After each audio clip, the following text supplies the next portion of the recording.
at $59.95 a month and local tech support. Check goenergynet.com to see if EnergyNet Fiber Internet is available for your home. Are you struggling to afford healthcare or medications? Let Health First help you. Whether you are insured, uninsured, or underinsured, you will still be cared for at Health First Community Health Center. We offer financial and prescription assistance to all those that qualify, which is based on income and household size. Contact our office at 1-877-667-7017 for more information, or visit our website, healthfirstchc.net. Same-day appointments and walk-ins are welcome. At Health First, your health is our first concern. Things were okay when the first baby came along, but when the twins hit, well, nobody was ready for that. Time is valuable for Ashley. She has to work smart. That's why she shops at Hancock'sNeighborhoodMarket.com. She orders online. We text when the order's ready. She pulls up, and we load her car with all the essentials. Thank you. Hancock's, we make time for you. You Ride in Princeton just might buy your vehicle. They are always looking for quality inventory. So if you would like to sell yours, talk to the nice folks at You Ride. Whether you're looking to buy or sell, You Ride is here. They are hometown proud and here to deliver the same great customer service they always have. Stop by or call for an appointment with one of their sales specialists. Call 270-365-3018. On-the-lot financing is available. You can even apply online at yourideSales.com. You Ride on the Marion Road in Princeton, hometown proud.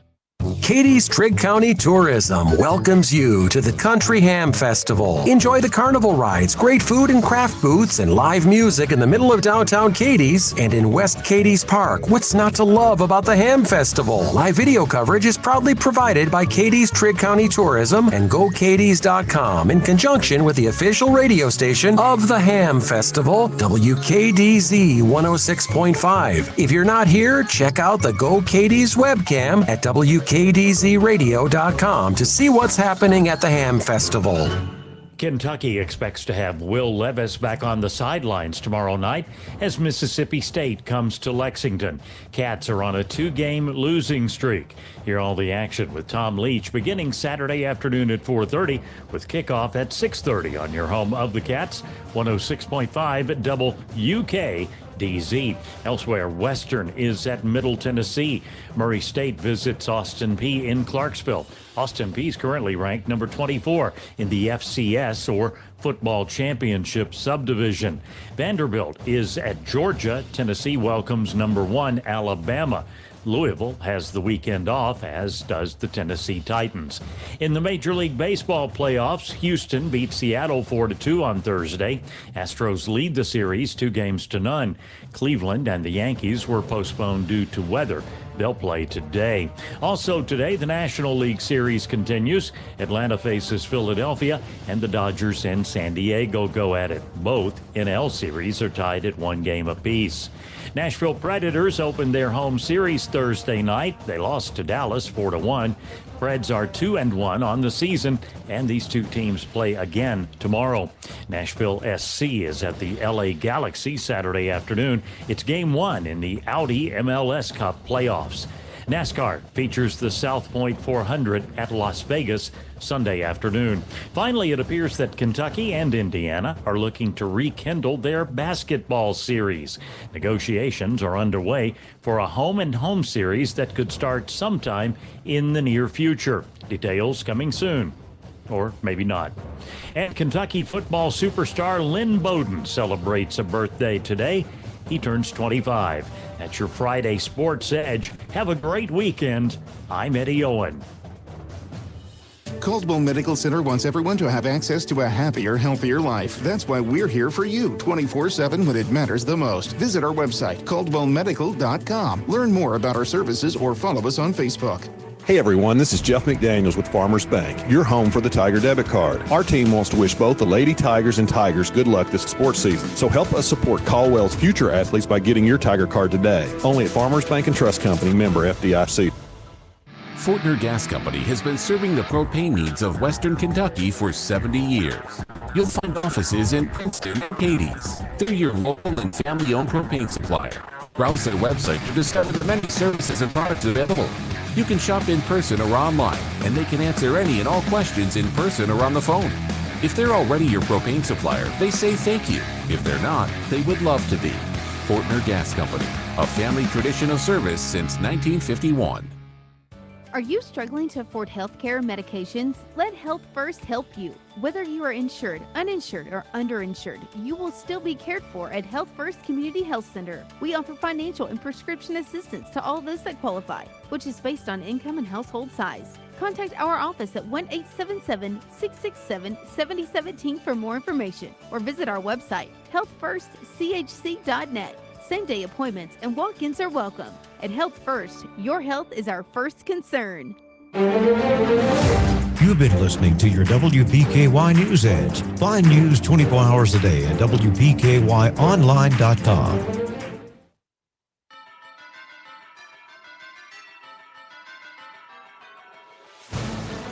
With the Kentucky High School football playoffs just 3 weeks away, seeding for the postseason will be determined tonight and next week. And there are some important games that will help bring the playoff picture into focus after the night is over. I'm Scott Brown. This is your Sports Edge Football Friday. It's brought to you by Hopkinsville Community College. Caldwell County still has a shot at a number 2 seed in a first-round home game, but they'll need a win over Murray tonight to make that happen. A loss will drop them to a 3 seed. We'll hear what Caldwell County head coach Will Barnes has to say. In Class 3A, Trigg County plays its final regular season home game against Webster County.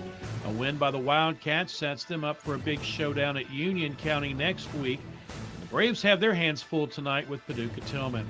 Both Todd County Central and Hopkinsville need a win tonight to keep their postseason chances alive, while Christian County faces a tough test against South Warren.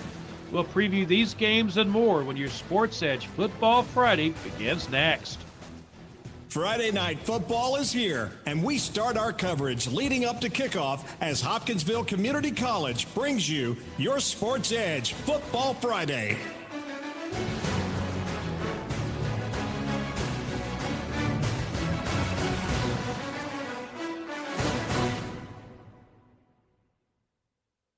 Dealing with the real world wasn't easy, even before the whole global pandemic thing. Trying to pay the bills, worrying about family, or just trying to figure out what you want to be. The good news? Hopkinsville Community College is open and ready. With on-campus and online programs that can lead to essential careers in IT, healthcare, and more, all at less than half the cost of a 4-year university. So never put your dreams on hold, and never underestimate you. Tomorrow night, Coach Stoops and the Cats are at home in Lexington for an SEC battle under the lights. Mississippi State Bulldogs and your Kentucky Wildcats.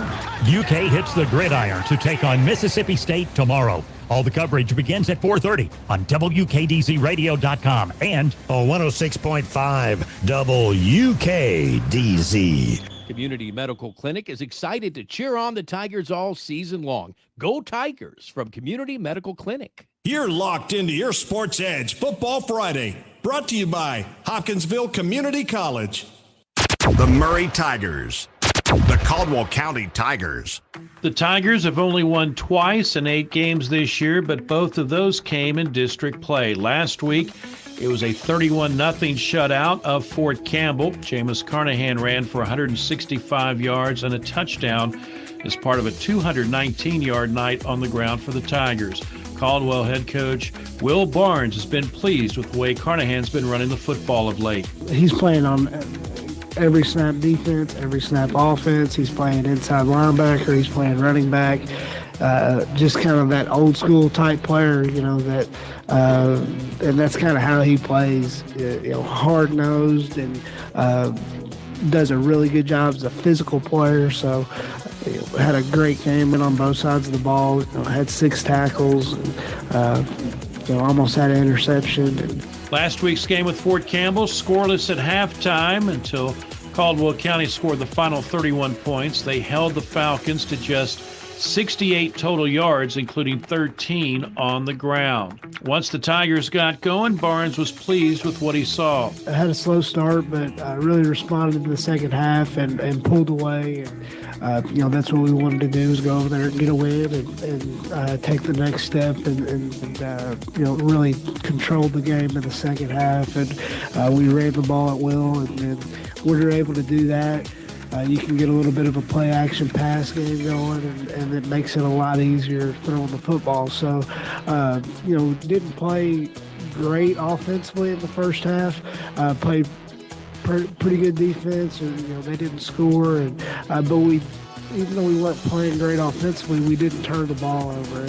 Landon Davis had a pick six for the Tigers last week, his second of the year. As a group, Caldwell County has 10 interceptions, and 5 of those have been returned to the house. They'll have to find a way to stop the run tonight as they take on Murray. The Murray Tigers played on a short field much of last week in beating Ballard Memorial 56-8. They only had 181 rushing yards, but Gage Sokolowski ran for 54 yards and scored 3 times. Colin Wilson was 3 of 9 passing for 61 yards and a touchdown to Camden Hudspeth. And Jeremiah Jones had a pick six of his own for Murray. Caldwell County won the regular season matchup last year. The teams met again in the playoffs at Murray, with the Murray Tigers getting the win. A loss by Caldwell County will make them the number 3 seed in the postseason. However, a win does not necessarily guarantee them a 2 seed. Same thing happened last year. Caldwell beat Murray, and then Murray turned around and beat Mayfield. They went to the RPI, and even though Caldwell County had beaten Murray, they had to travel to Murray in the first round of the postseason. Coverage of Caldwell County and Murray comes your way following your Sports Edge Football Friday on WPKY 103.3 FM and online at WPKYonline.com. The Mayfield Cardinals, the Ballard Memorial Bombers. The Cardinals have never lost to Ballard Memorial, and that will not change after tonight. Mayfield unbeaten on the season. They clobbered the Bombers 60-0 last year. Mayfield, one of the top-ranked teams in Class 2A. They had last week off. 2 weeks ago, they hammered Caldwell County 49-7. They've only given up 7 points in each of their last 3 wins. Quarterback Zane Cartwright has thrown for over 1,000 yards. He also has 11 touchdowns, while Jutarius Starks and Caden Morris have combined to rush for nearly 800 yards and 17 total touchdowns. They should both find the end zone tonight against the Bombers. The Fort Campbell Falcons, the Caverna Colonels. The Falcons make their way to the Mammoth Cave area of Kentucky tonight to take on the Purple Colonels of Caverna. Fort Campbell, losers of 3 straight after an Army Bowl win over Fort Knox back on September the 16th. And they've been shut out the past 2 games in losses to Murray and Caldwell County. Main reason, an inability to get their ground game going. They'll try and do so tonight against Caverna. Keyshawn Dixon leads the Falcons with 276 yards and a pair of touchdowns. Darren Frederick at quarterback has thrown for 885 yards. He did not play in last week's loss. Caverna comes into the game tonight with a record of 2-5. They beat Red Boiling Springs of Tennessee last week 38-32. Jalen Crane threw for 207 yards and 2 touchdowns.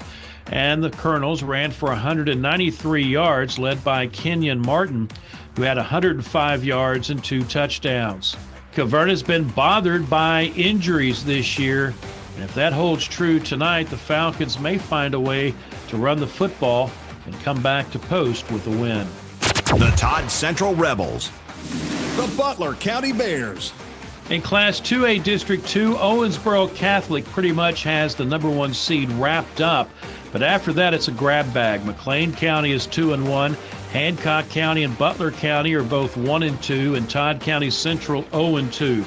The Rebels have to win out in district play if they want to make the postseason, and that starts tonight with a home game against Butler County. It's also homecoming for the Rebels. Todd County had last week off. That came after a 47-37 loss to Owensboro Catholic 2 weeks ago, a game that saw them trail 47-6 at halftime. Rebel head coach Josh Robbins pleased with how his team played in the second half. We've been talking about playing with heart all week, and we didn't do that in the first half, and we went back in the locker room, and we had a heart-to-heart about playing with heart and effort and grit, and that's the team I know we can be. We just got to play like that for 4 quarters. They had just great courage, and they started playing by our standard, and I couldn't be prouder of them. Jamarion Smith had a big night for the Rebels with 202 rushing yards and a touchdown. Quarterback Gavin Nolan threw for 131 yards and a touchdown, also added 2 more on the ground. Butler County has lost 2 straight after a 5-0 start. Both of those losses coming in district play to Hancock County and Owensboro Catholic, games that they were outscored 63-12. Last week it was a 35-12 loss to Owensboro Catholic.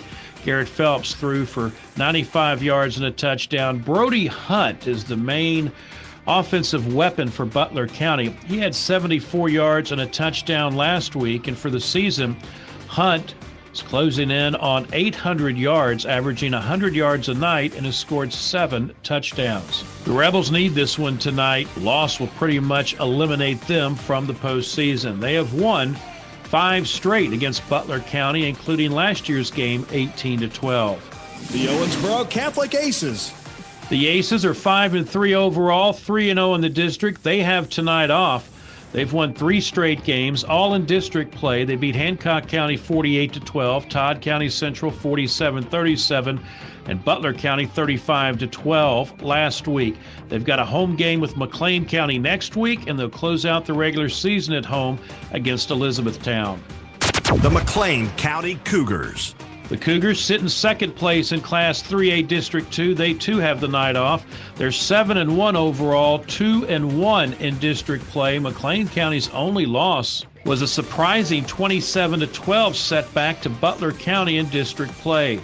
They went out of the district to beat Allen County Scottsville 34-14 2 weeks ago, and last week beat Hancock County 21-14. Zach Clayton ran for 109 yards and a touchdown in the Cougar win. Next week, McLean County will go to Owensboro Catholic, and they'll close out the regular season in 2 weeks against Hopkins County Central.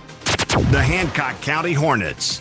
Like their district rivals, Owensboro Catholic and McLean County, Hancock County too has the night off after last week's 7-point loss to McLean County. Hancock County will travel to Elkton next week to play Todd County Central. They'll close out the regular season in 2 weeks at home against Louisville Holy Cross. The Fulton County Pilots. The Crittenden County Rockets. In Class 1A District 1, Russellville is 1-0. They beat Fulton County a couple of weeks ago. Crittenden County hasn't played a district game. That changes tonight as they welcome in the Pilots of Fulton County.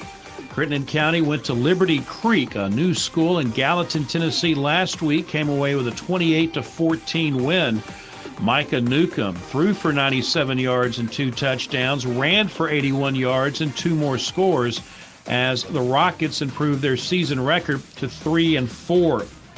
They'll face a Fulton County team that comes in at 2-5, losers in overtime to Russellville 2 weeks ago. Quarterback Max Gibbs did not play in that game, and it showed in the passing game as the Pilots only threw for 43 yards. Jay Sean Jones, though, a big night, 194 yards rushing and 4 touchdowns against the Panthers. The winner of this game assures themselves of at least one home playoff game. The Rockets looking to continue a winning streak over Fulton County that dates back to the mid-1990s. You're listening to Your Sports Edge Football Friday, brought to you by Hopkinsville Community College.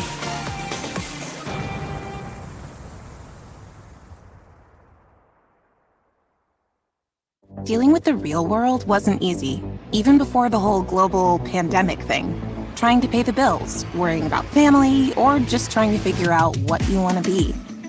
The good news? Hopkinsville Community College is open and ready. With on-campus and online programs that can lead to essential careers in IT, healthcare, and more, all at less than half the cost of a 4-year university. So never put your dreams on hold, and never underestimate you.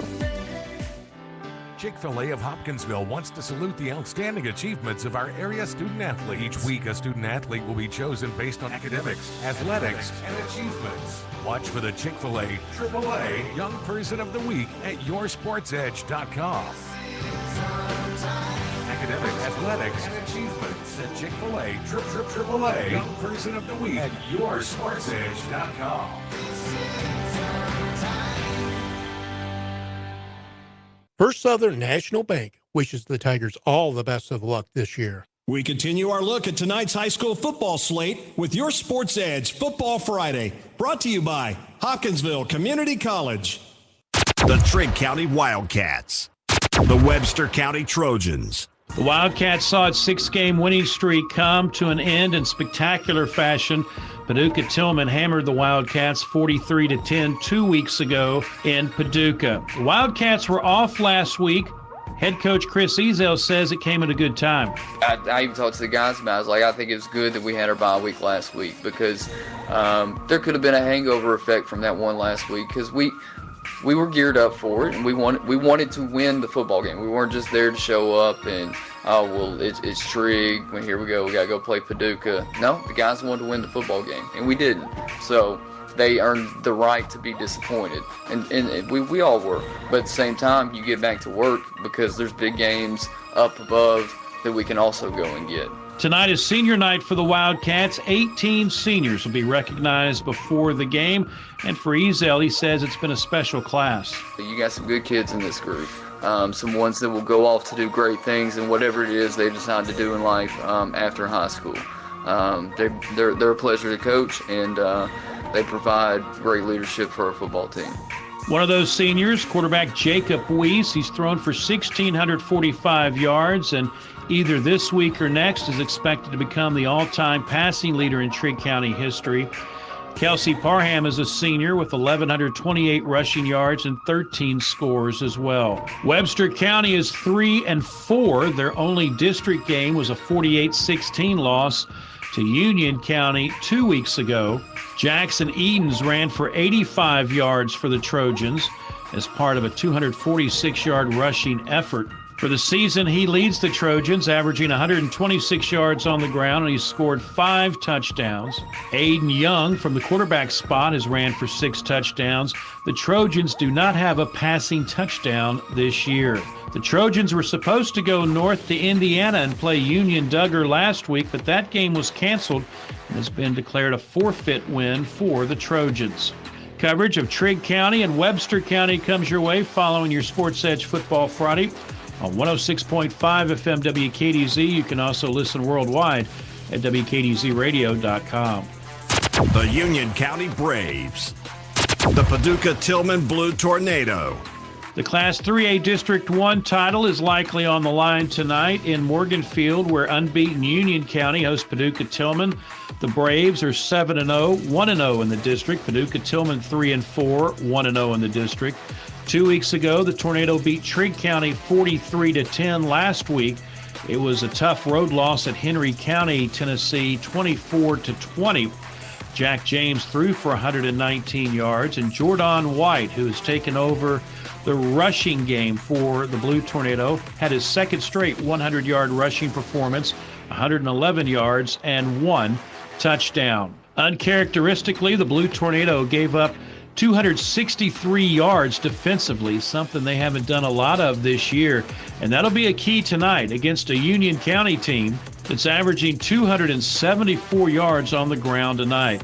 They move Christopher Hughes all over the field. He leads the Braves in rushing with 745 yards and 9 touchdowns.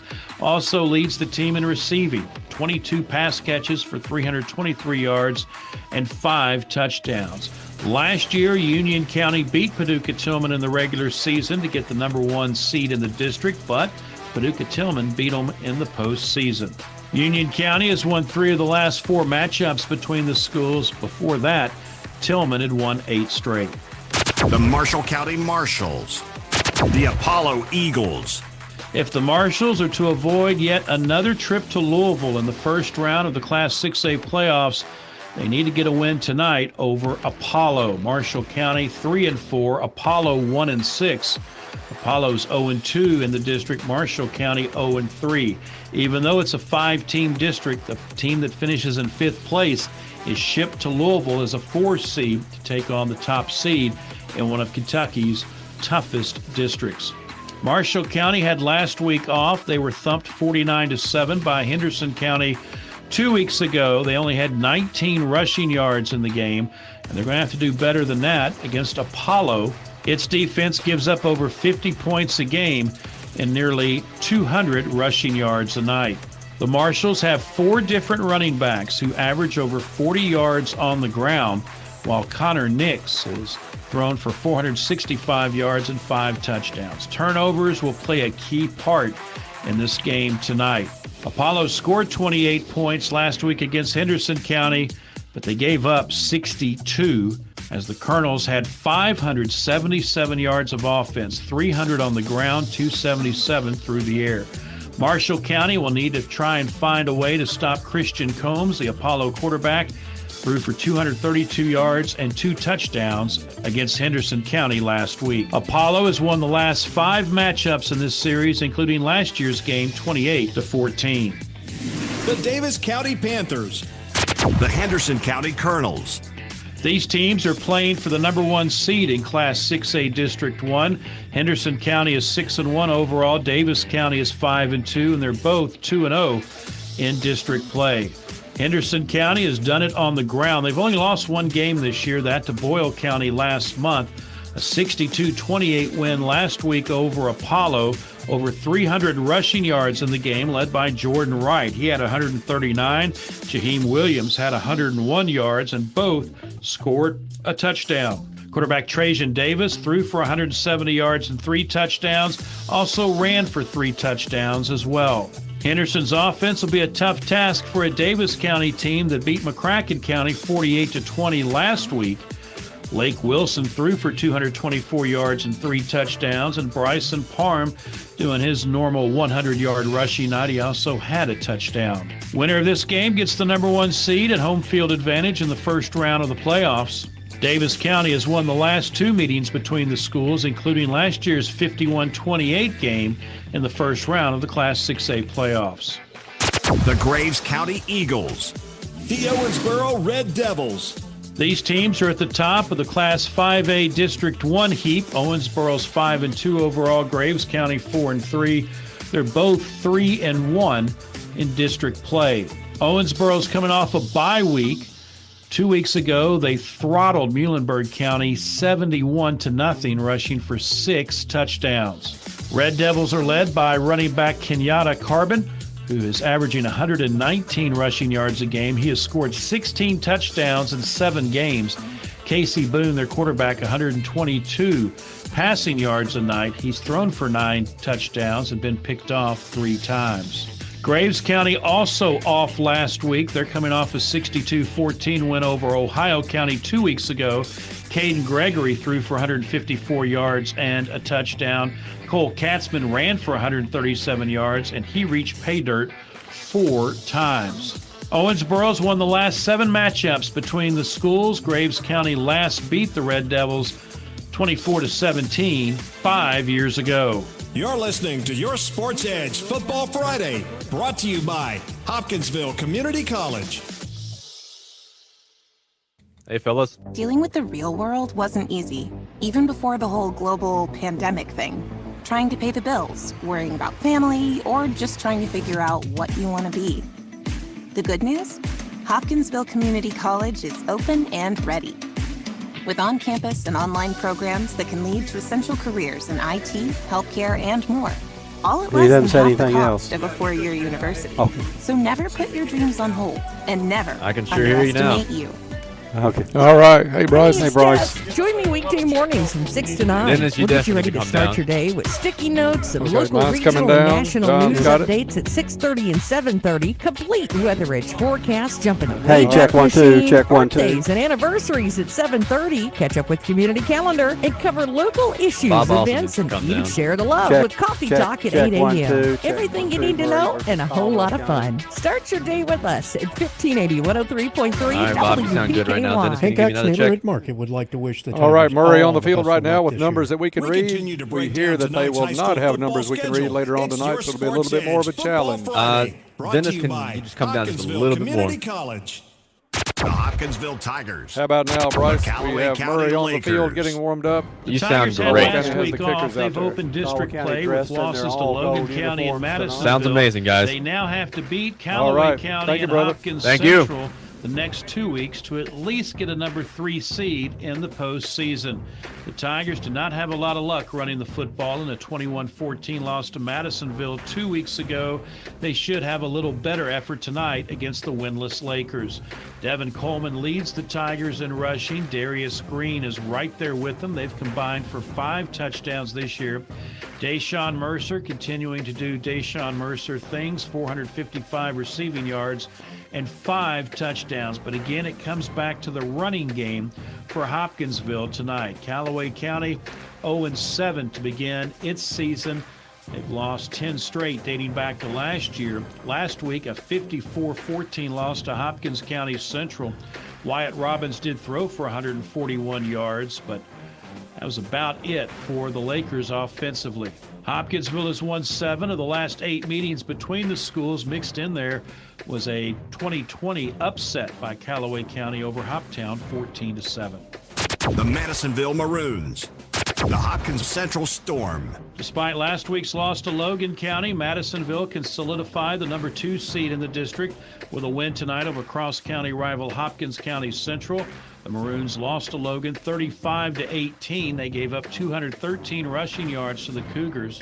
Lawan McAdoo is back to doing Lawan McAdoo things, 98 rushing yards and 2 touchdowns. Wyatt Coleman threw for 124 yards, but the Maroon defense has got to stiffen up against Hopkins County Central tonight. The Storm beat Callaway County 54-14 last week.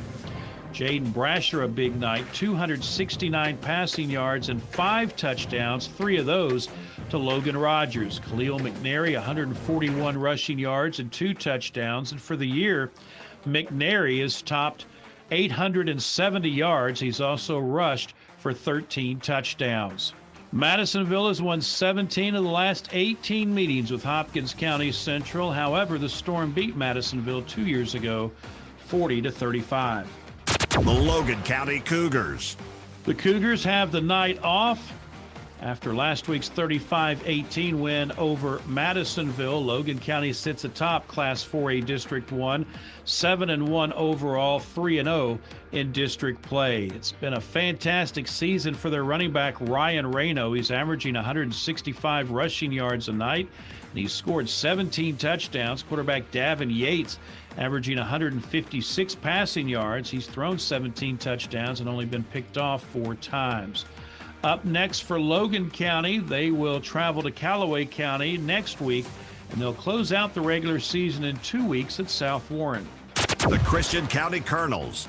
The South Warren Spartans. Speaking of the Spartans, they'll host Christian County tonight.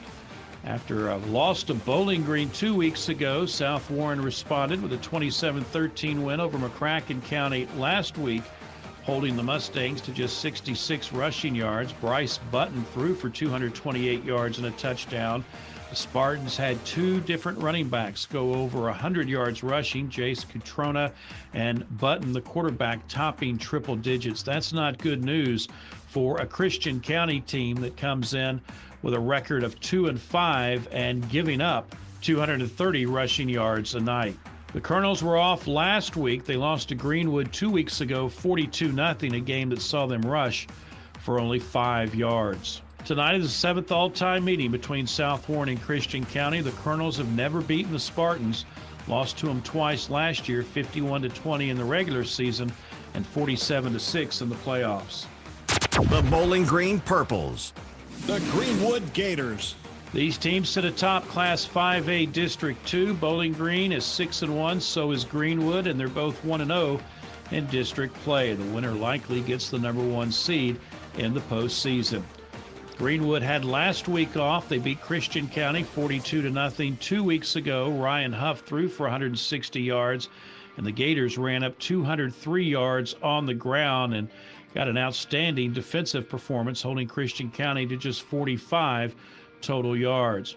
Bowling Green has had the same type of stout defense this year. They beat South Warren 2 weeks ago, 28-24, to set up tonight's game.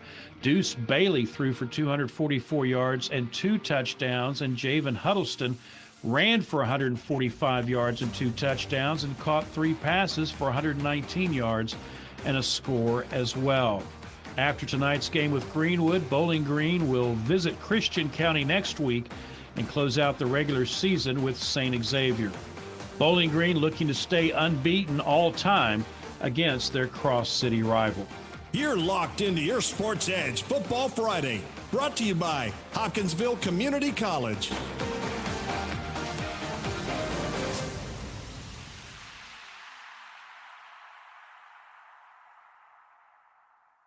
The legacy continues. Caldwell County Tiger football and 1580 103.3 WPKY Princeton. Dealing with the real world wasn't easy, even before the whole global pandemic thing. Trying to pay the bills, worrying about family, or just trying to figure out what you want to be. The good news? Hopkinsville Community College is open and ready. With on-campus and online programs that can lead to essential careers in IT, healthcare, and more. All at less than half the cost of a 4-year university. So never put your dreams on hold and never underestimate you. Hi, this is Daniel Ingram with H&R AgriPower. Take care of your property with equipment you can count on, like the Kubota BX and L Series compact tractors, part of our under 100 horsepower tractor lineup rated #1 for reliability, and Z Series mowers and Sidekick utility vehicles where durability meets speed. Visit H&R AgriPower, your local Kubota dealer, for a demo today. Go to KubotaUSA.com for full disclaimer. Take a test drive at your Kubota dealer. H&R AgriPower, Eagle Way, Hopkinsville.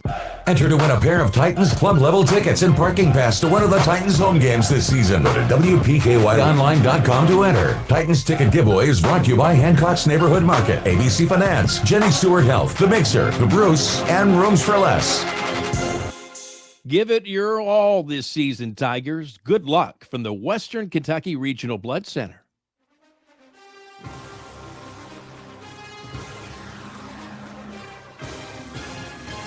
The series with Caldwell County and Murray dates back to 1954. The schools have played 37 times, with Murray winning 20, Caldwell winning 16, and there was that tie game back in 1956. Tonight's winner will likely be the number 2 seed in the playoffs, although Murray still has a game with rival Mayfield next week. I'm Scott Brown. This has been your Sports Edge Football Friday. It's brought to you by Hopkinsville Community College. Coming up next, we head to the stadium for pregame coverage of the Caldwell County Tigers. This has been your Sports Edge Football Friday on WPKY 103.3 FM and worldwide at WPKYonline.com.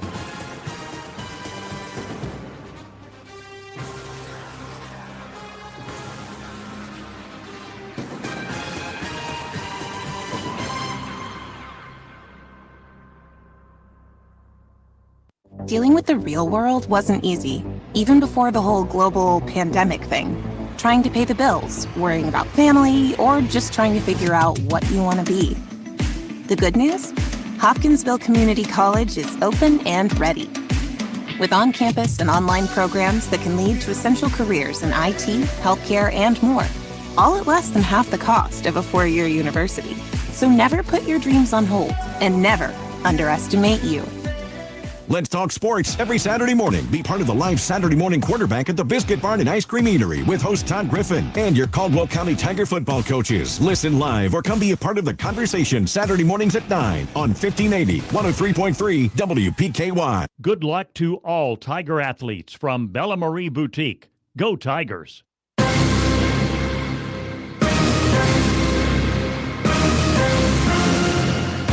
Tiger football is on the air on 1580 103.3 WPKY on your free WPKY app and worldwide streaming audio on WPKYonline.com. It's time for the Caldwell County Coaches Show on WPKY. Good evening, Tiger fans, and welcome to the Will Barnes pregame interview. This is Bob Hayes, and we are at home tonight in Tiger Stadium as Caldwell County will face the Murray High Tigers. This is a crucial District 1 meeting in Class 2A as the winner of tonight's game moves into a position to host a first-round playoff game. The Caldwell County Tigers are now 2-1 in district play, and I'll be back with the Tiger head coach after these messages from our sponsors. Penny Royal Hospice is offering a free service to those who may not yet be ready for hospice care. Hospice Executive Director Kelly Martin explains. And transitions is for those folks that are not quite hospice appropriate or not ready for hospice just because they're not ready to just embrace the fact that terminal illness has come and life is limited. So we have a bridge for people who are not there yet, who may still be receiving different types of treatments, who may have a chronic illness that just won't go away, but it's frustrating and they're trying to navigate the healthcare system. Transitions is a free, non-medical, professionally managed program providing services to individuals and families coping with a chronic or terminal diagnosis. Transitions offers emotional support as well as case management for clients and caregivers alike. Find out what Transitions can do for you. Contact Penny Royal Hospice through Facebook or learn more at pennyroyalhospice.com. At YourSportsEdge.com, we strive every day to continue to bring you the gold standard in high school sports coverage with more on your teams and your players. Or did it show up there? And while they are not gold, those crystal awards we have won for doing what we love to do are pretty cool too. That's something you see every day. The Kentucky Broadcasters Best Digital Product Award winner. YourSportsEdge.com. Raider Auction Company is excited to cheer on all the Tiger athletes this season. Go Tigers from Raider Auction Company. Welcome back to the show. Will, we finally got it rolling in the second half last week at Fort Campbell. Yeah, played pretty good defense for the majority of the first half. I think they had one drive where we, didn't play great defensively, but for the most part played really good defense, and that kept us in the ball game. And we also didn't turn the ball over offensively. So, we got down inside the red zone or kind of on the fringe of the red zone a couple of times and just kind of fizzled out. But, it was good not to turn the ball over to give them an easy score because I felt like, even though it was 0-0, I felt like we were in control of the game. We just needed to get some points on the board. And then once we did that, I think we got a little confidence, and I think it kind of took a little bit of air out of their sails. And just looking back at that game, 4 or 5 points that I'll make now, was a big rushing performance by Jameis Carnahan. 2 touchdown passes in the second half to get us going, especially the first one to Xavier Bumpus, then Logan Chambliss later on. We had another pick 6 by Landon Davis last week. That gives us 5 or 6 for the year, which is really outstanding. And then a shutout by the Tiger defense, and then a strong punting game from Timothy Nichols. Yeah, you're right. Timmy's done a great job. The last couple 2 or 3 games in the kicking game, which is a big aspect of the game, and we're really glad we've been able to be a little bit more solid there, and he's a big reason why. And we had a pretty good defensive effort all night long, and again, when you can, I've said this a couple of times this year, take turnovers into points immediately, that's a big momentum shift. And I'm sure as the third quarter went on into the fourth quarter, we score our first touchdown, and then on the second play, I think after the touchdown, maybe even the first play, it's when Landon picks off the pass and takes it 52 yards. So those kind of things are uplifting. Yeah, and get that interception pretty quick after the score. That's a big deal to get ahead of a couple scores there, and then we again felt like we were in control of the game. We just didn't turn some opportunities into points. And once you get up a couple scores, you feel a little bit more confident. But we shift our focus for tonight's game. We'll be facing the Murray High Tigers. Basically, our game plan will be just like any other night. Basically, keep the chains moving and not let Murray get the ball in our hands because they are a strong rushing team, which obviously takes time off the clock. Yeah, they do a good job of running the football, and I think they average around 300 yards a game, somewhere in that neighborhood. And when you play teams like that you can get into good down and distances consistently, you've got to be really good on third and fourth and short. Because they're going to have those opportunities, and if they convert those, you're looking at long drives. So, they do a good job in their scheme offensively, and I think they've married their defense up with it as well. Where they're pretty aggressive defensively, and I think the whole deal is to try to get the offense on the field and really grind clock, and they've also got the capability for big plays if you're not disciplined with what you're supposed to be doing. So it's a big-time task in all phases. So like we've said every game so far this year, it always starts with a strong rushing performance. And obviously we've got the young man in Jameis Carnahan that can get that done. So he's going to be a key for us tonight. Yeah, he, week in and week out is going to be a really big key to our team. Really in all phases, because he's on a lot of special teams. He's last week ran the ball 30 times, and made 6-7 tackles on defense. So we put a lot on his plate, and he deserves it and has earned that right. So we're really confident in him. And but yeah, we've got to be able to run the ball consistently, but we've also got to continue to be able to throw the ball. I think we took a little bit of a step back last week. I think throwing the ball, we threw the ball as good against Mayfield as we did all year. We hopefully we can kind of get back to that tonight, and give us a little bit more balance and a little bit more efficiency in that passing game.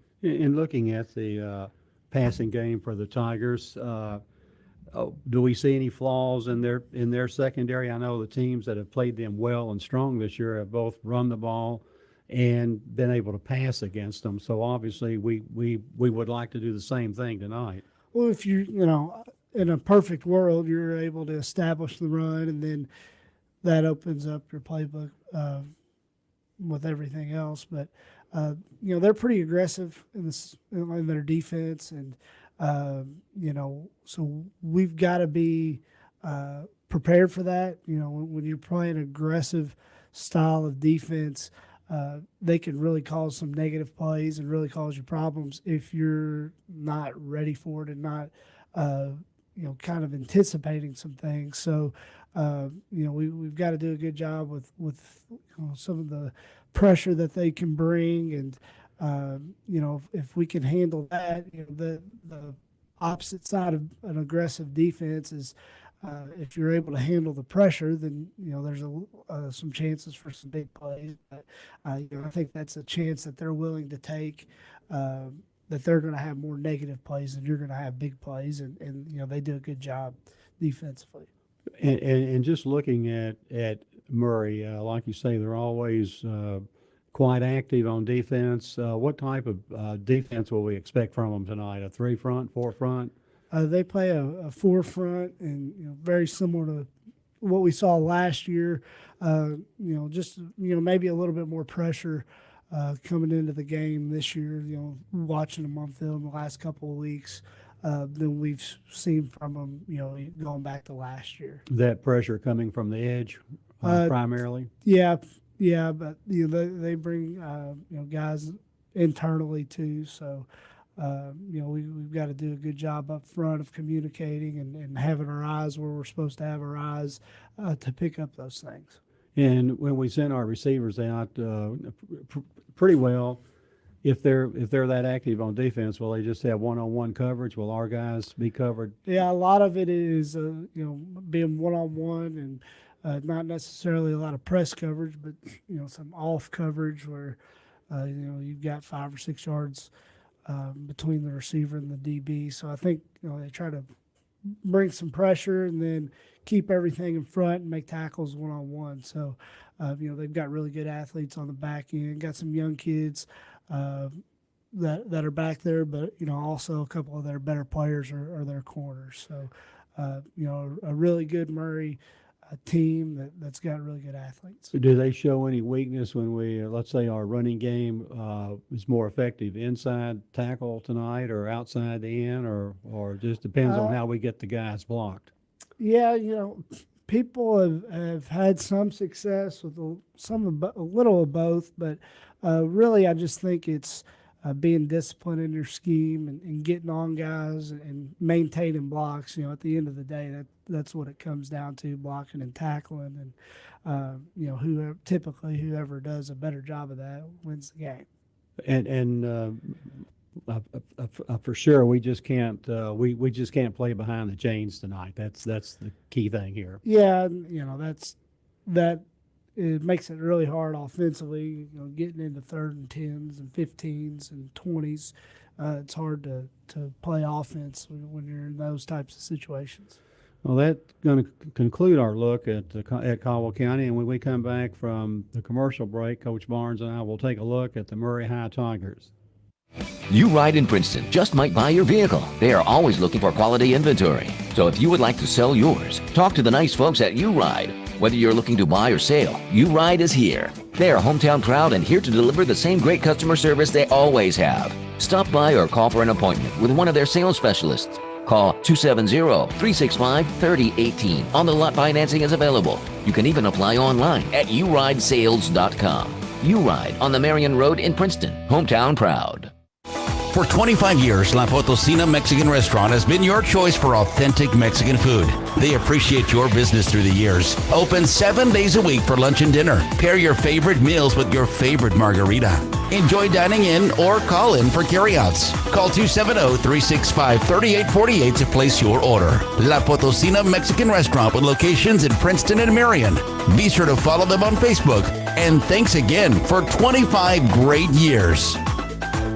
For 71 years, WPKY has been your proven source for information, news, and sports. As we continue our legacy, join us weekdays at 6:30, 7:30, noon, and 5. Plus, 24/7 when you need it at WPKYonline.com and worldwide on the free WPKY app. The complete coverage you deserve from a proven partner. No fees, the way it should be. We are 1580, 103.3 WPKY. Cozy Living, Interior and Boutique, cheering on all Tiger athletes. Welcome back to the final segment of this interview. Will, what concerns you most about Murray? Obviously, their running game, I'm sure.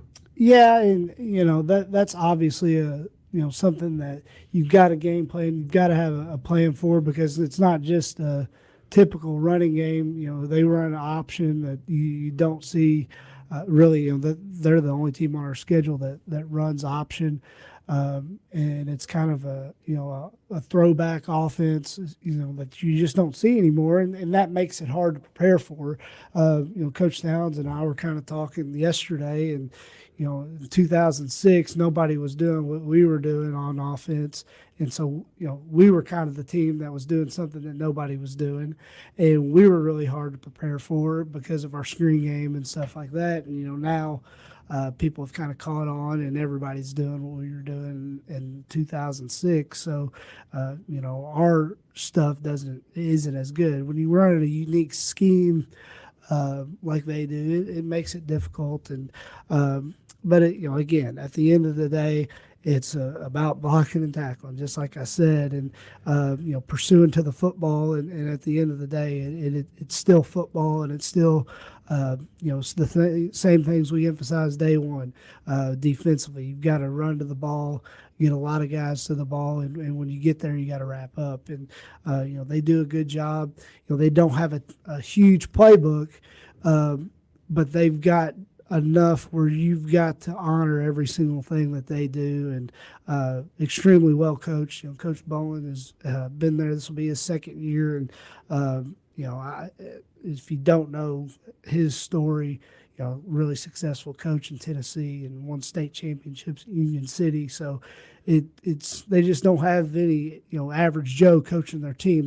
They do a really good job coaching their guys up, and scheme in all three phases is really good. Their special teams is as good as anybody we play. As from punting to returns, kickoffs. They do a good job on punt block. They blocked one on us last year that was a really big momentum shift. So that's really what stands out to me is how well they play special teams, and that has a lot to do with coaching. When they run their option series, does it run out of the I formation or the wing T or just? They'll have a fullback and two wings for the majority of the time, and have some motion and a couple different motions. So. And then they're able to kind of manipulate the formation. They'll get in a little bit of an eye look, but run some of the same types of concepts. I knew in years past when we ran into the wing T, we had to really play assignment football that night. Not a lot of difference from that tonight. We just have to know where the backs are, what our keys are. Yeah, whatever your responsibility is that's who you've got to take care of, and then trust that your teammate is going to do the same. And it's a little bit different just because of the presentation, but that's what it is every Friday night is you've got to do your job and then rely on the guy next to you to do their job. And that's how a team works, and that's how defense works. That's how special teams works. That's how offense works. It's about every guy doing his job. So it's probably just emphasized a little bit more when you see something unique like their scheme. In looking at some of the Murray players tonight, we'll start with their quarterback, number 8, Colin Wilson, who doesn't throw the ball much. He's 11 out of 37 with 2 interceptions, 385 yards. But the impressive stat that here is his 11 receptions, 8 of them have gone for touchdowns. So they're either bombs or quick slants that get open and then go the distance. Yeah, I think people sell out to stop the option, and then as soon as they see something they like on the back end, they hit you, and usually people are playing man coverage, and they've got good athletes to throw the ball to too. So. That usually, spells a guy that's, pretty open and not a lot of guys around him to make a play. Averaging over 30 yards a catch, so that's pretty impressive. And then their running backs, heavy running game that Murray has, led by number 4, Xavier Biggers, 54 carries, 698 yards, 7 touchdowns. Here's a name that we've seen at Murray for a long time, number 11, Gage Sokolowski. 72 carries, 456 for 7 touchdowns. And then the quarterback, we'll get after it too, is 57 carries this year, 301 yards. So the quarterback's not he can carry it just as well as the other guys. Yeah, they all of the guys that touch the ball for them are really good players and do a good job. Again, in their scheme, they do a fantastic job of spreading the ball around. Where it's you got to stop the fullback first, but which is the Sokolowski kid. But Biggers is one of the most explosive players in this end of the state, and if he gets the ball in his hand, it's he's really talented. And so they pretty well have a strong offensive line, then, Will? Yeah, they do a good job of getting off the ball and getting on blocks, and they've got some big kids up there that if they get on you, you're going to be done. So we've got to be able to defeat blocks and pursue the ball. So other things, what other things have stood out on film? You talked about their special teams, so they're really excellent in that phase of the game. Yeah, they particularly when their punt return, going after punts and trying to block them. I haven't seen them block one on film, but they've gotten really close and definitely affected some kicks. So that's something we've got to be prepared for. But anytime you've got athletes that are in the kicking game, returning kicks, that can cause some big plays, and we've got to be really good in the kicking game. Back to our team. Will, how's practice gone this week?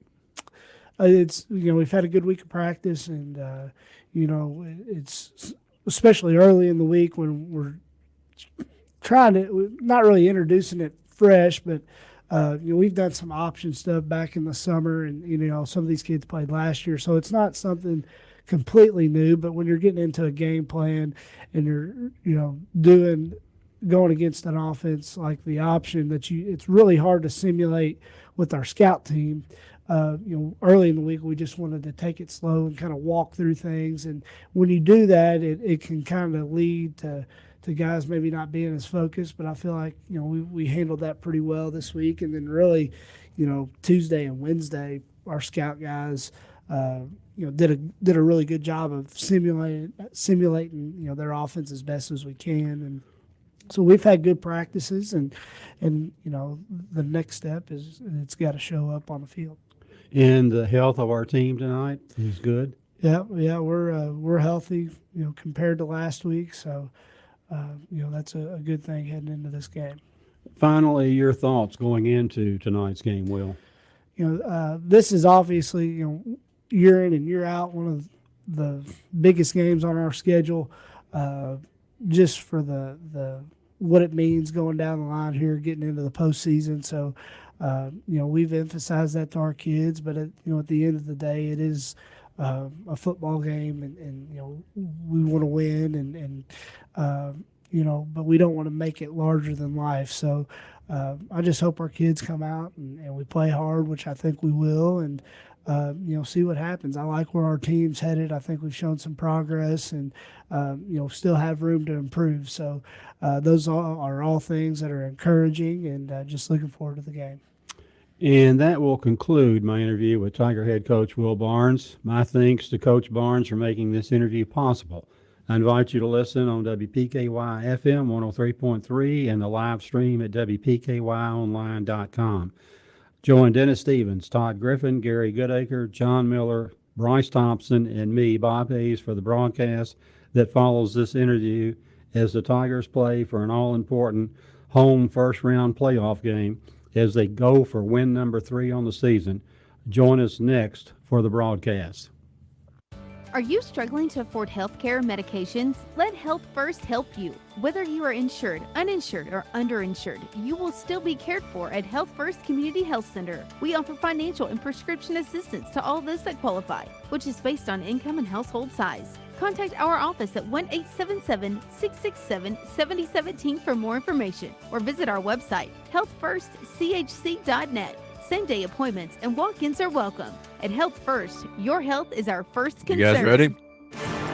As a community-owned enterprise, the Princeton Electric Plant Board provides services to the people in the Princeton area.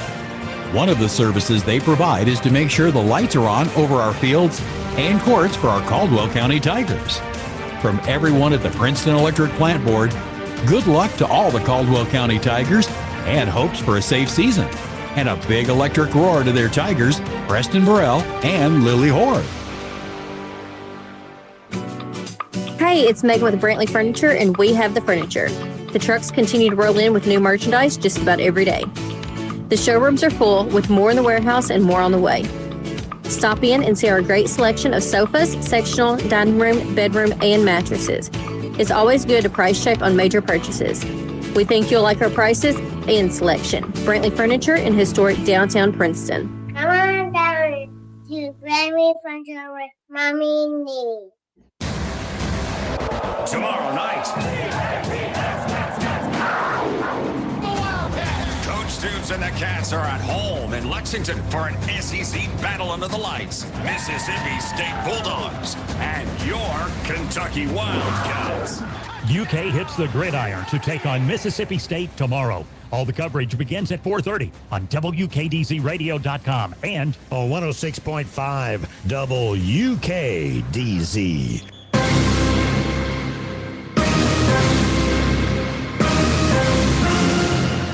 time to head live to the stadium for a preview of tonight's action with the WPKY Sports Crew. The Caldwell County Tiger pregame show is on the air. Good evening, everyone, and welcome to Friday night high school football on WPKY. Tonight, the Caldwell County Tigers play host to the Murray Tigers. The winner of tonight's game will lock up the number 2 seed in the district and host a first-round playoff game.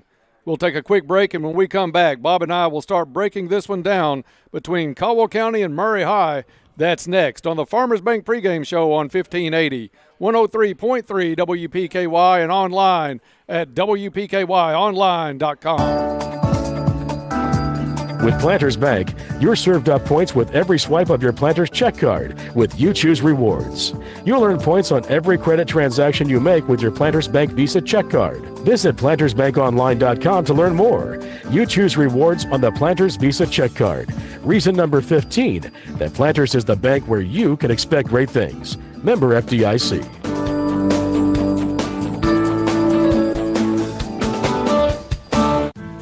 Caldwell Medical Center presents their Community Health Festival. This event promotes better community health and wellness by showcasing various opportunities and services Caldwell Medical Center offers. The festival will be located on the Caldwell Medical Center campus and will offer a variety of activities throughout the day, giving attendees an opportunity to experience different areas of the hospital and interact with the faculty in a well-rounded and fulfilling way. Looking forward to seeing you there. Hey, sports fans, you wouldn't want your favorite sports team to play only offense or defense.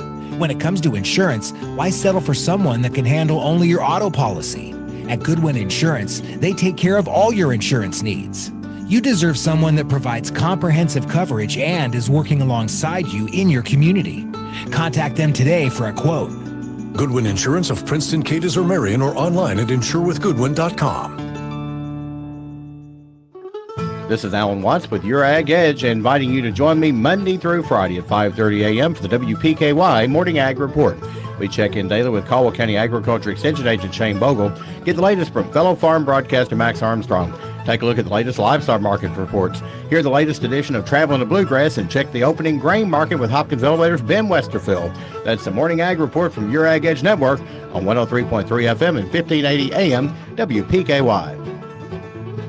Proud supporter of Tiger Sports, Big John's Barbecue says, "Go Tigers." Welcome into the Farmers Bank pregame show. Farmers Bank and Trust Company, your home of the Tiger debit card, the card that gives back to future athletes of Caldwell County. Their team wants to wish the Tigers good luck this season and to let you know that they are there to support you. You can bank on it. Dennis Stevens and Bob Hayes here for the call tonight. John Miller in the truck, Bryce Thompson back at the station, Todd, Gary, and Chris down on the sideline. We'll talk to those three guys a little bit later here in the Farmers Bank pregame show. But, Bob, tonight's game between Caldwell County and Murray, a lot on the line. The winner of this one will host a first-round playoff game. It's very much an incentive tonight for the Tigers to play well with that on the line, Dennis, and I think we will play well. It's one of those things where our 2-5 record, you can throw that out the window. Our new season really began 2 games ago with the district play.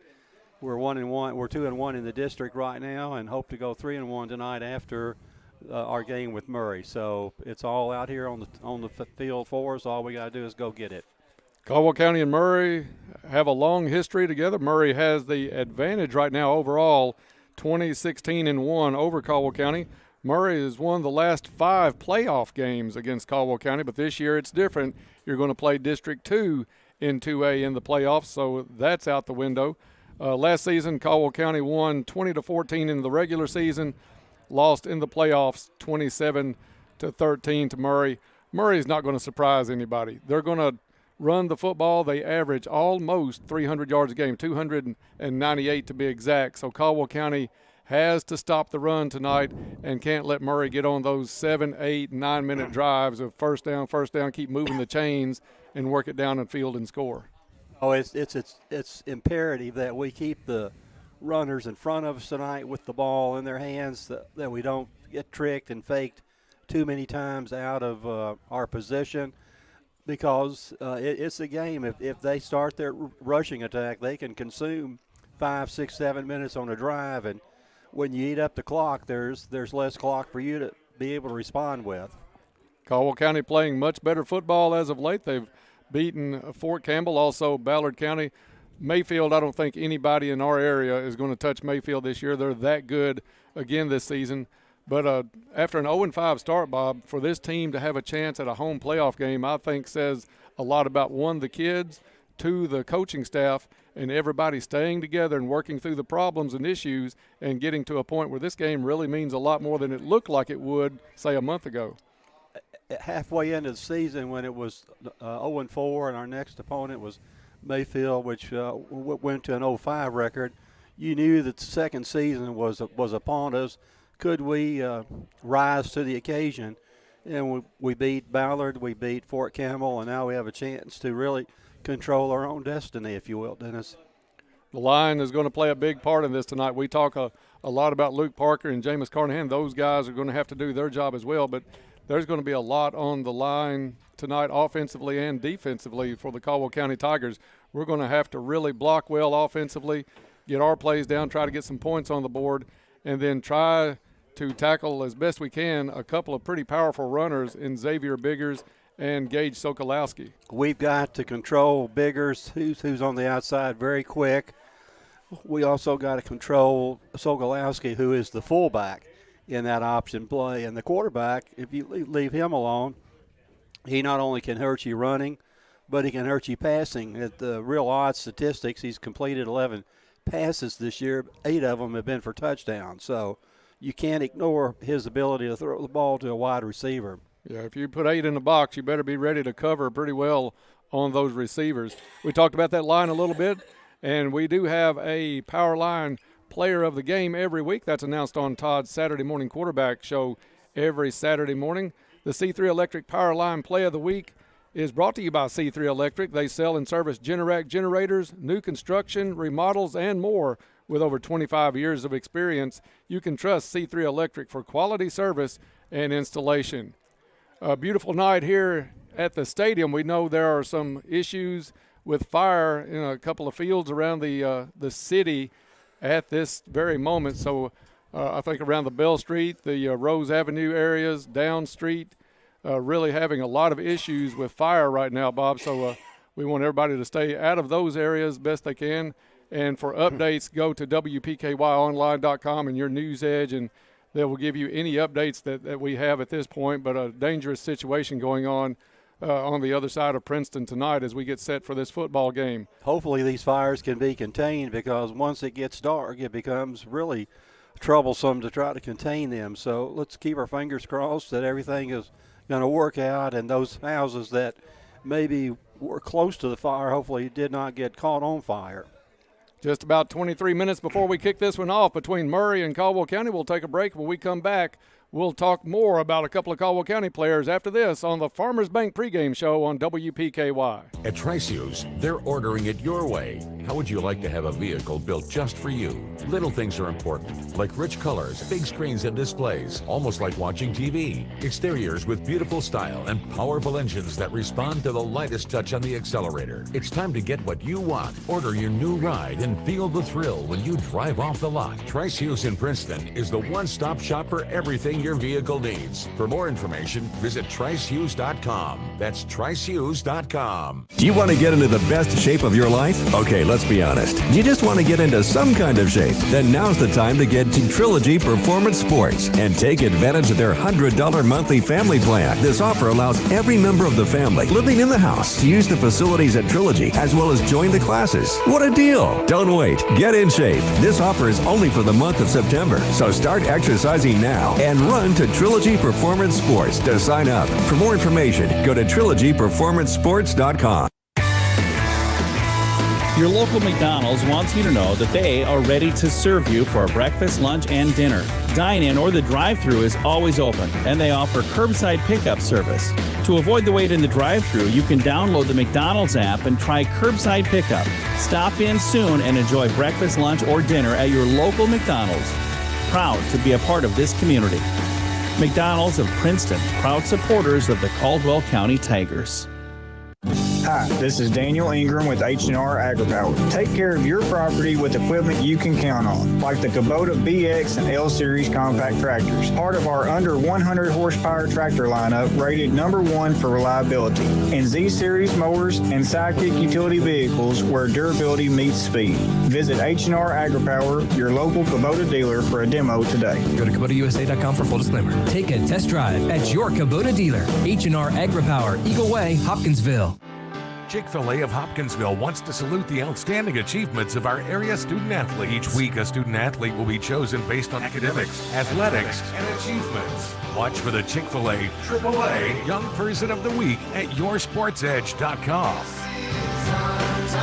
Academic, athletics, and achievements at Chick-fil-A AAA Young Person of the Week at yoursportsedge.com.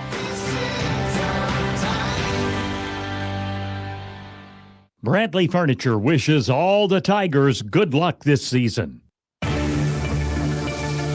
Welcome back to the Farmers Bank pregame show. Farmers Bank and Trust Company, your home of the Tiger debit card, the card that gives back to future athletes of Caldwell County. Bob, before we talk about a couple of Tigers to watch for tonight for Caldwell County, good news from Caldwell County Public Works Superintendent David Sullinger.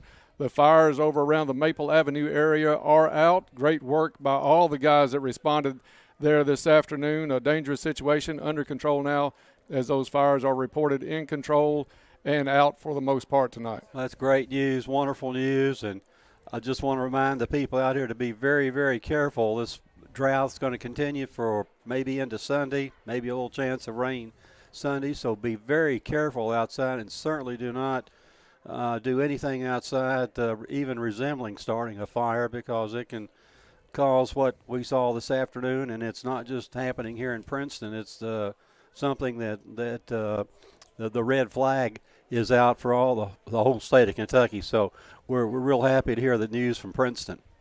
Beautiful night for football here at Caldwell County. Temperature will be in the 60s at kickoff, upper 60s at kickoff, maybe down into the upper 50s by the time this one finishes up.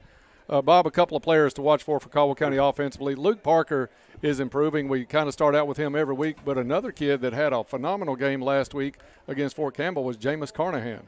Jameis has been lights out all year long, and Coach Barnes in the pregame interview really lauded him.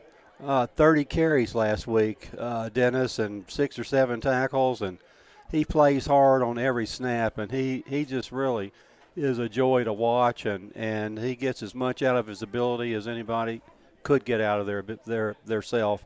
He lights out. He's really good.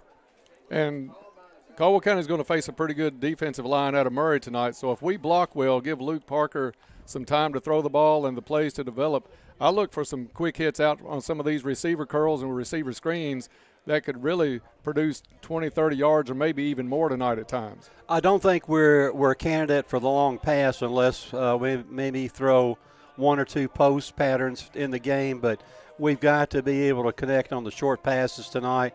Murray's got some good quality cornerbacks. Coach Barnes said they're fast, they're quick, and we've got to be able to get the ball out quickly and hit those guys. So we're looking for a really great short passing game tonight, and we hope to be able to run the ball consistently so that we can keep the chains moving ourselves. Let's take a quick look now at the injury report tonight, brought to you by Caldwell Medical Center. Caldwell Medical Associates Orthopedic Clinic is your one-stop shop for orthopedic care to get you back out on the field.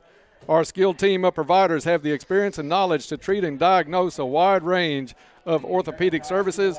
Caldwell Medical Associates is a proud sponsor of Caldwell County Athletics. And the injury report is good. We have really 2 players that are out for the season, D-Man Thompson and Cooper Mobley. So other than that, it's all hands on deck for the Tigers. 16 and a half minutes before we kick this one off. We'll take a break here on the Farmers Bank pregame show.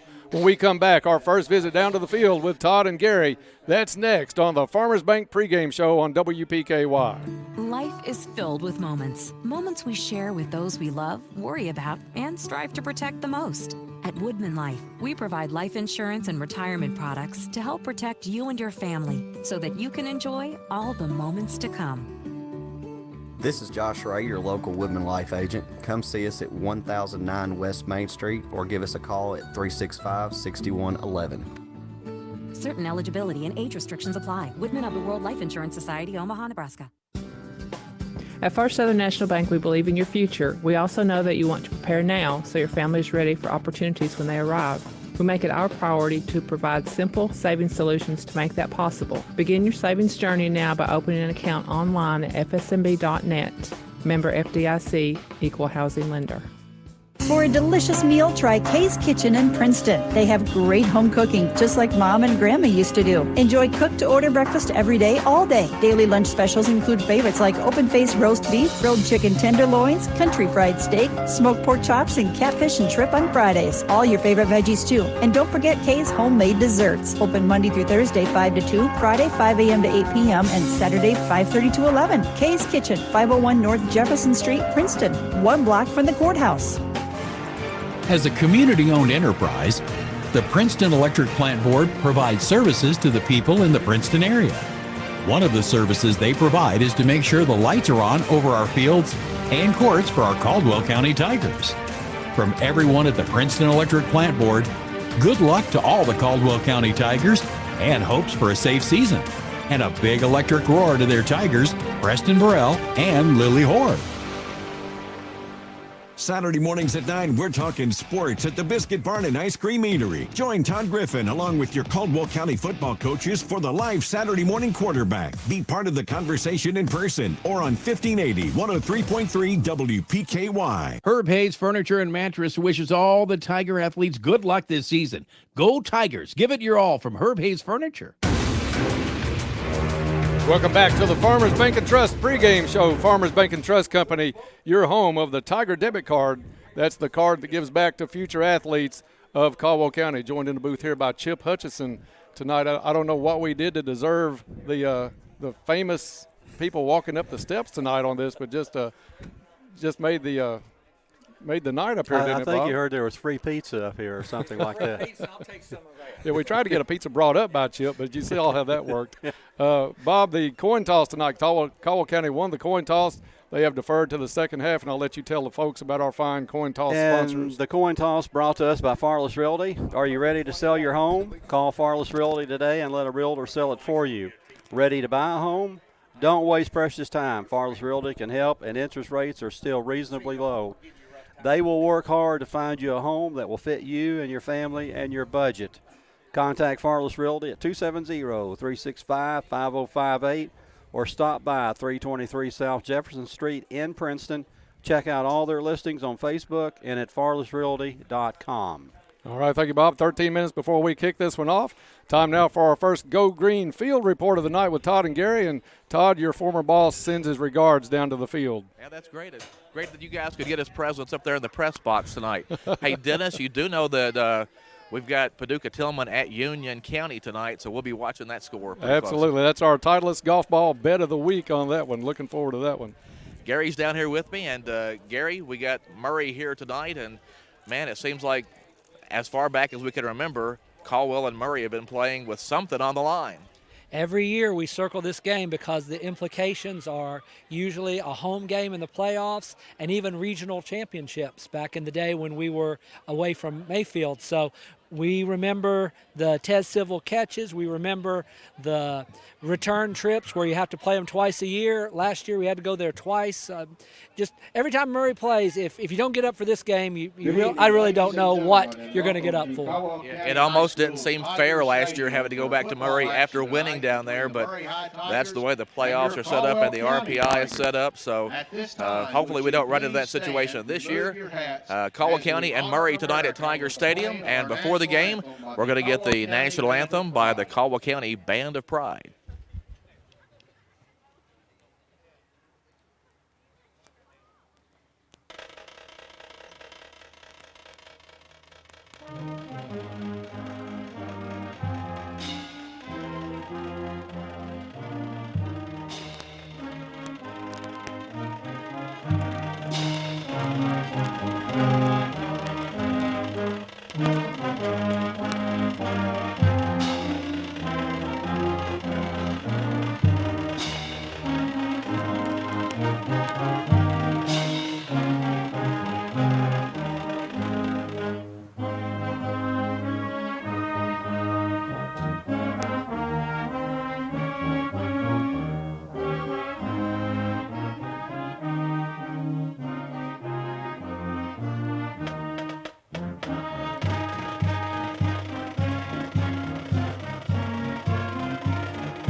Caldwell County Band of Pride with our national anthem as we get ready for Tiger football tonight.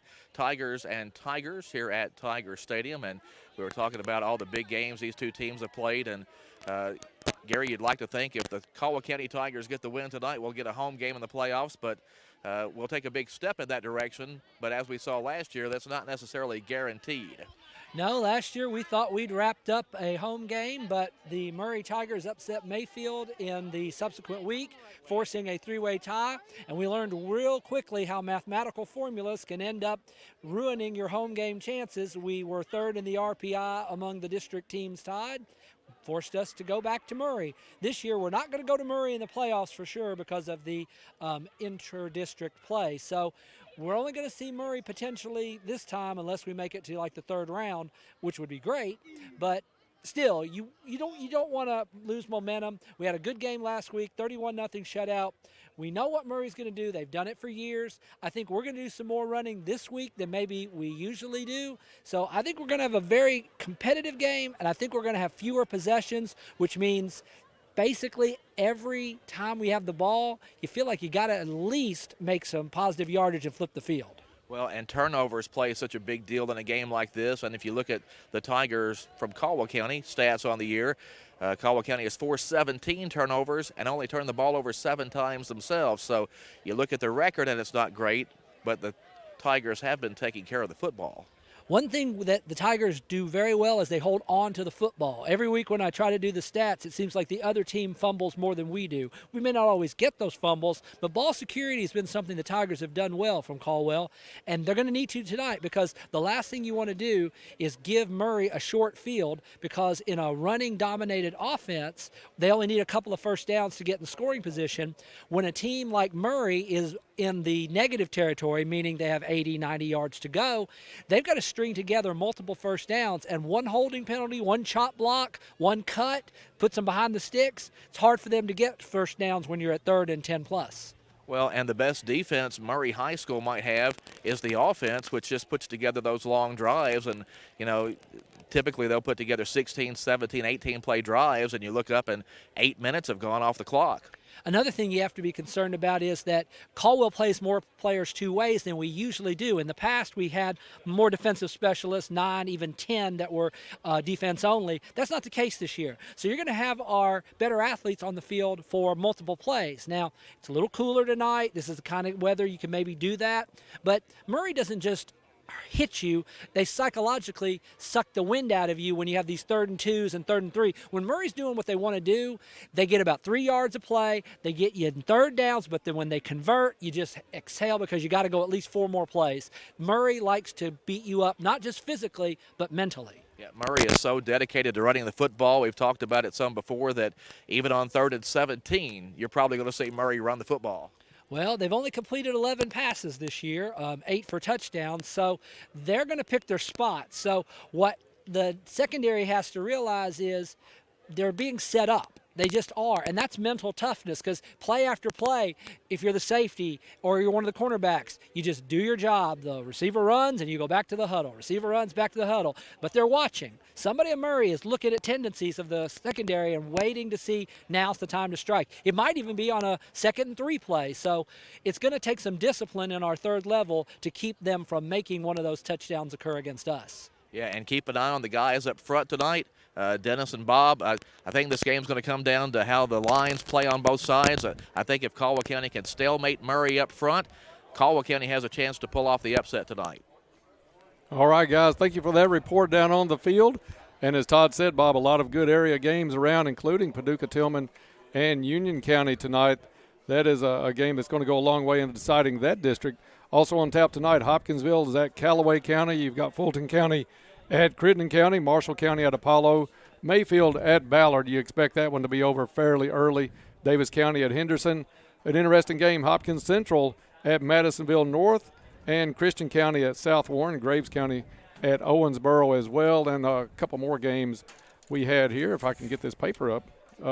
Butler County at Todd Central. That's a big one in the 2nd district. That's really the only 2 teams playing in the 2nd district it tonight. Could be one of our opponents if we can get by the even if we don't win tonight, we'll still be in the playoff against that 2nd district. And Todd Central has to win or they're pretty much eliminated from playoff contention in that district. You also have Webster County at Trigg County, and that's a good-looking game. Trigg County, our season wrap-up, if you will, here in a couple of weeks since we have the bye next week. So a lot of good games around the area going on tonight, and we'll keep all of those on tap for you and have the updates with Todd during the Little Caesars halftime report coming up in between halves on this game between Caldwell County and Murray. We're about 5 minutes away from kicking this one off, and that's going to do it for us on the Farmers Bank pregame show. Farmers Bank and Trust Company, your home of the Tiger debit card, the card that gives back to future athletes of Caldwell County. Their team wants to wish the Tigers good luck this season and to let you know they are there to support you. You can bank on it. Before we go to break, we want to remind everybody, David Sullinger with the county superintendent, has stated to us that the fires in the Maple Avenue, Bell Street, Down Street, Rose Avenue areas, they are out, and a fantastic job by those guys. We tip our hats to them. And just want to remind everybody, don't throw anything out that could ignite, even a cigarette butt. Right now, everything is just bone dry, and we don't want to have anything like we had this afternoon on that part of town. We're going to take a break. When we come back, we'll get set for the kickoff on a big one here tonight between Murray High and Caldwell County at Tiger Stadium. That's next here on WPKY. December 10th impacted our community in a way that we will never forget. Much was lost that night, some of which can never be replaced. In the days since, we have witnessed something that can never be taken away. The pride of our community, the resiliency of our people, and their resolve to rebuild. The road to recovery has begun, and Farmers Bank wants to do our part to help those impacted by the storm. Let us walk you through the process with our Rebuild Construction Loan Special. Call us or apply online to get started. This is Jeff McDaniels, Farmers Bank and Trust Company, member FDIC, equal housing lender. Tomorrow night, Coach Stoops and the Cats are at home in Lexington for an SEC battle under the lights. Mississippi State Bulldogs and your Kentucky Wildcats. UK hits the gridiron to take on Mississippi State tomorrow. All the coverage begins at 4:30 on WKDZRadio.com and 106.5 WKDZ. The legacy continues. Caldwell County Tiger football and 1580 103.3 WPKY Princeton. Black Patch Grill says, "Go Tigers. Good luck this season." Welcome back to Tiger Stadium as we get set for Caldwell County and Murray. Both teams out on the field right now. Caldwell County in the all gold uniforms, Murray with the black pants, white shirts, and we've been informed very light colored gold numerals on there, so we'll try to do our best with that situation tonight, Bob. It's always an announcer's nightmare when the numbers are hard to pick up on those jerseys. You need a little bit of outline or something. Even the home guys from Murray said that they don't like those uniforms at all either, so we'll do the best we can on them. Not a lot of players that's going to do anything with the football for Murray outside of probably Biggers, Sokolowski and Wilson. Yeah, and that's the other thing, Dennis. Once we see about 5 or 6 players and know what they look like, we won't have to look at their number. We'll know who they are. Yeah, and Murray's going to run the football. We've established that. Almost 300 yards a game on the ground. Caldwell County is going to have to tackle well.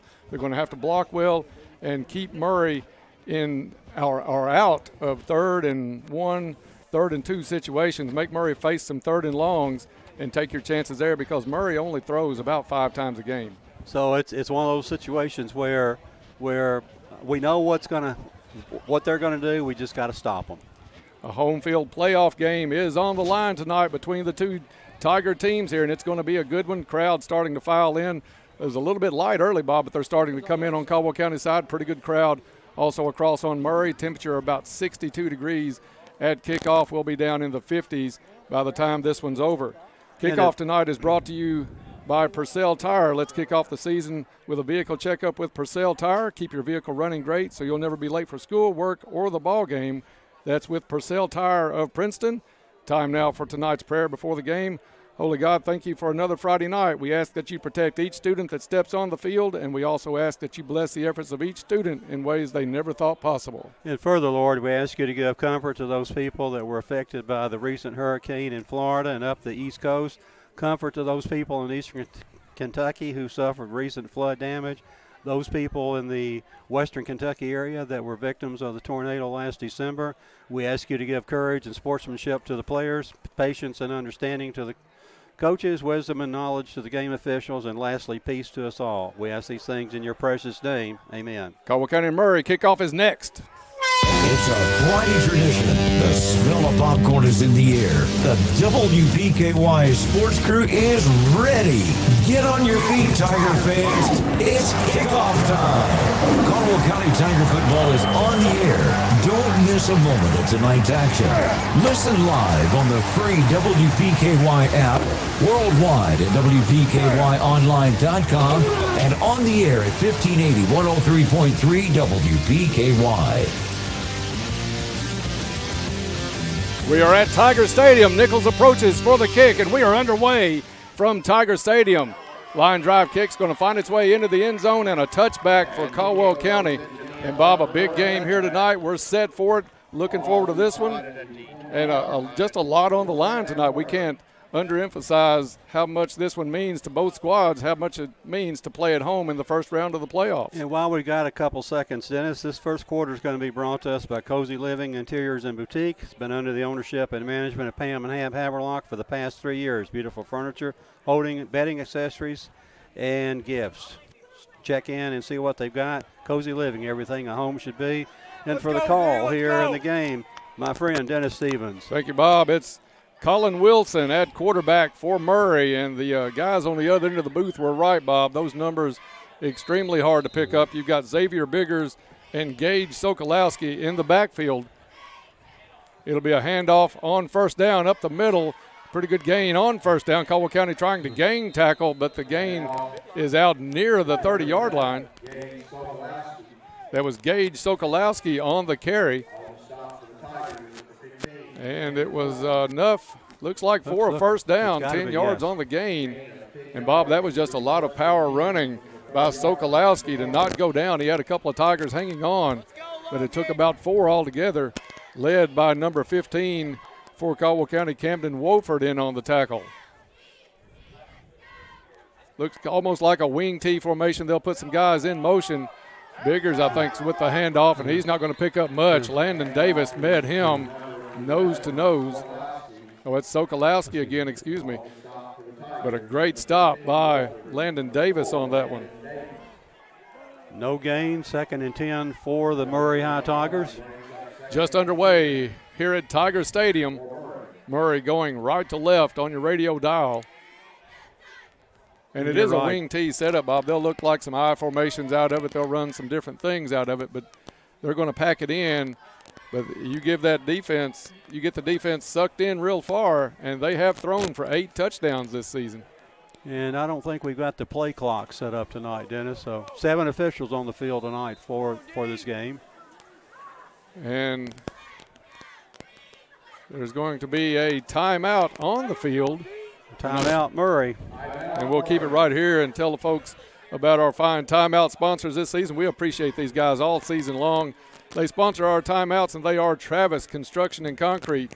Travis Construction and Concrete for all of your construction and concrete needs, as well as driveways, porches, foundations, basement walls, decorative concrete, remodels, and more. Good luck, Tigers, and here's to building a successful year from Travis Construction and Concrete.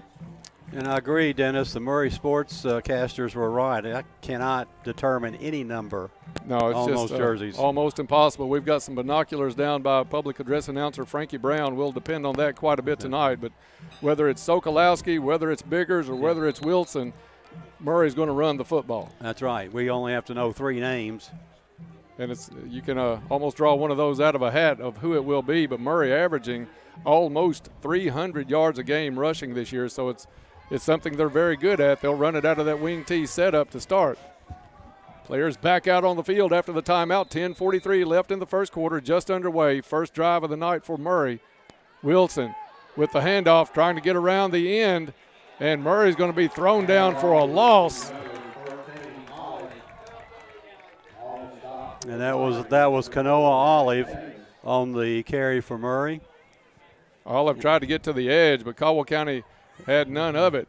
Minus 2 yards brings up 3rd and 12. So kind of got guys, where we got we want a flag on the play, and I think it's going to go against the Tigers for a horse collar. The officials are talking about it right now, and flag came out pretty quick. But the thing they might be discussing is for a horse collar, you have to grab a hold and pull backward. I'm not sure the Caldwell defender ever pulled backward on that play. Kind of just slung him down. So we'll see what they call. But I thought it was much lower on the jersey on the back. I didn't think it was up around the shoulder pad and neck area. Right, he didn't have his hand in that area for sure. Hey, you guys talked about their numbers earlier, and it's difficult to see even down here on the sideline. That's supposed to be illegal. The rule book says you're supposed to wear a contrasting color with your numbers. They're watching the jersey, and this doesn't qualify, and we see this in other sports too, and I'm not sure why some things are so picky to enforce, and this always gets let go because, teams do that because it makes it difficult to scout them. So, when you're watching on video, you can't see what number everybody is, and therefore you don't know what player somebody is. Yeah, even in a high-def situation, these numbers are going to be almost impossible to pick up, especially from this distance. Todd, that was, in fact, a horse collar call after they got together for a conference. It's a first down, moves the ball out to the Murray High 44-yard line on the penalty. 1st and 10, Murray. 10 minutes left in the first quarter. Collins with the handoff to the up back. Yardage into Caldwell County territory. Sokolowski on the carry. Gets it across the 50, or they're going to say his knee down just at the Murray 49-yard line. Gain of 5 yards on the play brings up 2nd and 5. Bob, even looking up here, you don't have to see the numbers, but you can see they pack some size onto that offensive line for Murray. Caldwell County defensively will still have Parker deep in the safety position, but nowhere near as deep as he does against most teams. Sokolowski, little dump pass is complete at the 47. This one does go into Caldwell County territory. Xavier Biggers on the catch.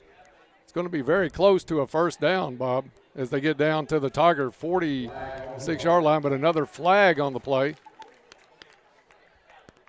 We'll see if it's going to be a hold. They are walking backwards, so you assume it's going to be a hold against Murray. And it's going to push it back to the 37-yard line of Murray. I never did see the call, but we're going to assume it was holding. 9:09 left in the first quarter. No score early on here. Murray with one pass so far in this drive. And they average just over a pass a quarter. 2nd and 15 approximately for the Murray High Tigers. They're going to split 2 receivers out to the right, 1 to the left. So for Murray, this is like a wide open offensive set. 1 back in the backfield. They've got the wing back also in. He goes in motion. Up back is the fake. He goes to the wing back on the pitch. He's across midfield, jumps 1 tackle, gets into Caldwell County territory. Ball got knocked loose. We'll see if they're going to call Murray down first. Biggers on the carry.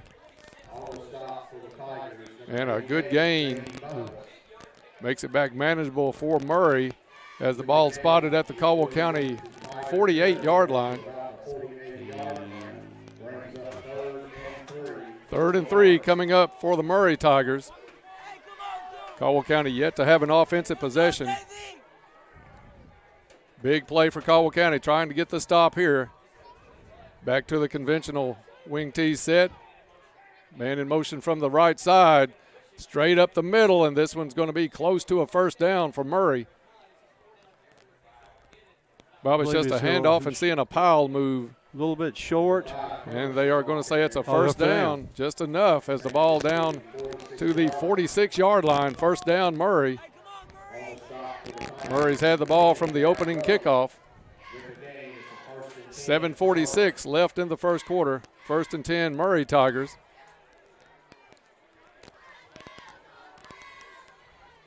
Murray looking to the sideline for the play. It's Collins under center. Up back, gets the handoff. He moves the line up to the 42-yard line. Sokolowski again on the carry. I really thought Biggers was going to get more carries than Sokolowski, but early on tonight, Bob, it's been Gage Sokolowski. He's obviously their workhorse, and he's showing that why he's their workhorse on this drive. Murray has second down coming up. 2nd and 6. Collins sets up under center. Again, handoff up the middle, breaks the line. He's got some room in the open field, past the 15, inside the 10, and brought down at the 5, maybe 6-yard line. Sokolowski again on the carry.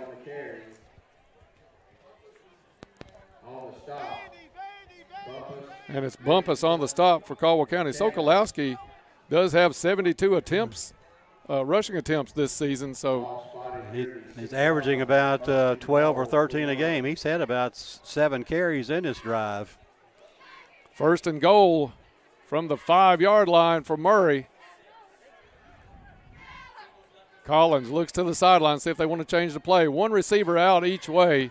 Wing backs on both sides of the line. Left wing goes in motion, takes the handoff, turns it up the field, and gets in. Signal from the sideline, touchdown, Murray.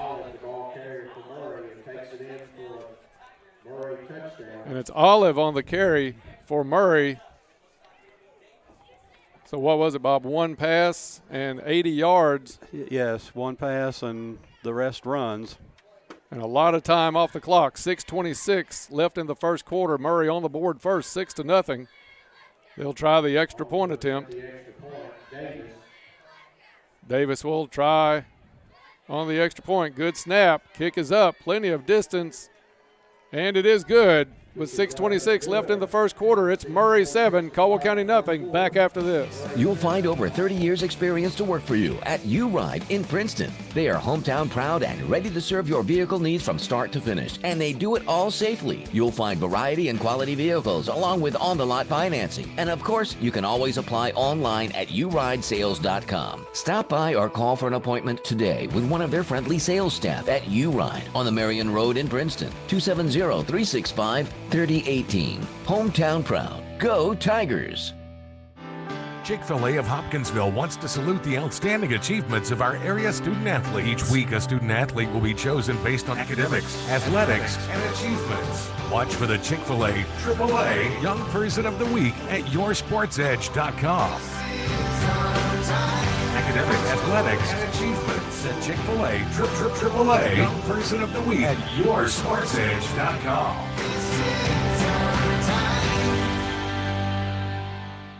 Good luck, Tigers. Have a great season. From Treasures Remembered.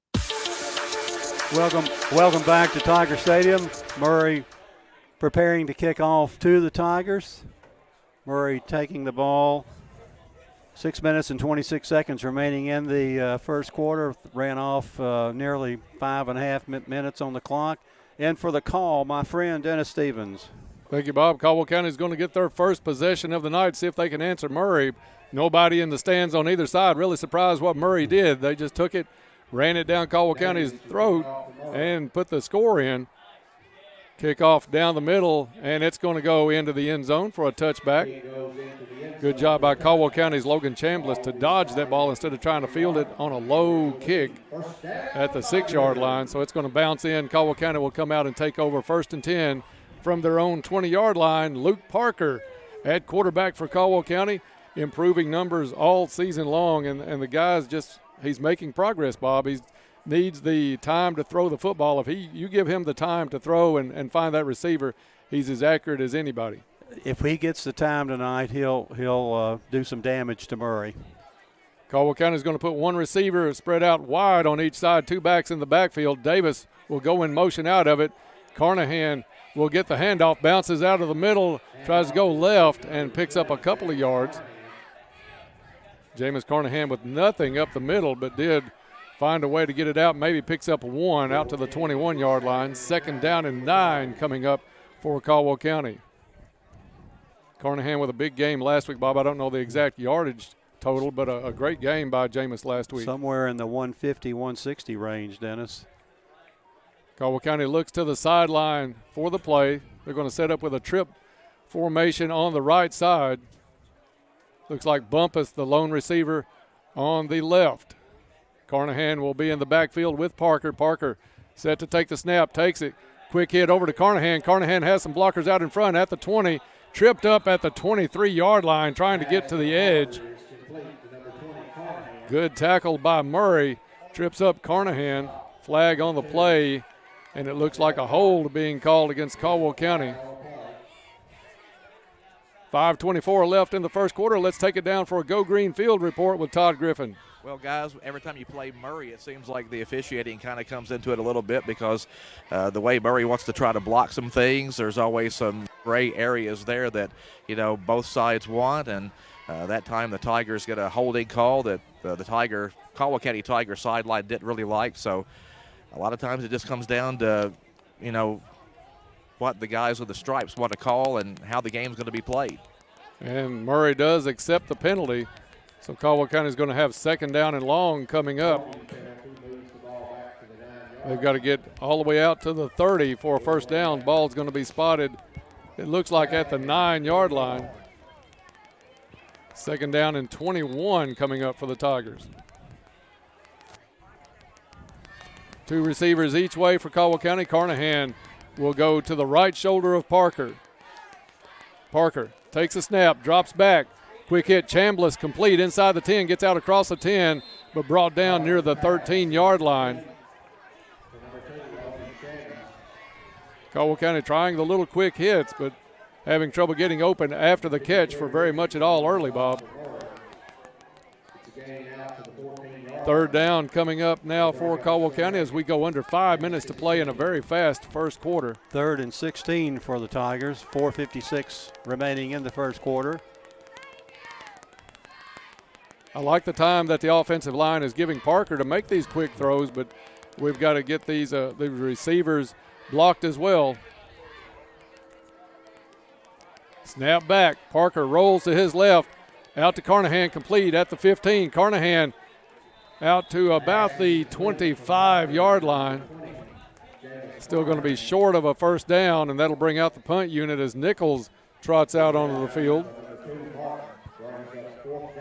We appreciate all the folks sending us texts saying they're listening over the area tonight.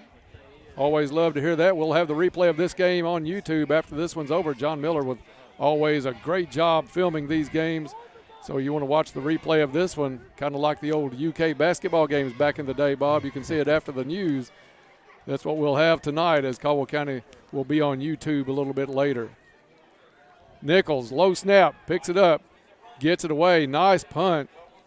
Going to go out of bounds. We'll see where they went out of bounds at. He had good height on that one, but the angle was tough. I think they're going to mark that one out. Looks like the 42-yard line of Murray, where Murray High will take over. Bob, we're off next week. It's the bye week for Caldwell County. We'll wrap up the regular season with another home game as Trigg County comes to town for the 139 Bowl in 2 weeks. And they move the spot up on that, Bob. It's going to be at the Murray 47-yard line. 1st and 10, Murray. We need a turnover here, Dennis. That's what the doctor hopefully will order on this possession. Murray High took the opening drive, 80 yards. Handoff up the middle. And another big gain on first down into Tiger territory. Sokolowski to the Caldwell County 47-yard line. Maurice Seals in on the tackle for Caldwell County, number 64. So 2nd down and 4 coming up for Murray as we go under 4 minutes to play. As we said, no play clock on the field tonight. Murray puts the right player in motion. Handoff again up the middle. Looks like Sokolowski again across the 40 down to the 39-yard line.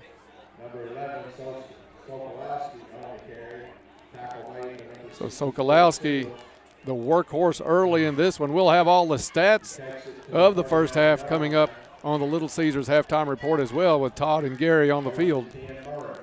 First down on the play for Murray as they are down to the Caldwell County 39-yard line. 3.5 to go in the first quarter. Bob, when you play Murray, it's almost like having a running clock. Collins under center. Handoff trying to get to the outside across the 35, inside the 30 and knocked out of bounds. Looks like Biggers on the carry. Almost made out a number 4 on the back of Biggers' jersey that time, Bob. So yeah, you've got to be under the perfect lighting conditions, I guess, to get those numbers. But Biggers with the speed. Sokolowski to the 20, 20, let's call it the 28-yard line. Sokolowski looks like the one going inside. Biggers with the speed, tries to get to the edge more. And another first down for Murray on the play. 3 receivers set to the right now.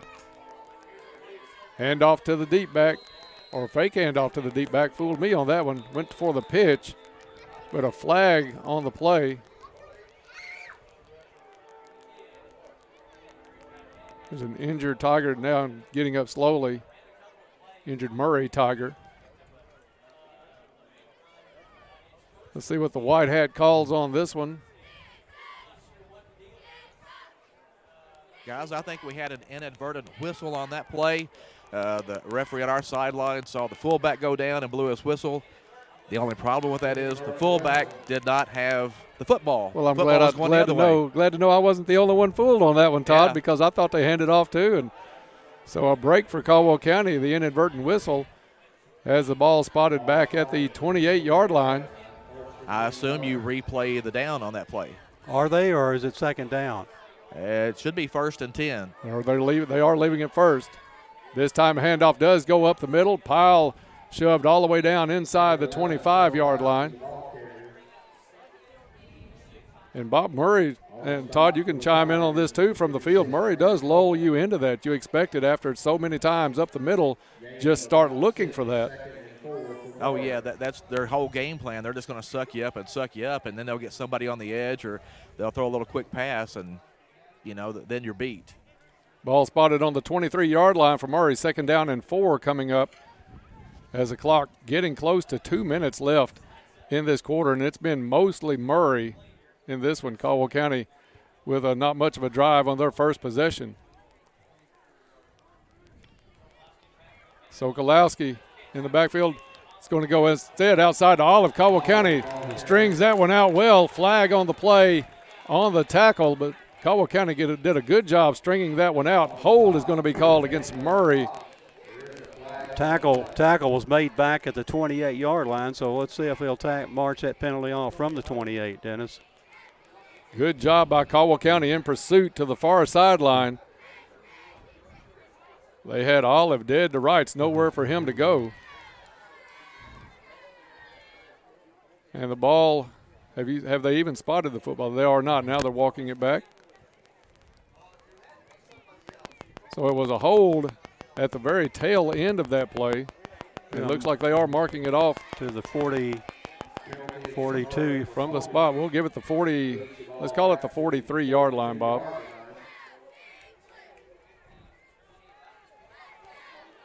So Murray will have 2nd down and long coming up. They've got to get back inside the 20 to, the 19? Because they got to get to the or 18. 18. Collins drops back looking to pass, has some pressure, goes deep, has a man open right through his hands at the 17-yard line. That's one of those where Murray kind of picks and chooses their spots in the game, Bob, and they had an open receiver. Bumpus was in coverage, and I don't think it would have resulted in a touchdown, but it would have been enough for a first down had the receiver reeled that one in. Incompletion stops the clock at 1:27 left to go in the first quarter. I think that may have been a little bit better pass too, but Collins didn't look, Wilson didn't look like he had a lot on that football to get it down to that receiver. This is where you're really long behind the chain, so great opportunity for the Tigers to get the ball punted to them. Murray leads this one 7-0. After that opening drive, Whistle stops this one. And it's offsides against Caldwell County. So they will give Murray 5 yards out of that 22. 3rd down and 17 coming up for the Murray Tigers. Well, this is a situation I was talking about in the pregame, guys, that 3rd and 17 for most of us is a throwing down, but Murray will stay with the run a lot of times. They may think, hey, 2 runs here and they can pick up a first down. Yeah, they may get wild with it a little bit, Todd, and try to get to the outside, but that's about as wild as you expect Murray to get offensively. So 3rd down and 17 coming up for the Murray Tigers. Clock ticks with 1:15 left to play in the first quarter as Murray tries to tack on to a 7-0 lead. Wilson drops back. He's going to go deep into double coverage. This one caught. Does he hold on? Touchdown, Murray. Murray with a little element of surprise as they go deep. And a nice throw by Wilson into double coverage. Curtis on the reception. And a bomb for Murray as they increase their lead to 13-0 with 1:03 left to go in the first quarter.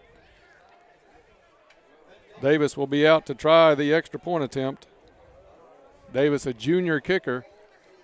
Pretty accurate, only missed 3 all season. This one up and good. 1:03 left to go in the first. 14-0. Murray has the lead. Back after this. Want faster, more reliable internet? Pennyrile Electric is proud to help power EnergyNet Fiber Internet service. Stream your favorite shows, game with unlimited data, work from home, or power your home security with a reliable EnergyNet connection. EnergyNet has gig-speed fiber internet packages starting at just $59.95 per month. And we offer local support. Check GoEnergyNet.com to see if EnergyNet Fiber Internet is available in your home. From vinyl to virtual, we've been there for it all. The best music. Worldwide at WPKYonline.com. The best music. So much good music. Download the free WPKY app and listen live. I don't listen to anything else. My station. Love it. It's my favorite. 1580 103.3. Boy, have you found the right place for music. WPKY. Welcome back to Tiger Stadium. Tigers see themselves now trailing 14-0. Minute 3 to play in the first quarter. Murray getting prepared for the kickoff and for the call. My friend Dennis Stevens.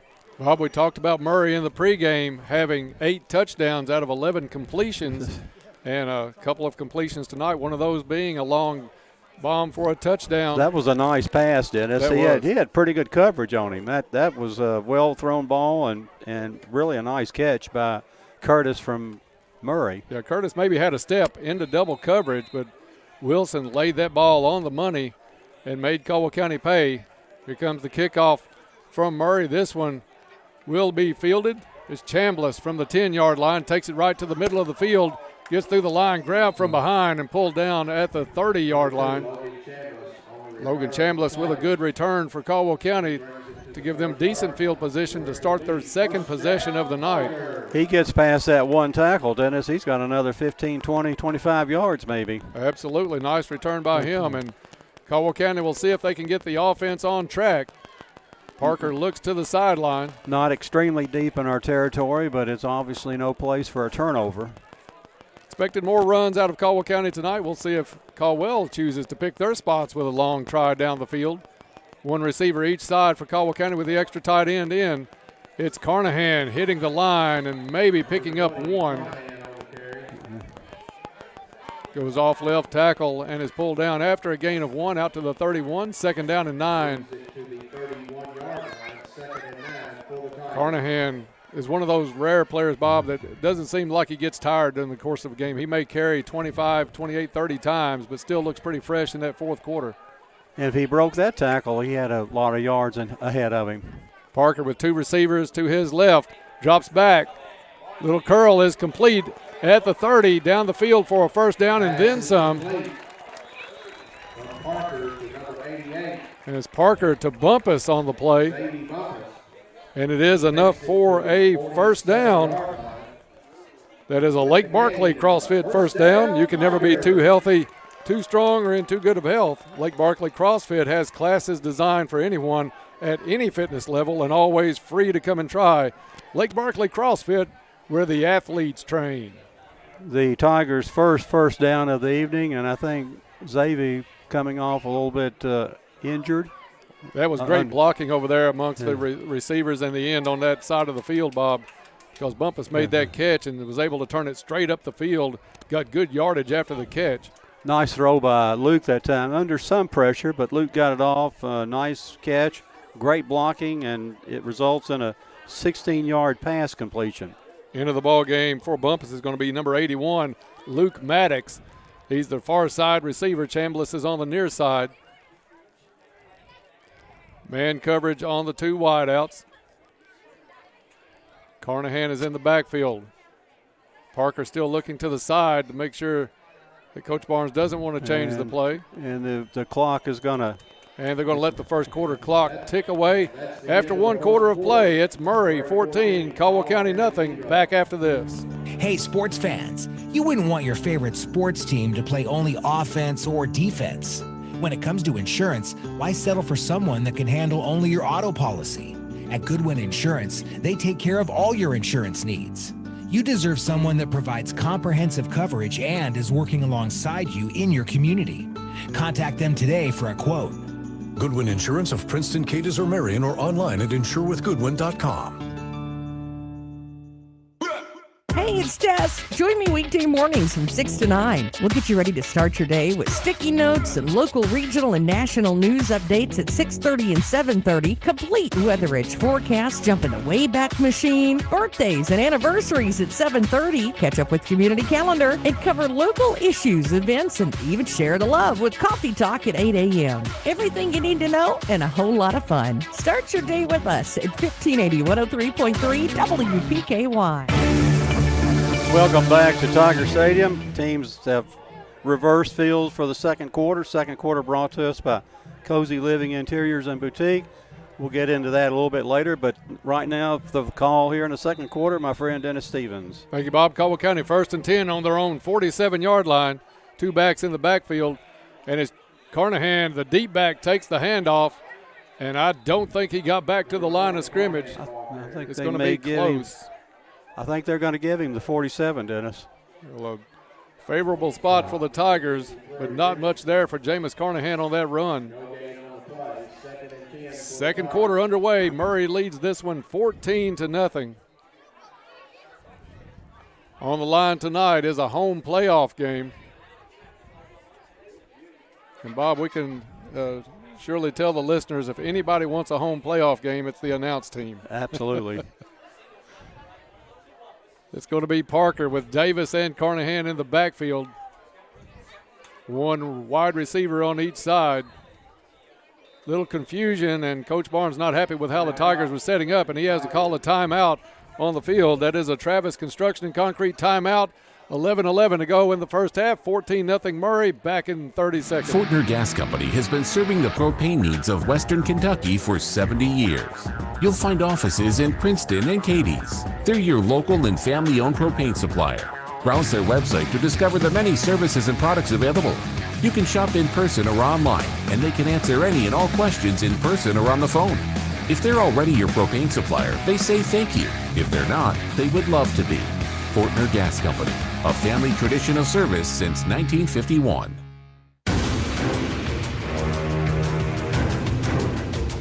And we're back here at Tiger Stadium. Again, the second quarter brought to us by Cozy Living Interiors and Boutique. Beautiful furniture, bedding, accessories, and gifts. Also, they're your local U-Haul dealer. Call Hab on that. Cozy Living, everything a home should be. And for the call here, my friend Dennis Stevens. Thank you, Bob. Parker in the backfield. Davis in motion out of the backfield. Hand off to Carnahan. Carnahan, nice run. He's got some open room. Gets to the sideline across the 30, 20, and he goes all the way. Touchdown, Tigers. No flags, Dennis, that I see. Jameis Carnahan just taking it 53 yards to the end zone. Got to the outside. Good blocking on that side of the field, and he found a way to get to that sideline. Won the foot race, and Caldwell County on the board, 14-6 now. That score coming with 11:01 to play in the first half. Caldwell County really needed that one, guys. Absolutely. On to try the extra point is going to be Nichols. This is a Goodwin Insurance extra point attempt. Kick is up. And it is good. John, we'll keep it right here and tell the folks about that extra point attempt. That was by Goodwin Insurance, your locally owned independent insurance agency capable of handling all of your insurance needs. Goodwin Insurance is a proud sponsor of Caldwell County Athletics, and they wish the Tigers well. And Todd, back to your point, Caldwell County really needed that one. They had very little time of possession in that first quarter and trailed 14-0. So that gets the Tigers a little confidence as well as cutting that lead in half. Well, and when you get down 14-0 to a team like Murray, I mean, you're just playing into their hands right there because they just want to run the clock after that. So you get some points on the board now. Now it's key for the defense. You got to get some kind of stop here. It doesn't have to be 3 plays and out, but you got to keep Murray out of the end zone and get the football back. And looking ahead just a little bit, Caldwell County gets the ball to start the second half. So if you play it right, you know, you can kind of go 2 for 1 there someplace and maybe get ahead of the game on possession swaps. And you know there's a lot of runs going on in the game, Todd, when we're talking about the first possession of the second half, and it's only 7:35. Well, yeah, you're probably not going to see a lot of possessions tonight with the way that Murray is running. I think Caldwell needs to try to keep establishing a running game too, and then maybe can take some shots down the field later on. Carnahan has good speed when he got out into the open and was able to do that down the sideline. Now Nichols to put it in play for Caldwell County. His approach and kick, low line drive is going to go middle of the field, picked up at the 7-yard line by Murray across the 20, 25, still dancing around across the 30 and brought down at the 31-yard line.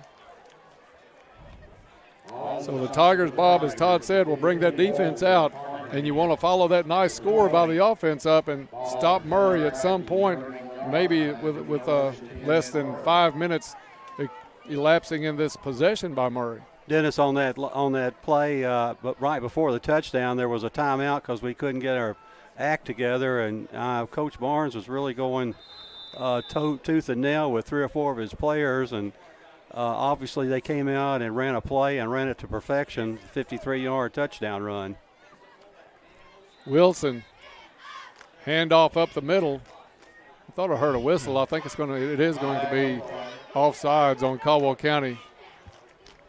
Pretty good crowd for Caldwell County shows up tonight, a little bit late, but better late than never. Nice crowd on the far side as well by Murray. Can't beat the weather tonight, guys. I'm a little surprised we don't see more people here from both sides with, you know, these two teams typically playing pretty good ball games and through the last several years, and with that home playoff game probably on the line tonight. Yeah, that was the prize dangling in front of both teams tonight, so we expected good crowds, but early on, I was a little concerned about Caldwell County's, but they have shown up. Colin Wilson back under center. Handoff right up the middle. Looked like Sokolowski trying to find that first down line. Gets close. Gets out to the 40-yard line, pickup of 4. See where they'll spot this one, and it is right on the 40. Bring up 2nd and 1. Sokolowski, big workhorse for Murray so far in this one. 10-18 left to play in the first half. 14-7 now, Murray High with the lead and the football. Wilson keeps it himself, turns it up the field, a little play action, and it's going to be close to a first down. I think he got it, Bob, and they are going to move the chains on that one. Out to the 43-yard line is Murray, and another first down. Murray with really tight packages when they get out there, Bob. It's hard for that defensive line to tell who's getting the football because they'll do a fake. They'll keep it in really tight. And it was Wilson that time with the first down run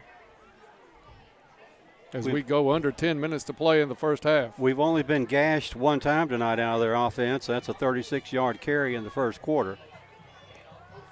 And it's going to be an option play by Wilson. He turns it back in, keeps it. Caldwell County turned him back in. He really wanted to option that one off back to the back, but he saw a couple of yellow jerseys out there, decided against it. Pick up a 5 yards on the play, though. He got something out of nothing. And I thought we were going to lose. One of the officials stepped on the football, almost fell down, but he recovers. And it is 2nd down and 5 for Murray High, leading this one 14-7. Both these teams wanting that home playoff game in the first round. Pitch to the backfield. Biggers trying to get to the outside. Gets as far maybe as the 50, and that's about it. Caldwell County on those bobs where those plays try to go to Biggers on the outside. Caldwell County's doing a good job of stringing those out and making good tackles on those plays. We have played that play well tonight. 3rd and 3. Murray's had much more success right up the middle than they had trying to get around to the edge. 3rd down and a long 3 coming up for Murray. Ball right on the 50-yard line. Wilson under center. Little flip out of the option. Hit, and Caldwell County holds. He maybe lost a yard. I think they're going to give him a gain, a favorable gain down to the 48-yard line of Caldwell County, but that's still going to be a yard short, but a flag on the play. Hold against Murray. So that will back Murray up. But Caldwell County had stopped Murray and was bringing up 4th down. I think we take the penalty. Absolutely. Obviously. And they do. Ball back to the 43-yard line. Let's take a quick Go Green field report with our buddy Todd Griffin. I don't think they moved the ball back far enough, guys. The ball is not spotted correctly. Even if you figure that the running back picked up a yard on the play before the hold happened, the ball needs to be back closer to the 41 or the 40-yard line. I agree. They've got it at the 43. And I believe their math is lacking. I agree with you, Todd. That was only like a 7-yard penalty. Well, I just heard Coach Jeff Riley say it's got to be double sticks on the other side because it happened short of the first down, so it has to be at least 11 or 12 yards. Exactly. Maybe a math refresher course is available at halftime for these guys. Yeah, it should be at least a yard or two back. I think it should be at the 41. And there is a conversation going on amongst the white hat and another official. Well, Jeff has it right, Todd. You're exactly right. If it's a 10-yard penalty, yeah, it's got to be the other side of the stick. Or 3rd and 11. Yeah, if they don't change this, we need a. We're going to bring the Sesame Street count and say 1 yard. Well, they moved the ball so far back that if I'm Murray right now, I'm yelling about it on the other sideline because. Well, where did they move it? Back to the 38? It's back to the 37. It's on the 37, yeah. 37. 37-yard line of Murray. We'll see if the far sideline gives any opposition to that spot. If they do not, they wind the clock, and we'll go under 8 minutes to play in the second quarter. So 3rd and 16 coming up for Murray High. Caldwell County does drop back in a little deeper coverage. Pitch to the outside. He's got some room across the 40, 45, 50. Ball loose and on the ground in Caldwell County territory. Looks like the homestanding Tigers recover this one. Right around the 42-yard line. They'll undo the pile, but the guys in goal are pointing our way. And, guys, when Caldwell County gets this football, there's going to be 15 yards marked off on Murray because Murray's player, when he got up out of the pile, threw his helmet across the field. Unsportsmanlike conduct, yes. Not only that, but if you're on my team, he's sitting on the bench the rest of the night. Was that the guy that was that the ball carrier, Todd? That was number 4 that threw his helmet. That's Biggers. Yes. A conversation going on. The ball obviously loose. It looked like Caldwell County was able to recover.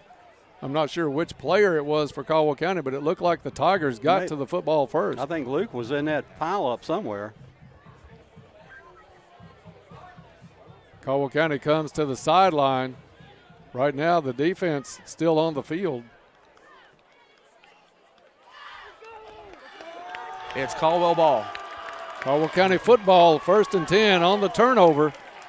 And when are they going to mark the penalty?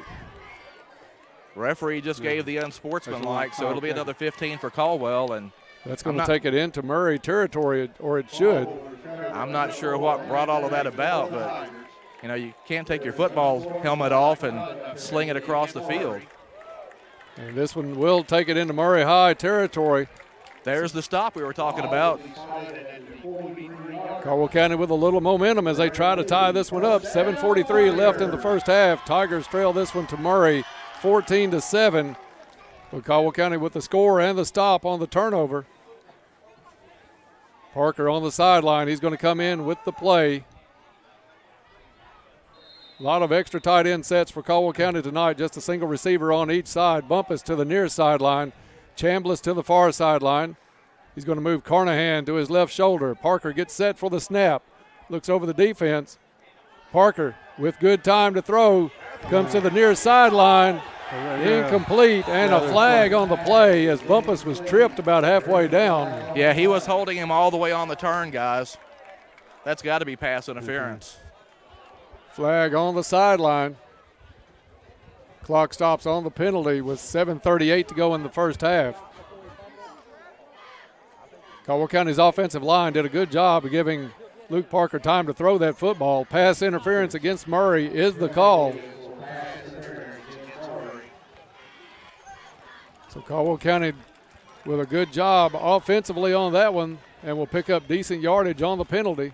I still say, though, that if I'm a coach, I'd rather a guy take that penalty than to let somebody run free down the sideline for a potential touchdown. We saw that last week with Caldwell. It cost Caldwell an interception initially, but then the Tigers picked off the next pass and ran it back for a touchdown.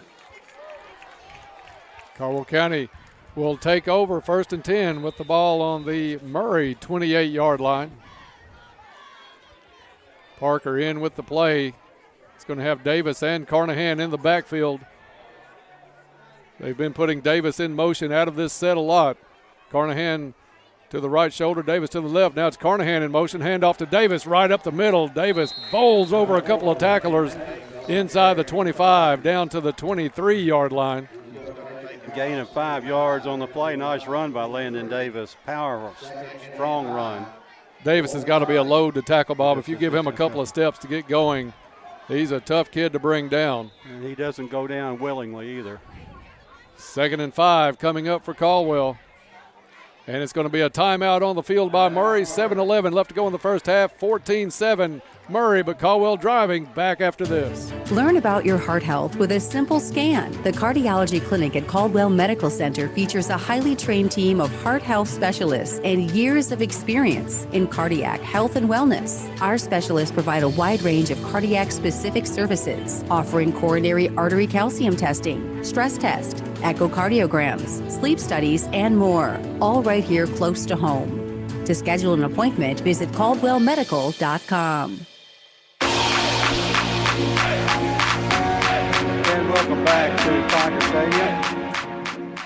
Both teams still at their respective sidelines. 7 minutes, 11 seconds to play in the second quarter. Caldwell County driving after recovering a fumble. And the Tigers going back out on the field. Listening to Tiger football on WPKY Princeton. And it's going to be Wofford going back on the line. Single receiver set each side. 2-back set for Caldwell County. This time Davis in motion. Hand off to Carnahan up the middle. Carnahan dodges a tackle. Spins himself to the 19-yard line, it looks like. Yeah, a little shoestring tackle on Carnahan. Murray still has a player down. Now he's up, limping just a little bit. But Carnahan inside the 20 to the 19-yard line. Third and 1 for the Tigers. Caldwell County looking good offensively here in the second quarter. Straight I formation this time. Deep back is Carnahan. Up back is Davis. Handoff goes to the deep back. Carnahan, he's got the first down and then some. Down to the 20, down to the 15 or 16. I think 16 is where they're going to call him. And that is another Lake Barkley CrossFit first down for Caldwell County on a good-looking drive after picking up the turnover. They'll wind the clock after the chains are moved on the sideline. 6.5 to play in the first half. Little Caesars halftime report from the field with Todd and Gary coming up at halftime. Carnahan in motion. Handoff to Davis. Davis plows through a couple of tacklers, gets across the 15 and down to the 14-yard line. I like how Caldwell County is making Murray respond to one of these players in motion, bringing somebody out in coverage, and then the handoff right up the middle. Bumpus is going to change sides. They're going to put a 2-receiver set to the far right side. Carnahan, the deep back behind Parker out of the shotgun. Parker takes it. Looked like Murray was moving. No flag. Complete on the far side. A little wide receiver curl. Well, they mark it maybe for no gain. And no gain on the play. Bumpus on the reception for Caldwell County. 3rd down and 9 coming up for the Tigers. 5:15 on the clock. Parker back in from the sideline. You've also got Maddox into the ballgame now. Maddox on the same side with Bumpus. Wolford far side with Chambliss. Parker rolls to the near side. Is going to keep it, turns it up the field. Tries to get around the edge, and he's going to be pulled down for no gain. I think Parker wanted to throw it, felt a little pressure, but then saw an opening, and that thing closed up pretty quickly, Bob. Ball spotted at the 14-yard line. So 4th down, and that's going to bring out Nichols. Looks like his spot is going to be the 21, so this will be a 31-yard field goal attempt. This kid's got plenty of leg for this. Parker on the hold for Caldwell County. Tigers trying to put points on the board after the turnover. Snap is back. Kick is up. Distance is good. And the field goal is good. 4:16 left in the first half. Caldwell County puts the points up after that turnover. It's Murray 14, Caldwell 10. Back after this. KFC Princeton, offering their amazing fried chicken and all the fix-its. You can dine in or call your order for pickup inside or use their convenient drive-thru. Your local KFC is located on the Marion Road in Princeton. Whether you enjoy a quick lunch or take dinner home or maybe take something to a friend in need, they're always ready to help. They're also looking for team members at KFC. Ask about becoming a member of their team. KFC on the Marion Road, where they appreciate your support and they are Princeton strong. Welcome back to Tiger Stadium. 4 minutes, 16 seconds to play in the first half. Caldwell County getting on the board 2 times in a row. First a touchdown, this time a field goal, a 31-yard field goal from Timothy Nichols, making the score Murray 14, Caldwell County 10. Both teams now coming back onto the field for the kickoff and for the call, Dennis Stevens. Thank you, Bob. Nichols will put it in play after the field goal. Caldwell County has answered back with Murray. Murray had the 14-0 lead. Caldwell County has come back with 10 of their own. Nichols will tee it up at the 40. As we said, the Tigers off next week, getting set for the 139 Bowl with Trigg County coming up 2 weeks from tonight here at Tiger Stadium. And then, Bob, hard to believe, but it's playoff time not far around the corner. These teams playing for that home playoff position. Nichols' kick is going to be short. Fielded and bobbled. 2 players at the 15-yard line. Picked up back at the 6. Murray across the 15-yard line back to the 16-yard line. But that was a case of the deep back and the up back. No communication. And the ball got loose. But Murray able to retain possession. Official searching for which marker to put it on, Bob. He finally settles on the 17. Well, it should be the 16, but Murray will take over 1st and 10 from their own 17-yard line. This would be another good place for a stop for that Tiger defense.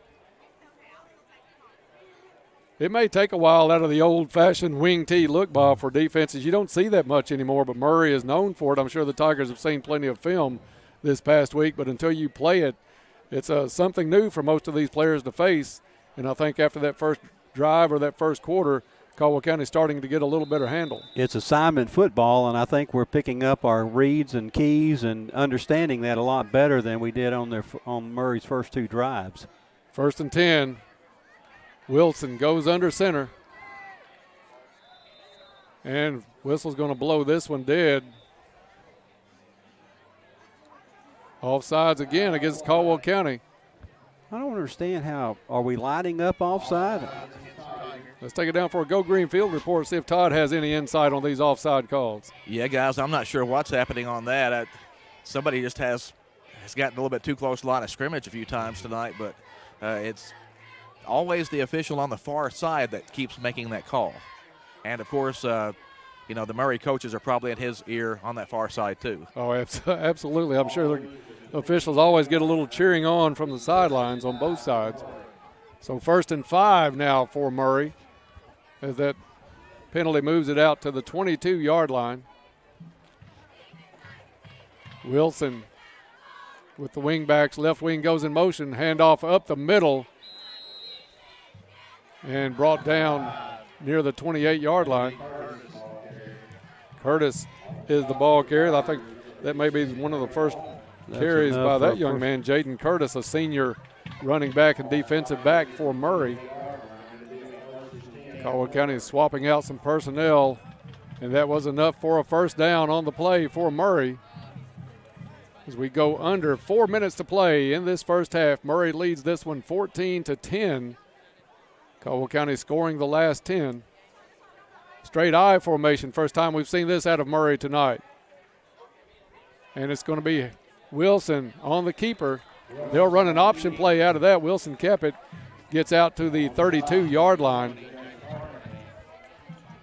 The overall result of the formation is about the same as Murray runs on any given play, Bob, but they set up in that I formation, fake the up back, and then he's got the option play set up for that deep back, but decided to keep it, picks up a couple on the play. It's another one of those boring 3-yard and 4-yard gains, Dennis. Yeah, first and a pickup of 3. They're going to give him 4 on this one.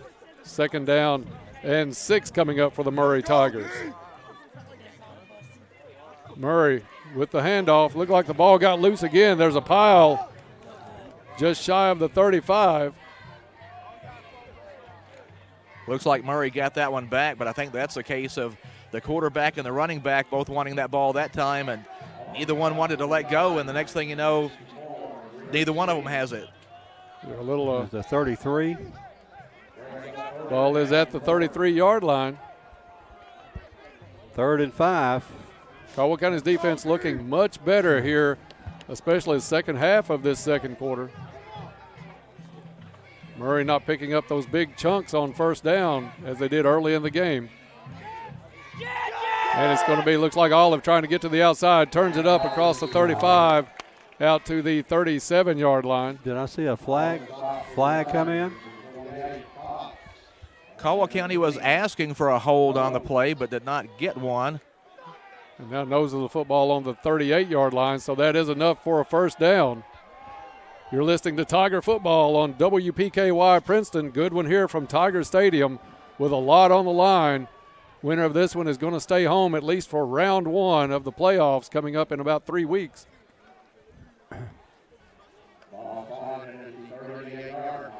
Bob, there's so much traffic in the middle of the field.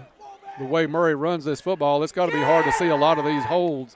Now Murray trying to get to the outside on the far side across the 50. Still got some room. Dodges a tackle, hit, and brought down, but it's inside the Caldwell County 40-yard line. Did you pick up that ball carrier? No. Kenyon Richardson on the tackle for Caldwell County, but a big gain and a first down to the Tiger 38-yard line. So Murray trying to threaten here with just a minute and a half left in the first half. Little Caesars halftime report comes your way at the half. Hand off to the up back. And a gain down to about the 35-yard line. They're going to give him maybe the 30. They're going to give him a very good spot 33. Down to the 33-yard line. Landon Davis on the tackle. Murray letting the clock run.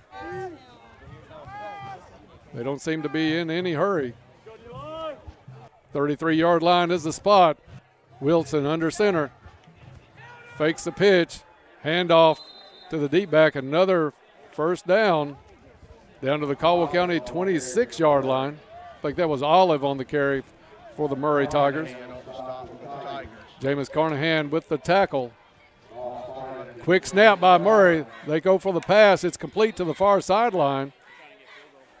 Didn't think everybody was set on that one, but apparently no flags that I can see.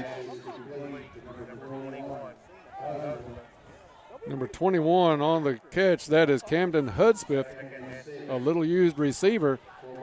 Pick up a 4, 2nd down and 6 for Murray. Got out of bounds, though. Stops the clock with 47 seconds. That play caught Caldwell County off guard and fortunately only resulted in 4 yards. Offset eye. Handoff is faked. It's going to be Wilson on the keeper, and he's going to be brought down. That's number 66 for Caldwell County on the tackle, and that is Connor King. Ball down to the 19-yard line. Half a minute left to play here in the first half. Murray getting to the outside, lowers his head, and it is out of bounds, but a good gain. I think Biggers got the first down. Got out of bounds, stopping the clock with 22 seconds. Bob, we'll see where we can pick this spot up at. I think it's going to be the 13-yard line. Let's go down for a Go Green Field report with Todd. Yeah, big play here if you can keep Murray out of the end zone. If you give up 3, you give up 3, but at least you're going to get the ball to start the second half. But you don't want to give up a touchdown here and see that double-digit lead go back up on the scoreboard. 22 seconds left on the clock. Wilson is going to go in. Offset eye set again. Wilson drops back, gets some pressure, throws it complete, and a nice one-on-one tackle. I think that was Parker on the tackle. Outside the 10, down to the 11. Clock running, only 6 seconds left on the clock. And whistles blow. I think Murray had a timeout left, and they used it with 3 seconds left on the clock. I don't think they were set if they were getting ready to. No, they weren't set. And the ball is placed at the 11-yard line. 3 seconds left in the half, and Murray gets the timeout. Murray leading this one 14-10. Well, again, if they decide to go for it here, just one play left, don't be surprised if they run the football. I mean, that's what Murray does. Yeah, we'll see what kind of set they come out in, but they have connected on a bomb tonight, put the ball in the air, and what was that pass play, Bob, earlier? Was it 53 yards? It was a 38-yard pass. 38-yard pass. And a nice pass. Wilson does have accuracy. Maybe not the strongest arm in the world, but he pinned that one between 2 Tiger defenders. Murray comes in from the sideline now after the timeout. Caldwell County's got their instructions from Coach Riley out on the field. 3 seconds. This will most likely be the last play of the first half.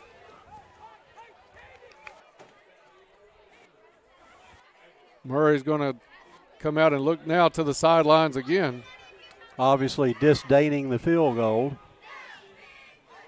They look like they are going to set up for the field goal. They've got the kicker out there, so I think they're going to try a field goal here from about, 27 yards? 28? Spot it at the 28-yard line, or the 18-yard line for a 28-yard attempt. Everybody down here, though, careful about a fake on this play. It's Davis, the one that does the point afters. And so much so that County tried to freeze him. Tigers are going to call a timeout and try to put the freeze to young Davis. Just wanting to make sure everybody knows who they've got in case they decide not to kick it at some point. Timeout brought to you by Travis Construction and Concrete. For all of your construction and concrete needs, it's Travis Construction and Concrete. They do driveways, porches, foundations, basement walls, decorative concrete, remodels, and much more. That's Travis Construction and Concrete. Todd, we don't know about the distance that he can kick. The extra points have had plenty of distance, but yeah, just I think a 28-yard kick. I'm sure he's got the leg for this one, or they wouldn't bring him out in this situation. But yeah, I think there's plenty of range here. It's just, do you trust Murray to kick it, or are they trying to set something else up? There is a lot of room. The ball near the near side hash mark, so a lot of room to the left if they did decide to go to that far side, try to get out in the open. Caldwell County is going to put Wofford on that far side to try to keep anything contained should they try that. Yeah, that was that timeout for the Tigers from Caldwell County. They just wanted to make sure everybody knew who had who in case it's not a kick. Davis drops back. Snap is down. Kick is up. It does have plenty of distance, but it looked wide, and it is wide to the right. Caldwell County holds.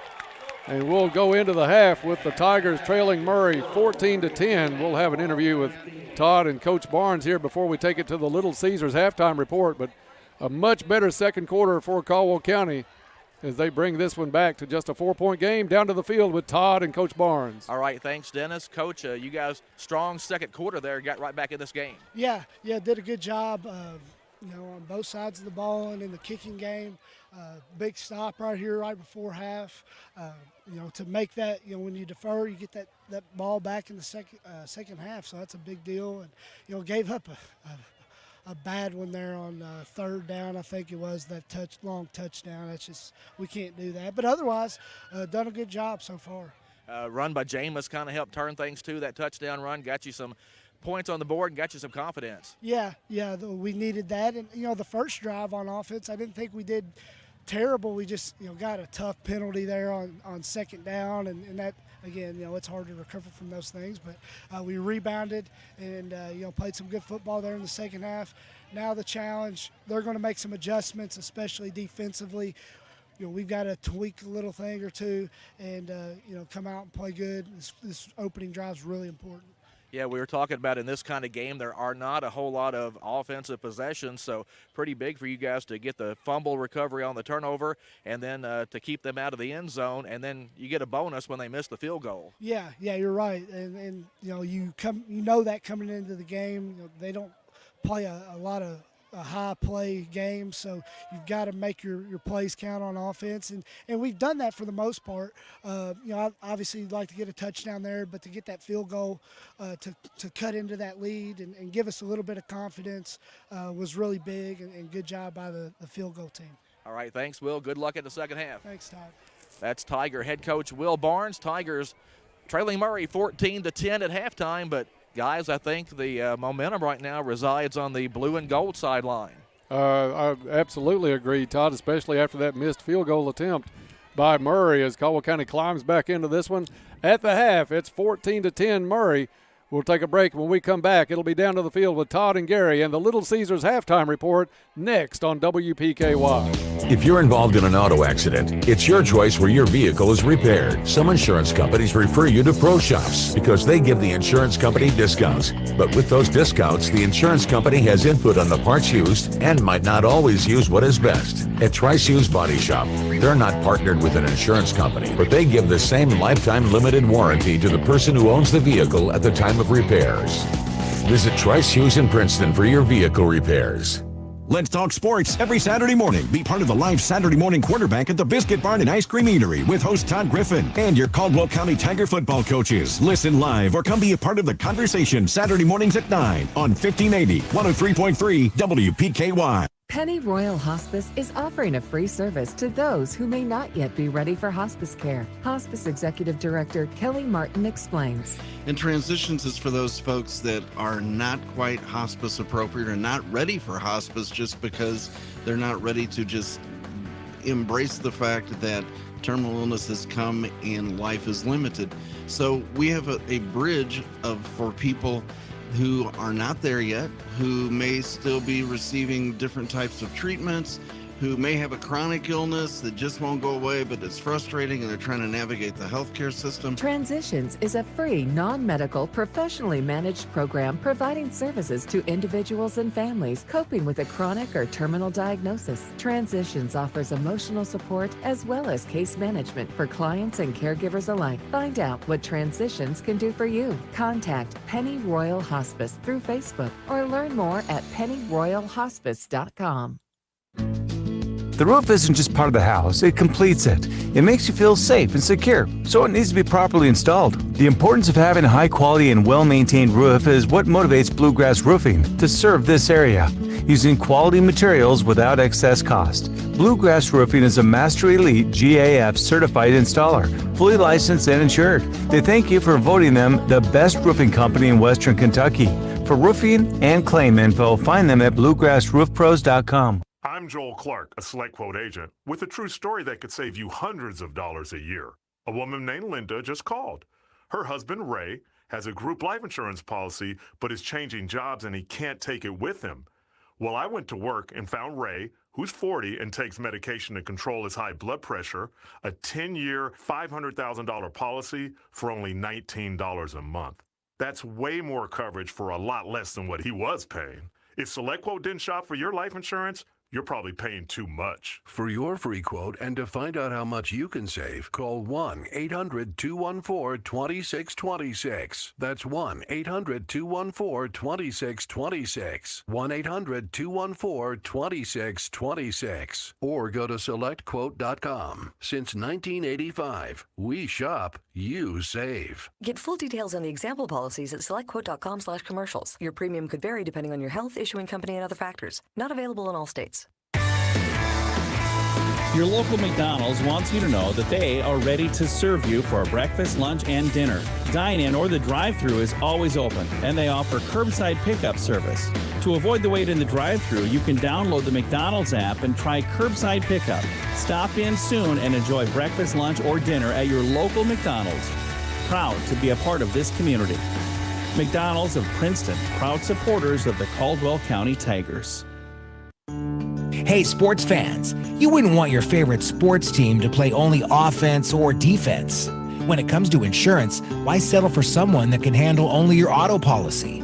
At Goodwin Insurance, they take care of all your insurance needs. You deserve someone that provides comprehensive coverage and is working alongside you in your community. Contact them today for a quote. Goodwin Insurance of Princeton, Cadiz, or Marion, or online at insurewithgoodwin.com. Words you will never see or hear with YourSportsEdge.com. For subscribers only. To read more, you must subscribe. What you will hear and see is award-winning sports coverage. Your two-time winner of the Kentucky Broadcasters' best digital product. YourSportsEdge.com.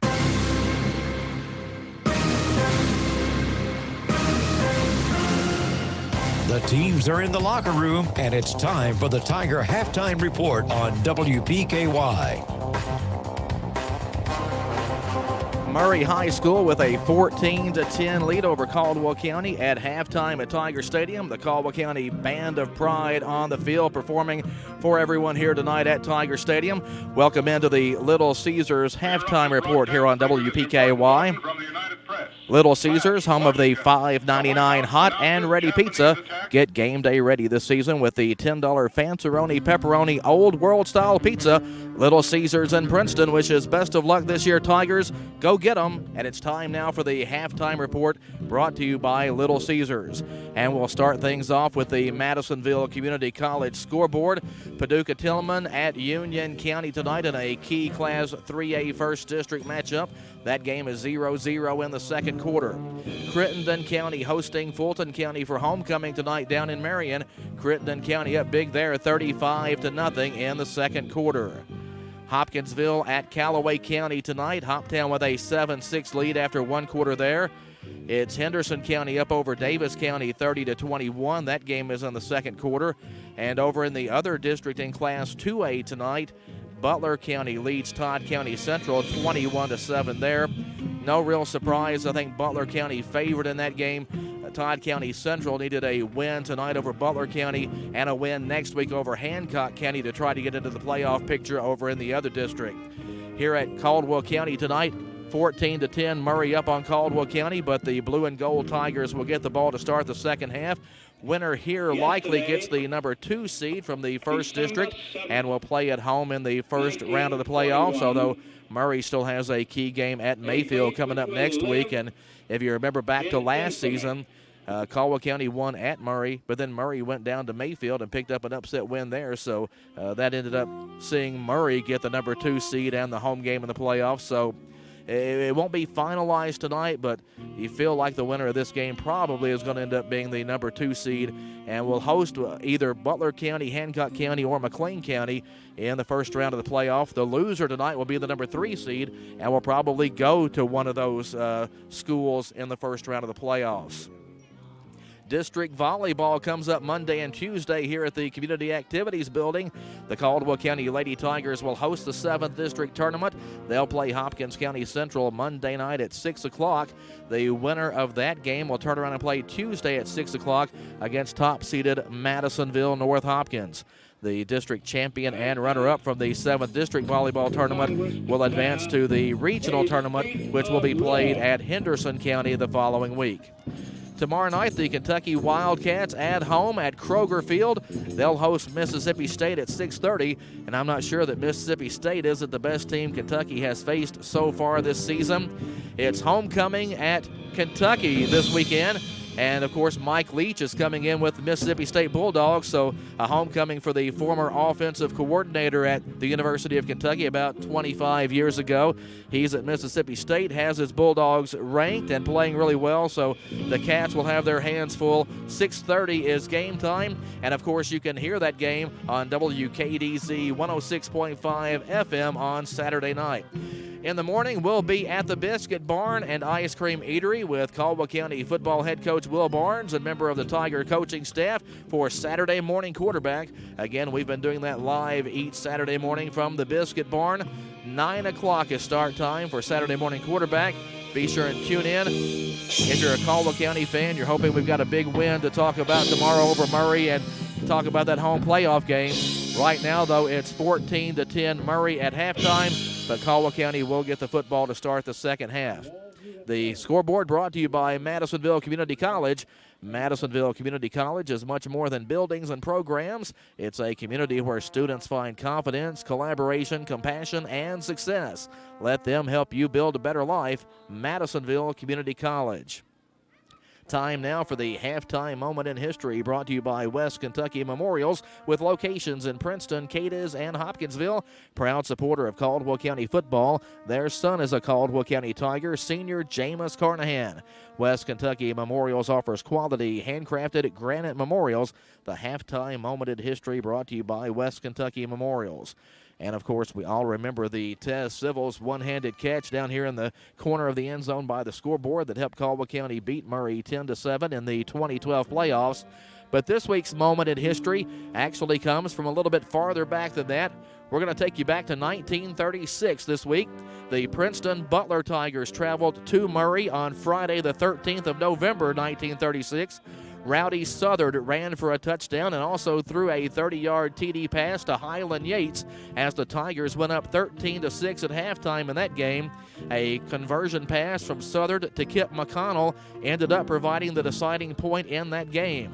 Murray scored in the third quarter to get within 13-12, but Murray was stopped just inches short of the goal line on the conversion try to keep from tying the game, and Butler held on to win 13-12. Of course, back then, a conversion was worth just 1 point, whether you kicked it or tried a run or a pass play. The 2-point conversion play did not arrive in high school football until the 1950s. So again, the Butler Tigers, back in November of 1936, picking up a 13-12 win at Murray. Halftime at Tiger Stadium, 14-10, Murray up on Caldwell County. We'll continue with the Little Caesars halftime report. We'll have stats for you in just a moment. Stay with us here on 1580 103.3 WPKY. This is Casey McCoy, and I'm a mortgage loan processor at Farmers Bank. One of my favorite things about our home loan process is that you can apply online whenever it's convenient for you. By applying online, your information is sent directly to our lenders. It's quick and easy and a good way to jumpstart your loan. Apply today at yournxtbank.com. Farmers Bank and Trust Company, member FDIC, equal housing lender. This is Alan Watts with Your Ag Edge, inviting you to join me Monday through Friday at 5:30 a.m. for the WPKY Morning Ag Report. We check in daily with Caldwell County Agriculture Extension Agent Shane Bogle. Get the latest from fellow farm broadcaster Max Armstrong. Take a look at the latest livestock market reports. Hear the latest edition of Traveling to Bluegrass and check the opening grain market with Hopkins Elevator's Ben Westerfield. That's the Morning Ag Report from Your Ag Edge Network on 103.3 FM and 1580 AM WPKY.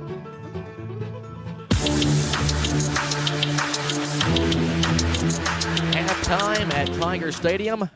Murray leading Caldwell County 14-10 here at the break. Welcome back to the halftime report presented by Little Caesars Pizza. It's time now for the halftime stats brought to you by West Kentucky Memorials. And here's Gary Goodacre with all the first half numbers. Yes, and by the way, the band is leaving the field. Good luck to them at regionals next Saturday the 22nd. So we heard their last halftime performance before they go to their big competition. Caldwell County only ran 13 plays in the first half. They only had 3 possessions, a punt, a touchdown, and a field goal. The big play was the 53-yard touchdown run by Jameis Carnahan. He had 62 yards rushing on 6 carries. Landon Davis, 2 carries for 6 yards. Luke Parker, 1 carry for 1 yard. 69 yards rushing on 9 team carries. The Luke Parker percentage was 100% on passing. He had 4 attempts and 4 completions. 2 of them to Xavier Bumpus for 16 yards, 1 to Jameis Carnahan for 11, and 1 to Logan Chambliss for 5. 32 yards passing for Luke Parker, 101 yards of offense for the Tigers with 4 first downs. So the Tigers were able to score on 2 of their 3 possessions, even though they had an overwhelming deficit on time of possession to Murray, who ran the ball 27 times, passed it 5 for 32 offensive plays. They were led by Gage Sokolowski with 10 rushes for 83 yards, and Xavier Biggers, who had 8 carries for 71 yards. They ran the ball 27 times for 189 yards. Only 5 attempts passing for the Murray Tigers. They hit on 3 of them. The big one was the 37-yard pass for the touchdown, and there was another completion for 4 yards, another one for 3 yards, for a total of 44 yards. The quarterback, Colin Wilson, was 3 of 4. The spike to stop the clock at the end of the half is considered a team passing attempt. Does not go to the quarterback. 44 yards passing, 189 yards rushing, 13 first downs for a total of 237 yards offense for Murray on their 4 possessions. The first 2 were touchdowns, but then a fumble lost and a missed field goal kept the margin at 4. So even though the Murray Tigers outgained Caldwell by greater than a 2-1 margin, the scoreboard has only a 4-point deficit, and the Caldwell County Tigers, by deferring, will accept the second half kickoff. So we've got ourselves a ball game here, Todd, and I'm looking forward to a good second half, but it all depends on that first possession by Caldwell. We'll have it for you here on WPKY coming up. Should be a fun second half. Halftime stats brought to you by West Kentucky Memorials, with locations in Princeton, Cadiz, and Hopkinsville. Proud supporter of Caldwell County football. Their son is a Caldwell County Tiger, senior Jameis Carnahan. Again, 14-10, the score here. Murray over Caldwell at halftime. Couple updates real quick on the Madisonville Community College scoreboard. Union County has taken a 7-0 lead on Paducah Tillman in the second quarter. Trigg County up 21-14 over Webster County in the second quarter. Apollo leads Marshall County 27-7 at halftime. An update on a score we gave you earlier. Hopkinsville has blown open the game at Callaway County, going up 35-6 at halftime. Here it's Murray 14, Caldwell County 10. We're back with the second half of action after this. That's going to wrap up the halftime report presented by Little Caesars. Back after this on 1580, 103.3 WPKY. Your local McDonald's wants you to know that they are ready to serve you for breakfast, lunch, and dinner. Dine-in or the drive-thru is always open, and they offer curbside pickup service. To avoid the wait in the drive-thru, you can download the McDonald's app and try curbside pickup. Stop in soon and enjoy breakfast, lunch, or dinner at your local McDonald's. Proud to be a part of this community. McDonald's of Princeton, proud supporters of the Caldwell County Tigers. Words you will never see or hear with YourSportsEdge.com. For subscribers only. To read more, you must subscribe. What you will hear and see is award-winning sports coverage. Your 2-time winner of the Kentucky Broadcasters' best digital product. YourSportsEdge.com. Welcome back to Tiger Stadium. Third quarter about to get underway. Both teams leaving their respective benches to get into kickoff formation. Caldwell County will be receiving to start the third quarter, and the Tigers will be going from left to right. The third quarter brought to us by Cozy Living Interiors and Boutique. Stop in and see Pam out there. A lot of inventory in that store. Beautiful furniture, bedding, accessories, and gifts. Stop in and see Hab. He's your local U-Haul dealer. Cozy Living Interiors and Boutique. Everything a home should be. For the call here to start the third quarter, my friend Dennis Stevens. Thank you, Bob. Great job down on the field, guys, with that Little Caesars halftime report. And, Bob, before we get the kickoff, I want to commend all of our fire department, our area fire departments, and public service workers taking care of the fires over on the Maple Street area this afternoon. Kickoff is received by Caldwell County's Chambliss at the 16-yard line, gets it up across the 30 and down at the 33-yard line. Good return by Logan Chambliss for Caldwell County. An excellent starting field position as Caldwell County will take over with a chance to take their first lead of the night. Tigers trail this one 14-10 to Murray. On the line, Bob, is a first-round home field playoff game. And there aren't two people that want that any more than you and I don't think.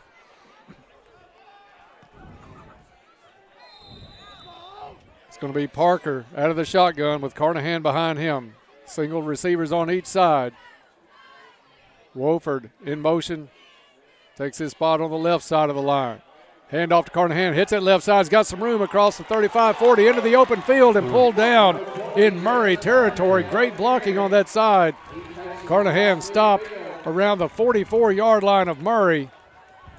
They put Wofford in motion, set up on the end on that left side. That's the side Carnahan went to, down to the 43-yard line.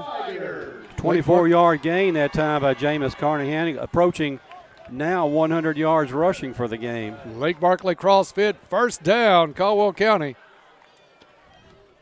Again, Caldwell County with a player in motion. It's going to be Carnahan trying to get to the near side. He does across the 40, running the ball well. He gets into open ground. This could go all the way and does. Touchdown, Tigers. Typical Caldwell County drive, Dennis. Two plays. Two plays, both Jameis Carnahan runs, both on plays. Caldwell County put somebody in motion to block extra on that side, and they did the job. Great blocking and excellent running. And Caldwell County, what a way in to a matter come out of to start the third 34 quarter. seconds. You're absolutely right, Bob. 16-14, pending the extra point attempt by Nichols. Guys, I want to see that run again on the video because there were about 3 pancake blocks on the outside, and Murray just got steamrolled. And a flag goes up down there now as both teams standing across from each other. I don't know if a little jawing going on or what the call was, but the flag went high right in between the two sides as they get set for this extra point attempt. I think the first flag was a sideline warning on Caldwell County because, you know, when people score a big touchdown, they get excited and jump up and down, so we have to throw a wet blanket on it by throwing the flag. Yeah, we don't want to have fun. But I'm not sure. Somebody from the Murray huddle must have said something on the second flag. This one right over the official, standing over the football, getting set for the extra point attempt. So they'll talk this one over. This might be, if it's against Murray, maybe assessed on the kickoff. Caldwell County with their first lead of the evening, 16-14, as they get set for a Goodwin Insurance extra point attempt. Goodwin Insurance is your locally owned independent insurance agency capable of handling all of your insurance needs. Goodwin Insurance is a proud sponsor of Caldwell County Athletics. And they're also putting together one whale of a West Kentucky Hoops Fest coming up in December at the Cab. Dennis, I think Torrey Hammond has outdid himself this time. Oh, wow. He's outdone Has it. he not? Yes. This is the best lineup we've seen. Teams all the way from Chicago coming down, and with some highly rated D1 players all through the lineup for those 2 days. So I can't wait for that at the Cab. I think, Todd, correct me if I'm wrong, 22nd and 23rd yes, of December? It's right before Christmas this year. It's actually before Christmas this year. Looking forward to that at the Cab. That's going to bring a crowd into the community activities building this season. And now we got to go over and talk to the whatever decision they reach. They got to go over and tell the Murray coach what's going on. Another delay here. Yeah, we need breaking news on this. We need to know what this is and get this going because you're kind of putting a stall on the momentum that Caldwell County has had from the second quarter and leading right into this third quarter. But the coaches obviously saw something they thought would work at halftime. They came in, put basically the same play, one time to the left, one time to the right. Carnahan with big gains on both and 2 runs. Carnahan's in the end zone. Yeah, Jameis, 2 carries on that drive, a 67-yard drive, and he's responsible for all of it. Well, he was 1 block away from taking the first play to the house. Yes, exactly.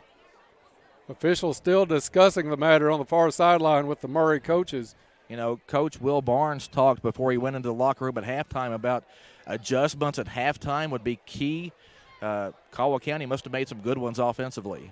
That's back-to-back weeks, Todd. You go back to the Fort Campbell game last weekend where it was 0-0 at the half. Tigers come out look like a different team in that second half. So these coaches right on top of things, coming down, putting some of these adjustments in, and Caldwell County benefits by picking up their first lead of the evening.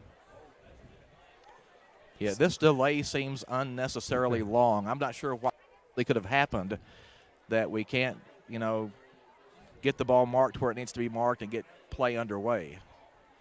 Both officials still over with the Murray sideline. Nobody on the Caldwell sideline that I can tell. But this one is taking an exceptionally long time. I've been in staff meetings that didn't take this long.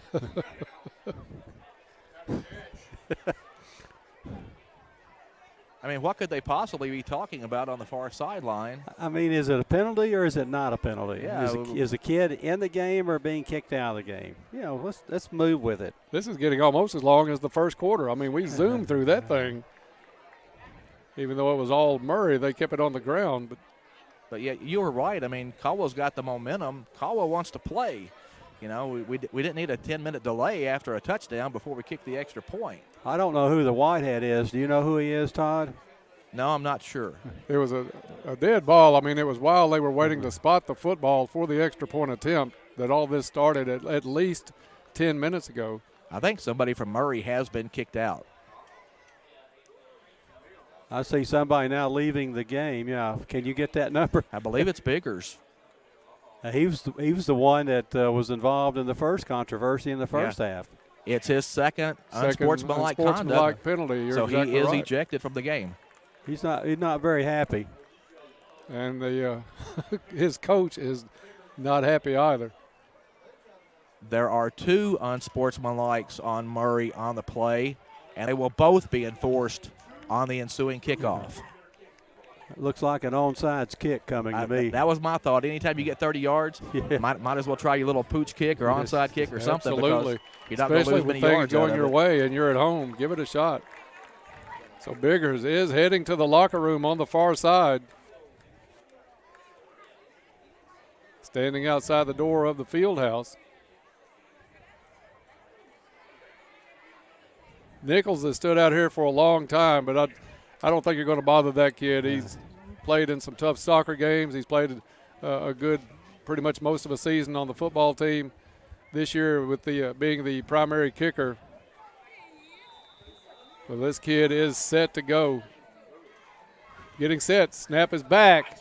Kick is up. And right down the middle. 11:26 left to go in the third quarter. Tigers with their first lead of the night. Caldwell 17, Murray 14. Back after this.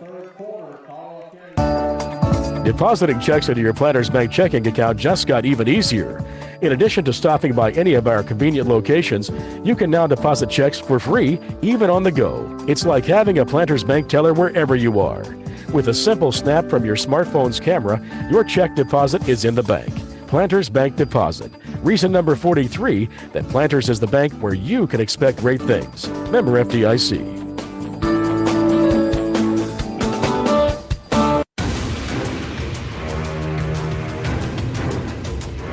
And welcome back to Tiger Stadium. Referees are now marking off these 2 personal foul penalties, and Caldwell County will be kicking off from the Murray 40. Actually, they got it marked the wrong way. Yeah, they heard you, Bob. So they're going to come back this way. It should actually be the 30, right? Yeah, he's going back now. He marked off the first one, stopped, placed it, Yeah. now he's coming back. What was that first move, Todd, that he got down to our 30? He just got confused maybe? I'm not sure. I think he had to mark off both penalties, and that 30 yards. Okay. I think you just onside kick or something here, and I mean, there's no reason to kick this long at all. No, because it's got to go 10 yards, so you're looking at Murray at least it's a 30-yard 20. penalty against Murray. I don't know that we had a penalty on that play. No, we did not. Okay, so why did he come back? He just got confused. I think he was just confused on which end of the field after halftime that Murray was going to. Well, Will's telling Nichols to kick it through the uprights. I've always thought you should get a point for that if you could kick the ball through the uprights on the kickoff. Well, I like that too, but maybe he's telling him that so the players on Murray can hear it, and he's already told him something different. I think it's time for hot potato. And it is an onside kick. It's recovered by Murray at the 19-yard line. Nice kick. That was a little deploy, Todd, that Coach Bars may have yelled it out there. But yeah, Caldwell really sold that one because Will even came by and said, we don't want to risk kicking it out of bounds. And then they kicked the onside kick. So, yeah, good job of selling on the Caldwell sideline on that play. And they do spot it on the 20. So just underway here in the second half. Murray will take over 1st and 10 from their own 20. Go ahead, Bob. Now that Biggers is out of the game, we might be able to focus a little bit more on Sokolowski. I'm not sure why that ball is at the 20. They fell on it at the 19. Yeah, I agree with you, Todd. And it's Wilson. Handoff to the deep back. He's got good yardage on 1st down across the 30. Lowers his head and plows over another Tiger. Gets it out to the 36-yard line. Olive was the ball carrier, and you expect Olive to maybe get a few more carries this second half just to give some a little breather maybe to Sokolowski at times. Sokolowski, the main horse on this team, but the kid can only carry so many times. Murray back to the line of scrimmage. Ball spotted at the 35-yard line, 1st and 10 after a 15-yard pickup by Olive. Deep back, takes a handoff. Caldwell County's Davis in on that one. I don't think number 64 is I don't think Murray was set on that play, Dennis. They got up to one guy got up to the line of scrimmage and just barely got down before the snap, but obviously no penalty. They pick up 1 yard on that one. 2nd down and 9 coming up for Murray. 10:30 left to play in the third quarter. Caldwell County now ahead in this one, 17-14. Both teams realize the importance of this game. You're surprised, or I am at least, Bob, a little bit of Biggers picking up those 2 unsportsmanlike conduct fouls in a game with this magnitude. Probably, obviously, a little bit out of control. Self-control is key in life. Handoff to the back, up to the 40-yard line.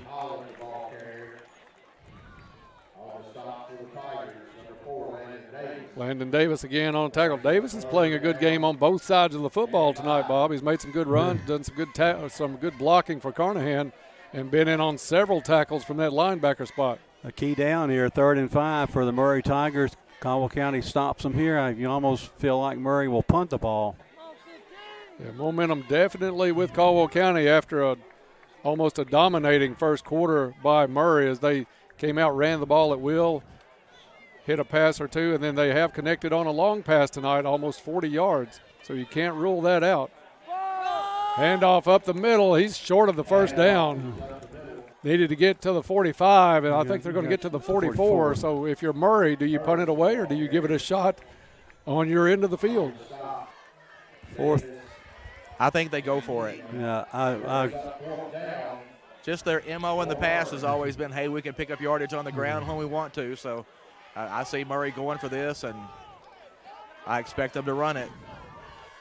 Caldwell, are you going to pack this one in tight and put everybody within 5 yards? Or are you going to You have to be cover careful. Tight? Murray is going to go for it. I formation set up.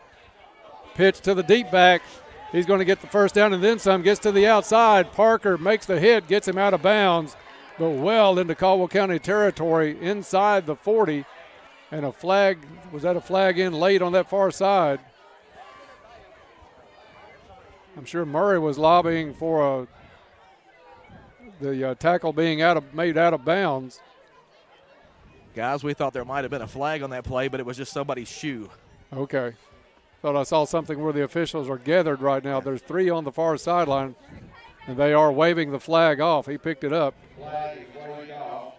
Also, there was a flag on the other side. Yeah, the far side, but Okay. the official just picked it up, waved it off. The gain was down to the 38-yard line of Caldwell County. But we saw something laying in the middle of the field that we thought was a flag, but I think that was Wofford lost a shoe. Yeah, Caldwell players came back and got the shoe. So Murray, 1st and 10. with 8:36 left to play in the third quarter. Xavier Biggers ejected from the football game very early in this second half. And a whistle blows. They finally got Murray. They were not set. They're going to get an illegal procedure. Yeah, they haven't been set a lot tonight. Yeah, that's what I think too. So it'll be 1st and 15 coming up for the Murray Tigers. Caldwell County looking good defensively. 43-yard line is the spot. 1st and 15.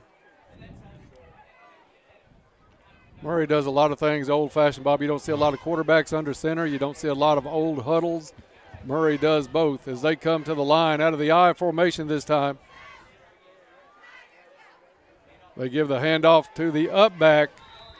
Gets it back down to about the 38-yard line, picks up the 5 penalty yards.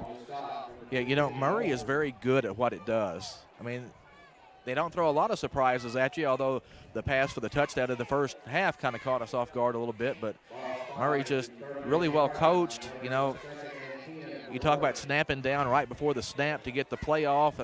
Their timing is usually pretty good. I mean, they just do everything pretty well. I mean, they are who they are. Yeah, they probably work on this. I mean, they run the same offense for years. These kids know it growing up and probably start hitting this stuff around 7th or 8th grade at the latest. I formation again for Murray. And it's Wilson with the handoff to the deep back. Not much there, maybe a gain of 1 on the play. They'll give him a couple. King on the tackle for Caldwell County. 3rd down and 8 coming up as we'll go under 7 minutes to play in the third quarter. 17-14 is your score with Caldwell County now in the lead after the 2 runs by Jameis Carnahan on the drive to open the second half. Murray breaks the huddle with a 3rd down and 8 facing them from the Caldwell County 37-yard line. Wilson takes a snap, drops back, gets good protection, goes down the field again, looks up, and knocked away. Great coverage by Caldwell County. Todd, I'll see if you can get the defender coming back with that receiver right now, but a great play defensively by the Tigers. Looks like that's Richardson. Canyon Richardson over there. That's what I thought. Canyon Richardson got a hand in on that pass at the last second, knocked it away, step for step with the Murray receiver. 4th down and 8. Wilson had good protection on that one, Bob, to look down the field, but that was just terrific coverage by Canyon Richardson. He's been improving dramatically as this season has gone along in the secondary. Murray keeps that offense out on the field. They'll go I formation, 4th down and 8. Big down for Caldwell County to keep that momentum going. Wilson pulls it back, keeps it himself, pushes the pile. He's not going to and get I think it. he's going to be about a yard short. We'll see where they spot this one. 20 at the 28. The official on this side is giving him a pretty good spot. We'll see where they put it down at. Murray is saying 1st down. No, it's short. Yeah. That ball's short. It's not short by a lot, but it's short. And that ball's short. They spot it just inside the 28-yard line. I'm looking right down the line, guys. The ball is short. I'm not sure what the officials are doing tonight, but that's 2 or 3 times where they've signaled a 1st down, and it's clearly not. And they've moved the chains for the 1st down, but I'm like you, Todd. I thought it was going to be at the most a half yard short. Yeah, it was clearly short. Again, I don't want to beat up the officials too bad, but that's just bad. Deep back with the handoff, hits the hole, pushes the line inside the 25-yard line down to the 23. I mean, why not pull the chains out and at least measure it, and then everybody knows? Absolutely. Even after the official moved the football, it was still short. Man, we're paying 7 guys to call the game tonight. Somebody's got to know how to spot a ball and whether or not it's a 1st down. And we've got a talented chain crew over there that wouldn't mind bringing that chain out to take that measurement, just to take a look at that one. But it looked from here obviously short, Bob. I can't explain it. Murray kind of sticking with the I formation a little bit more now than the wing T set they had earlier. Official is going to stop play on this one. And it's an official timeout on the field. I think they've decided to measure, Todd. Well, the ball was at least a ball short of the first down. We go back later and look at the video or whatever. I'm telling everybody listening right now that ball was a ball short of the first down. Luke And Parker hustling back to the safety I have no spot. idea what's going on. All right, the official whistles it back in play. Handoff to the up back. Good trip up at the line. This one's going to be close to a first down. I think this one's short as well, but you never know. After the last set, shows what I know about it. Ball down to the 18-yard line. Third and a short one, according to PA announcer Frankie Brown, as we go under 5 minutes to play in the third quarter. Caldwell County leading by 3, 17-14, but Murray on a drive with a very, very suspicious spot for a first down a little bit earlier in this drive. They're going to stick with that I formation. Maybe it changes with Biggers out. Run to the 15-yard line. That's enough to move the chains again. Another Murray first down. So it'll be 1st and 10. He'll spot it right on the 15-yard line. Just a very boring offense. Bob, you think with Biggers going out, they've really changed that formation out of that wing T set, because since he's been out, it's been primarily just the I formation for Murray. They don't have Biggers to come in off that edge. Powell pushes down on the handoff to the 13-yard line. They're content just to run up the middle. Not even any wide stuff now, Dennis. Well, I think Biggers was mostly their wide option. Olive, to an extent, has got a few carries outside, but Biggers was the main one to put in motion and take that ball on the handoff and try to get to the edge. Sokolowski primarily just up the middle back. Murray back to the line of scrimmage. 2nd down and a short 7. And it's going to be Wilson in the air. Gets tripped up trying to leap over a tackler. Ball hits at the 6-yard line. Pick up a 5 yards. Going to be 3rd and 3 for Murray. 3rd down and 3 for the Murray Tigers. Clock continues to run as we near 3.5 minutes to play in the third quarter. 17-14 Tigers, but Murray threatening here late in the third quarter. Wilson brings them to the line. One receiver each way out of that I. Wilson, quick handoff. Wilson keeps it and finds his way after the lead blocking of the up back. And Murray regains the lead with 3:14 left to play in the third quarter, 20-17. Fake the handoff to the up back, and he led the way through that line. Wilson basically walked in after that one. Yeah, we weren't focusing on the quarterback. He faked the handoff and just turned and stepped through the line, and nobody was there. A good pull out on that one by Wilson. And it's Davis in to try the extra point attempt. Good snap. Kick is up. It's fairly short, but inches close to it and comes up short. So they missed the extra point attempt. 3:14 left to play in the third quarter. Murray back in front, 20-17. Back after this. You Ride in Princeton just might buy your vehicle. They are always looking for quality inventory. So if you would like to sell yours, talk to the nice folks at You Ride. Whether you're looking to buy or sell, You Ride is here. They are hometown proud and here to deliver the same great customer service they always have. Stop by or call for an appointment with one of their sales specialists. Call 270-365-3018. On the lot financing is available. You can even apply online at yourideSales.com. You Ride on the Marion Road in Princeton. Hometown proud.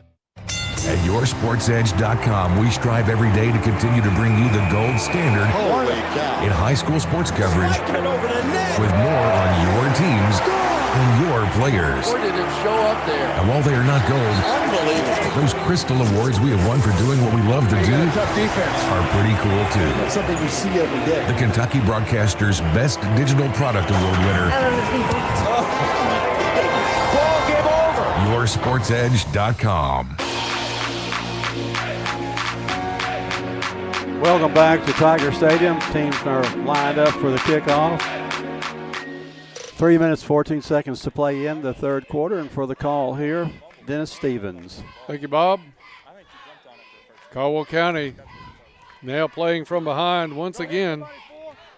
But a field goal can bring about a tie due to the missed extra point, which may be something to look at in the future. Tigers are dropping back Bumpus and Chambliss. And that was Franz on the extra point attempt instead of Davis that came up short. Bumpus from the 6-yard line, back up across the 20, hit and brought down at the 24-yard line.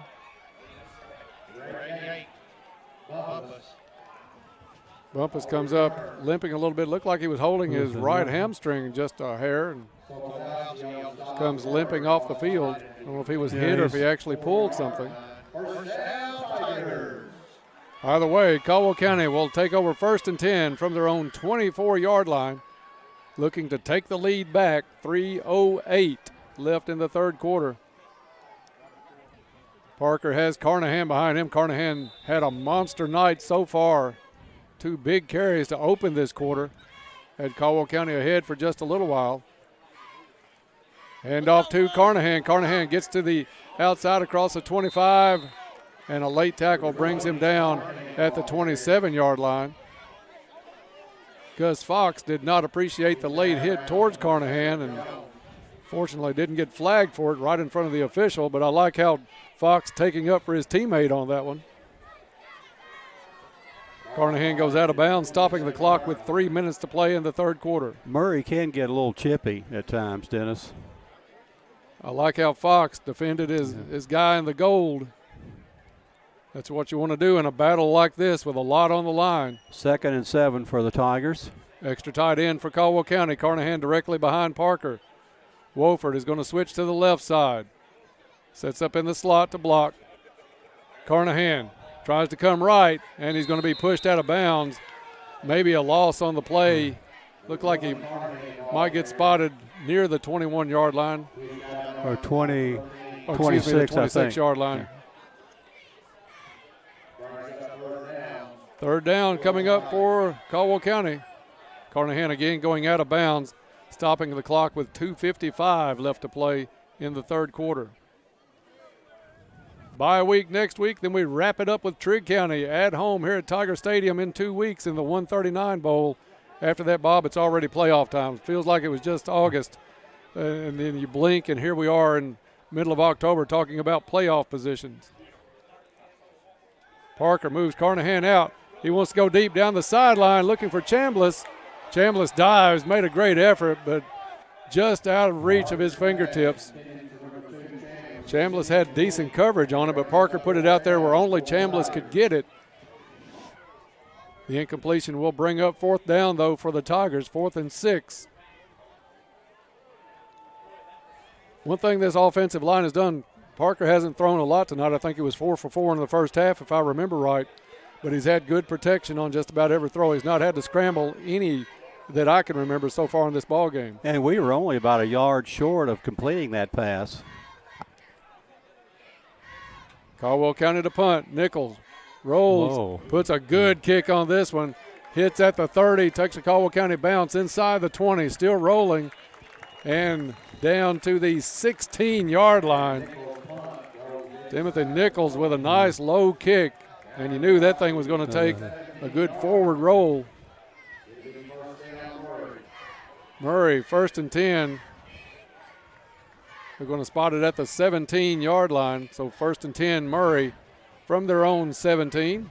While the teams change on the field, let's go down for a Go Green field report with Todd. Well, guys, I'm still trying to figure out why we haven't brought the chains in a couple of times tonight, but That aside, want to remind everybody that we'll have Saturday morning quarterback tomorrow morning from the Biscuit Barn and Ice Cream Eatery, 9 o'clock. Join us from West Main Street. The Biscuit Barn is our home for Saturday morning quarterback all season, and we'll have that in the morning talking with Coach Will Barnes and members of the Tiger coaching staff. And it's going to be Murray up the middle. Decent gain on first down. Todd, I'm going to be curious as to if you bring that subject up with Coach Barnes about that spot and the subsequent first down given to Murray, what his opinions on that's going to be tomorrow. Well, you know, I always hate to ask the coaches anything that might be controversial like that. If they bring something up, that's fine, but I always kind of hate to lead somebody into a conversation. But, you know, I'll be there, and I'll be free to say that I thought it was at least a football short. And absolutely. Well, I think a coach can always request a measurement. I don't think that's only up to the official. Any coach can ask for a measurement, in my opinion. Well, if you're the official, why not bring the sticks in? Yeah. And then if it's a first down, everybody knows. Exactly. You just change the subjectivity of it. Or if it's short, everybody knows. Yeah, especially on a call that was so substantial in that drive for Murray. Yeah, that's a change of possession. That's Caldwell County getting the football with the lead still. Murray back to the line of scrimmage. 2nd down and 6 coming up. 1:35 left to play in the third quarter. Officials blow the whistle to stop the play. Not sure what the call was. Murray coaching staff on the field on the far sideline. Well, he counted counted the players after he dropped his flag. Apparently, Murray had an extra guy out there. Can you guys see real quick? Nobody's coming off the 3, field. 4, 5, 6, 7, 8, 9, 10. I think I count 12. There goes one. There's somebody going off the field now. Too many players on the field for Murray High, so they will back it up 5 yards. 2nd down and 11 coming up for Murray. Caldwell County's defense much better after that shaky first quarter. Out of the eye, Murray shut down at the line of scrimmage. Caldwell County not letting Wilson get anywhere. Wilson wanted to go up the middle. Nothing was there. Tried to bounce it to the outside. And I think that was Gus Fox wrapping him up for no gain. 3rd and 10. Key down here. And we've got to watch Caldwell County with all 11 players coming out of the huddle of Murray within 5 yards. Make sure Murray doesn't try to take one of those chances. They paid off once tonight with it. It's Wilson on the handoff, and not even close. Maybe Curtis marked to the 21, or Curtis. 21. Brought down at the 21-yard line. Going to be 4th and 6. Certainly expect Murray to punt on this one. Yeah, I was going to say even Murray has to punt this one, right? You would think. You're listening to Tiger Football on WPKY Princeton. Caldwell County is going to drop Xavier Bumpus back. Apparently not a hamstring injury. May have just gotten hit on the leg or on the rear end a little bit. This might be a good time to come after one. If you have a good call for a punt block, this might be it. And it looks like Murray's going to let this one tick all the way down to the end of the third quarter. After 3 quarters of play, it's Murray 20, Caldwell County 17, and about to get the football. Back after this on WPKY. With Planters Bank, you're served up points with every swipe of your Planters check card with You Choose Rewards. You'll earn points on every credit transaction you make with your Planters Bank Visa check card. Visit PlantersBankOnline.com to learn more. You choose rewards on the Planters Visa check card. Reason number 15, that Planters is the bank where you can expect great things. Member FDIC.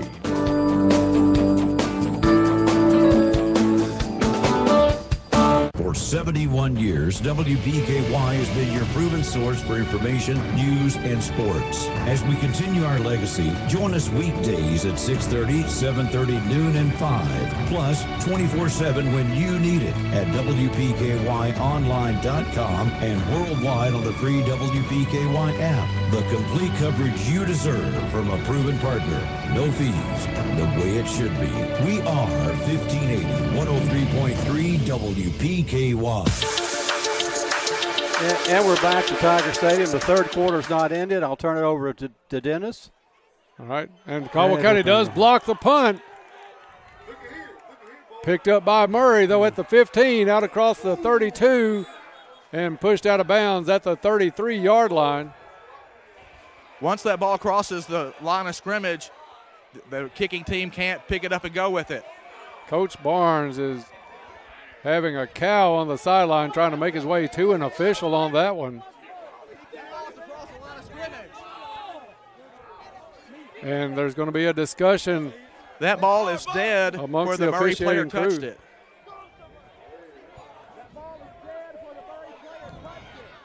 So we'll try to sort this one out. Todd, let's take it down. Maybe you can hear some of the comments, and it looks like they're going to give it to Murray. Let's go down for a Go Green Field report and pick this up on the sideline with Coach Barnes and Todd.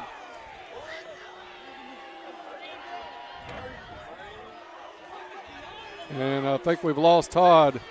I'm here, guys. I was busy yelling. Coach Will Barnes is incensed. This officiating crew is just not up to par tonight. Just not up to par. It's one of the weaker crews in the WKC, and they didn't need to be calling this game tonight with too much on the line. That ball is over the line of scrimmage. Once the kick goes beyond the line of scrimmage, it doesn't matter who blocked it. The kicking team cannot recover it. The ball should be dead where the Murray player touched it, and it should be Caldwell County ball at that spot. Coach Barnes still pleading his case, well out onto the field, being directed back to the sideline. But that will be the end of the third quarter.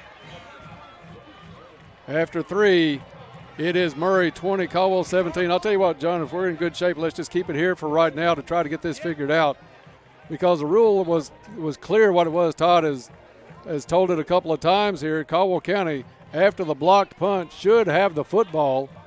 Murray could not advance it enough to get the first down, even had they picked it up and covered it. Caldwell County's coaching staff still talking on the sideline. The whole official crew out on the field. Well, if these guys don't know this rule, they don't deserve to officiate high school football. These guys should just give it up after tonight because that's an easy call. The ball crossed the line of scrimmage. It's dead as soon as the Murray player touches it at that spot. That's a couple of calls here in the third quarter that have really affected where we stand in this football game. Earlier, there was a spot that looked like from up here, at least short, Todd right down on the field across the line with the ball and the chains on the far side, saw that it was short. Murray given the first down on what would have been a change of possession, ultimately puts points on the board. Now Caldwell County has possession deep in Murray territory, taken away by the confusion on how the rules should be played out.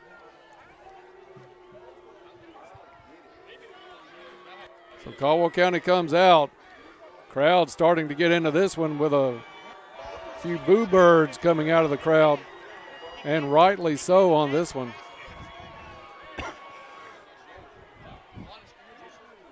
A very close game with a lot on the line, and you just don't need these mistakes being made by an officiating crew. I agree with Todd. This is close to being inept. Murray, after this is all settled, back with first down. It's going to be Wilson pulling the ball back, trying to keep it, and he's going to lose yardage on the play. Ball was spotted at the 34. They're going to put it back to the 33-yard line, so a loss of 1 on the play. Second down and 11 coming up for Murray. Underway here in the fourth quarter, clock running with 11:40 to play in this ball game. Murray High with a 20-17 lead, and the beneficiary of a couple of iffy officiating calls have kept them in possession. Xavier Biggers ejected from the ball game early in the half. Murray this time off the left tackle, and a gain out across the 35 to the 37-yard line. Well, guys, on that punt block, the officials are saying that the ball never crossed the line of scrimmage. So we'll have to go back and watch the video and see. We think the ball was about a yard past the line of scrimmage. In that event, where Murray touched it is where Caldwell County should have possession. Yeah, that's where it's dead and not enough for a first down. A key 3rd down and 7 coming up for Murray. Again, in position to maybe stall a drive here and force another punt. Caldwell County's defense really packing it in, expecting that run. It's going to be Wilson out of the option. Little jump pass out of the option. Ball on the ground, and Caldwell County had it. We'll see if he had it long enough to have possession. Caldwell County and has does. Caldwell County. Jameis Carnahan comes up with the football, and Caldwell County on the turnover will take over at the Murray 41-yard line.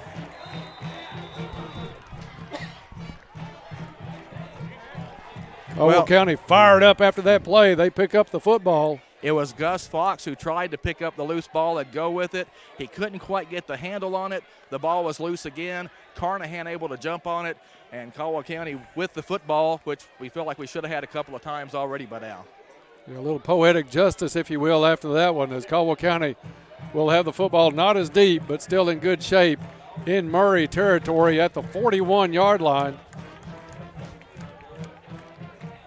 These guys have kept the fight all season long, Bob. This is a team that Coach Barnes was talking earlier in the season will 0-3 identify them. Then they got to 0-5. Now they're in a battle for a home field first-round playoff game. And really, from the midway of the first quarter, played an outstanding football game tonight. They're going to put Chambliss and Bumpus both on the left side. Wofford on the far end. Fox goes in motion, blocking back on the right side. Parker, Bumpus, little curl is complete at the 40, down inside the 30-yard line. Xavier Bumpus on the completion. Flag back at the play, and you wonder if there was a hold or a pick. Flag back at the 43-yard line near where Bumpus made the catch. And it is a hold against Caldwell County on the completion, so that will bring that play back. Clock stops with 10:23 left to play in this football game. I'd have to look at that one to see. I thought the block on the edge was a clean one, but there might have been a hold somewhere behind it. Penalty is going to push Caldwell County back to their end of the field at their own 48-yard line. Tigers will have first and long. 21. Chambliss, far side receiver. Looks like Eli Stevens is going to be the receiver on the near side. Carnahan in the backfield, and Parker drops it, goes down to pick it up, and has a knee on the ground.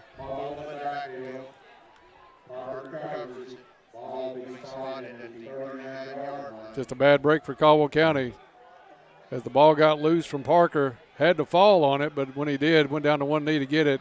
And you don't have to be touched in high school football. As soon as that knee hits the ground, you're down. Ball at the 39-yard line as Caldwell County badly going backwards right now on this possession.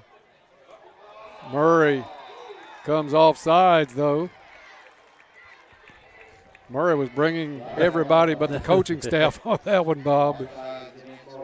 So at least we get 5 yards back out of the deal.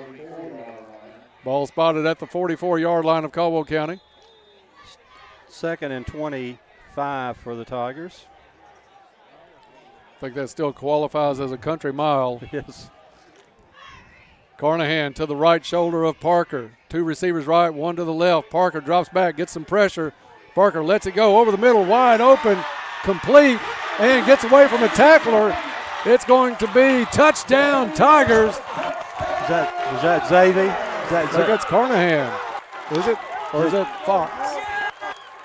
We'll try to get that number. That might be Fox. And I think that's Gus Fox on the touchdown reception. Got behind the secondary, and Parker laid it right over his shoulder.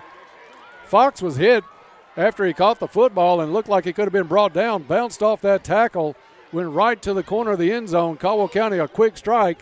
Tigers back out in front now, 23-20, and a very important field goal or extra point attempt to get them the 4-point lead.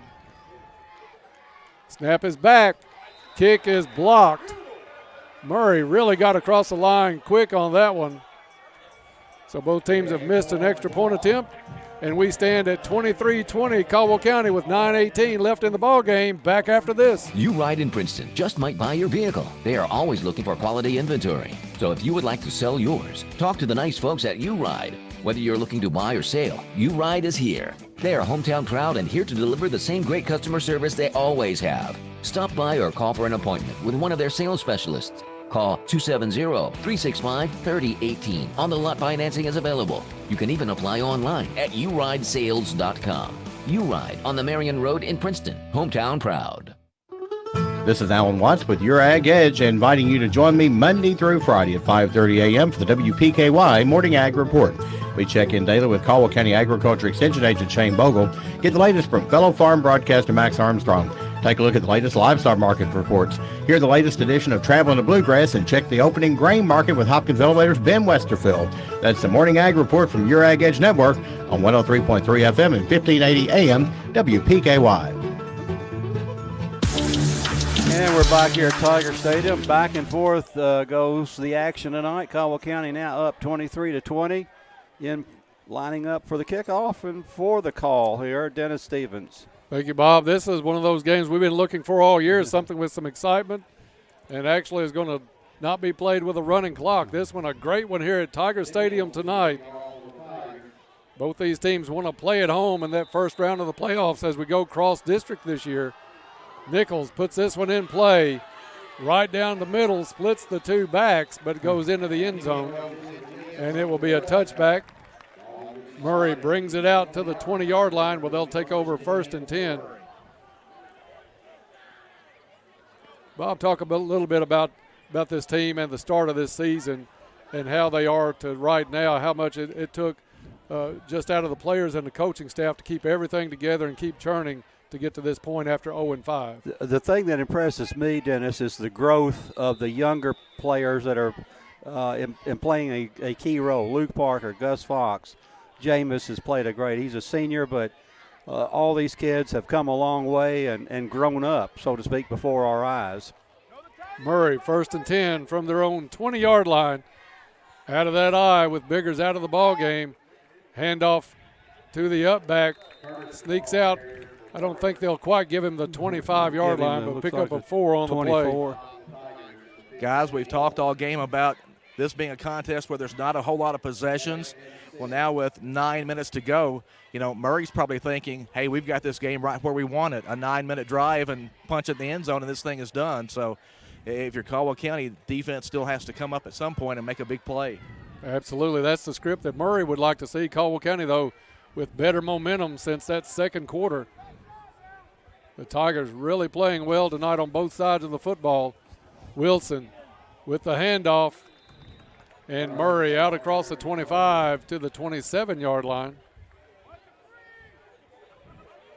Pick up of 3 yards. It's going to be 3rd and 3. One of those, as I say, boring 3-yard, 4-yard runs that we just witnessed. So just a couple of yards away from a first down then. Yeah. Yes. I like that one. It'll be interesting to see if they get stopped short deep in their territory, what they will do. That's exactly what I was thinking, Bob. Do you go ahead and go for it this deep with Caldwell County showing they can strike quick on this second half especially? Line is going to push, and it's going to be a first down out to the 32-yard line. So Murray, like you said a little bit earlier, Bob, first step of their script is they get the first down, move the chains, and keep the clock running with the ball on the ground. No complaints tonight, though, if you're a Caldwell County Tiger fan. Tigers shook off a 14-0 deficit to get back in this one. They're out there fighting. As we said, Murray's just really good at what they do. They're really good at running the football, and they're tough to stop. Yeah, 23-6 run right now for Caldwell County since that first quarter. Wilson under center, pulls it back. Takes it himself up across the 35-yard line to the 36. And Bob, we're going to put out an offer for any teams looking to buy new jerseys to get our input from here on out. Any area team, we'll do it for free. We'll come to your place and let you know what we can see from 30 or 40 yards away. Because Murray is just impossible to pick up. They have on the white jerseys tonight with yellow or gold numbers on them with no outline that you can discern from here. They say that there is a little black outline to them, but you can't pick that up from the press box. Handoff off the right side. Pile there. Whistle finally blows that one dead. Not sure if they'll make it quite to the 39-yard line. Good job by Caldwell County. I think the market maybe 38. Now let's give them the 39. I think the nose is going to touch. Sokolowski, tough young man to bring down. You got to give credit where credit's due. And Gage Sokolowski is one of the tougher ones around the area. Of course, his brother started at quarterback last year, Rowdy, and now on the Murray State University roster. And didn't we say another 3rd and 3? This is what this one is again. 3rd and a long 3 for Murray. Out of the eye. And the up back is going to be short, we think. See where the spot's going to be on this one. 42. Well, sure, they're saying first down. I'm just asking why not bring out the sticks. That's all I'm asking. That was another one, Todd, that was just exceptionally close. Just bring it looks out like the from sticks here. and take a look. I know you're able to stand across the field from the yardage markers, but from our vantage point, that one looked like it was way too close just to look over to the sideline. First down, Murray. Down under 6 minutes to play. Bob, it's like a first down, 2 minutes off the clock. A first down, 2 minutes off the clock. Wilson on the kick. Ball comes loose. I think they're going to say that one was whistled dead. Caldwell County had picked the football up. It was number 56 with the ball. Brady Holman was off to the races. Well, again, this is a situation, though, where you don't know where the whistle was blown. You know, you could go back and look wherever was a player's knee down or where did he lose control of the ball, but if officials blow a whistle, the play is over, and it doesn't matter if it comes loose or you pick it up or anything. Todd, there's a Murray player down. I don't know if you can tell the number from where you're at. Pretty surrounded right now. No, I can't tell for sure because he's on his back. A huge pile on the field, and then Murray's going to stay. Murray's got a player that's going to stay down. 5:29 left in this football game. Caldwell County with a 3-point lead. Murray, though, driving 3 yards, 4 yards at a time, Bob. It's not fun to watch, not exciting to watch, except on third down to see where they spot the football. But one advantage, we're not looking at a cloud of dust either on those 3 and 4 yard runs. Right. It's not fun, but it sure is effective sometimes. They are very good at what they do, and they've done it for a long time. We looked at the stats from the last time these two teams met in the playoffs last year, and 5 passes in that game. You had Biggers with a big game, Rowdy Sokolowski with a big game on the ground. They have the players setting up, so looks like they're trying to get under the shoulder pad area in the back, maybe around the shoulder, on the right shoulder, so not a knee injury, which is always good. Player, though, still setting on the field. I believe that's Sokolowski that's down, number 11. And that would be a huge loss for Murray if he's not able to stay in the ball game. As Sokolowski walks off the field, but he'll have to come out at least one play and really holding that right side pretty gingerly. Yeah, that guy's a workhorse, especially with Biggers out. Yeah, Biggers ejected. That was early in the first or second half, if I remember right, on a play down by the goal line. On our touchdown at the extra point. That's right, on the extra point. And earlier in the first half had an unsportsmanlike conduct penalty. So yeah, where he took his helmet off and threw it to the sideline out of frustration. 2 of those get you the hook in high school football.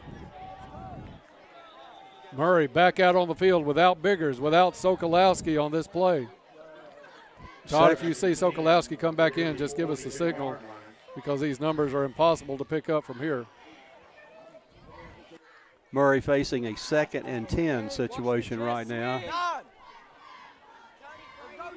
Caldwell County is going to put a player in a little deeper coverage. Watch the sweep. Sideline telling Caldwell County to watch for the sweep. That's going to put Olive up on the depth chart, and also I think Jaden Curtis would be the next one up. So probably the two backs, best we could tell, will be Olive and Curtis.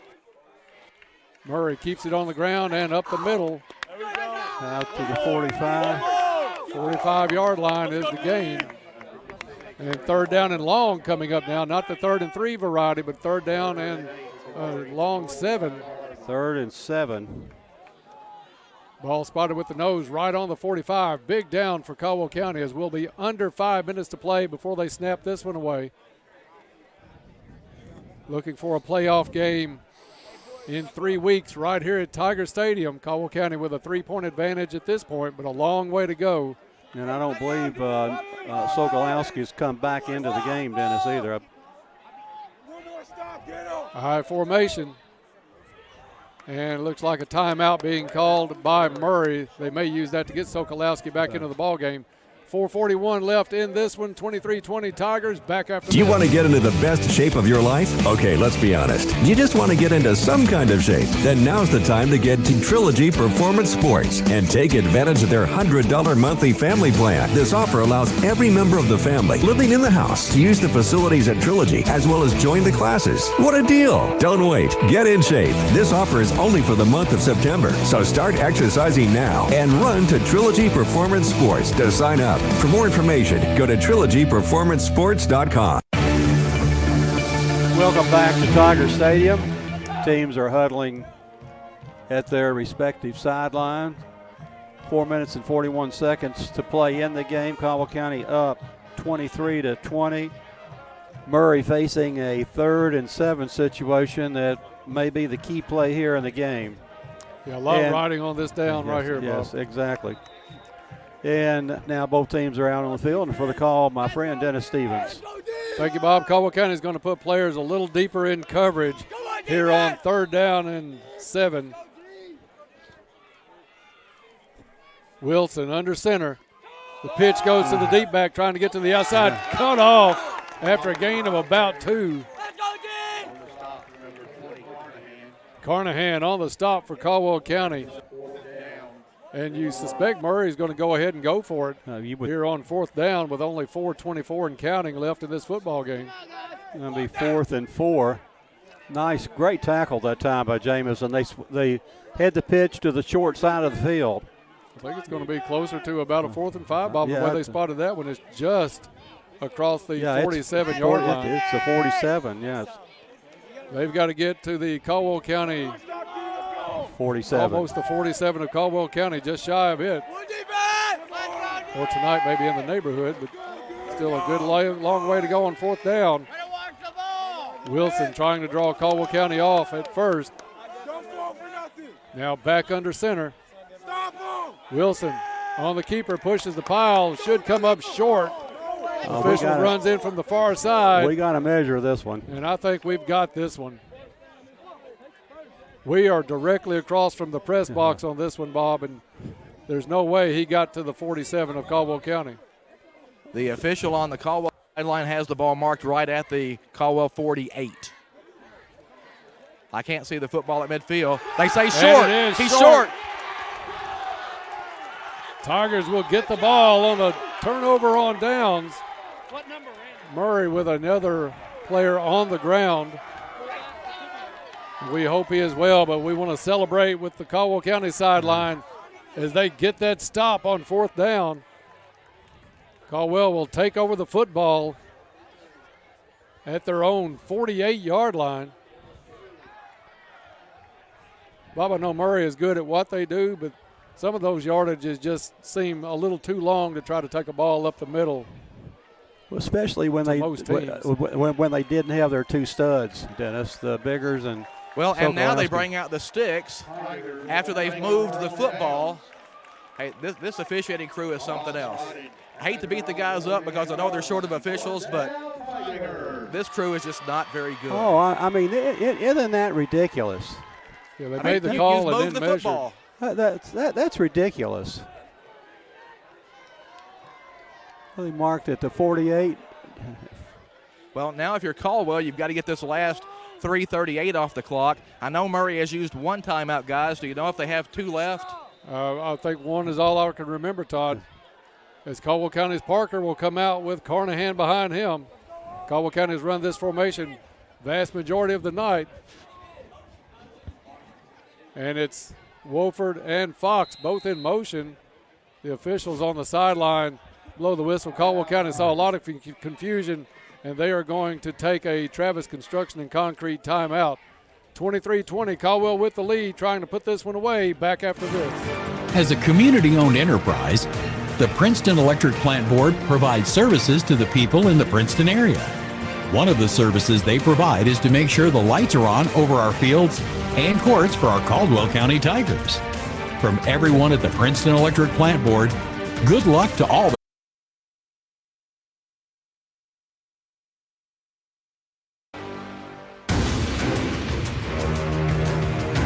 Welcome back to Tiger Stadium. That was a good, we might need that timeout later on, Dennis, but that was a good one there to keep us from getting into a penalty situation right at first down. Yeah, we had a couple of players not sure which way they were supposed to line up. Now Caldwell County is going to bring Wolford over. Parker takes a snap, hands off to Carnahan, picks his way, gets across midfield down to the 47-yard line of Murray. Good job by Carnahan to dodge that first tackle attempt by Murray. Found his way onto the other side of the field. Pick up of 6 on 5 the play. plus, yeah, almost 6.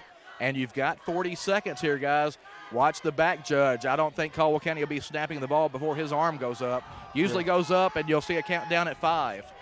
We've had some trouble out of these play clocks all season long here at Tiger Stadium, but that's the procedure Todd kept on the field. When the back judge raises his hand, you've got 5 seconds. Parker puts Davis in motion.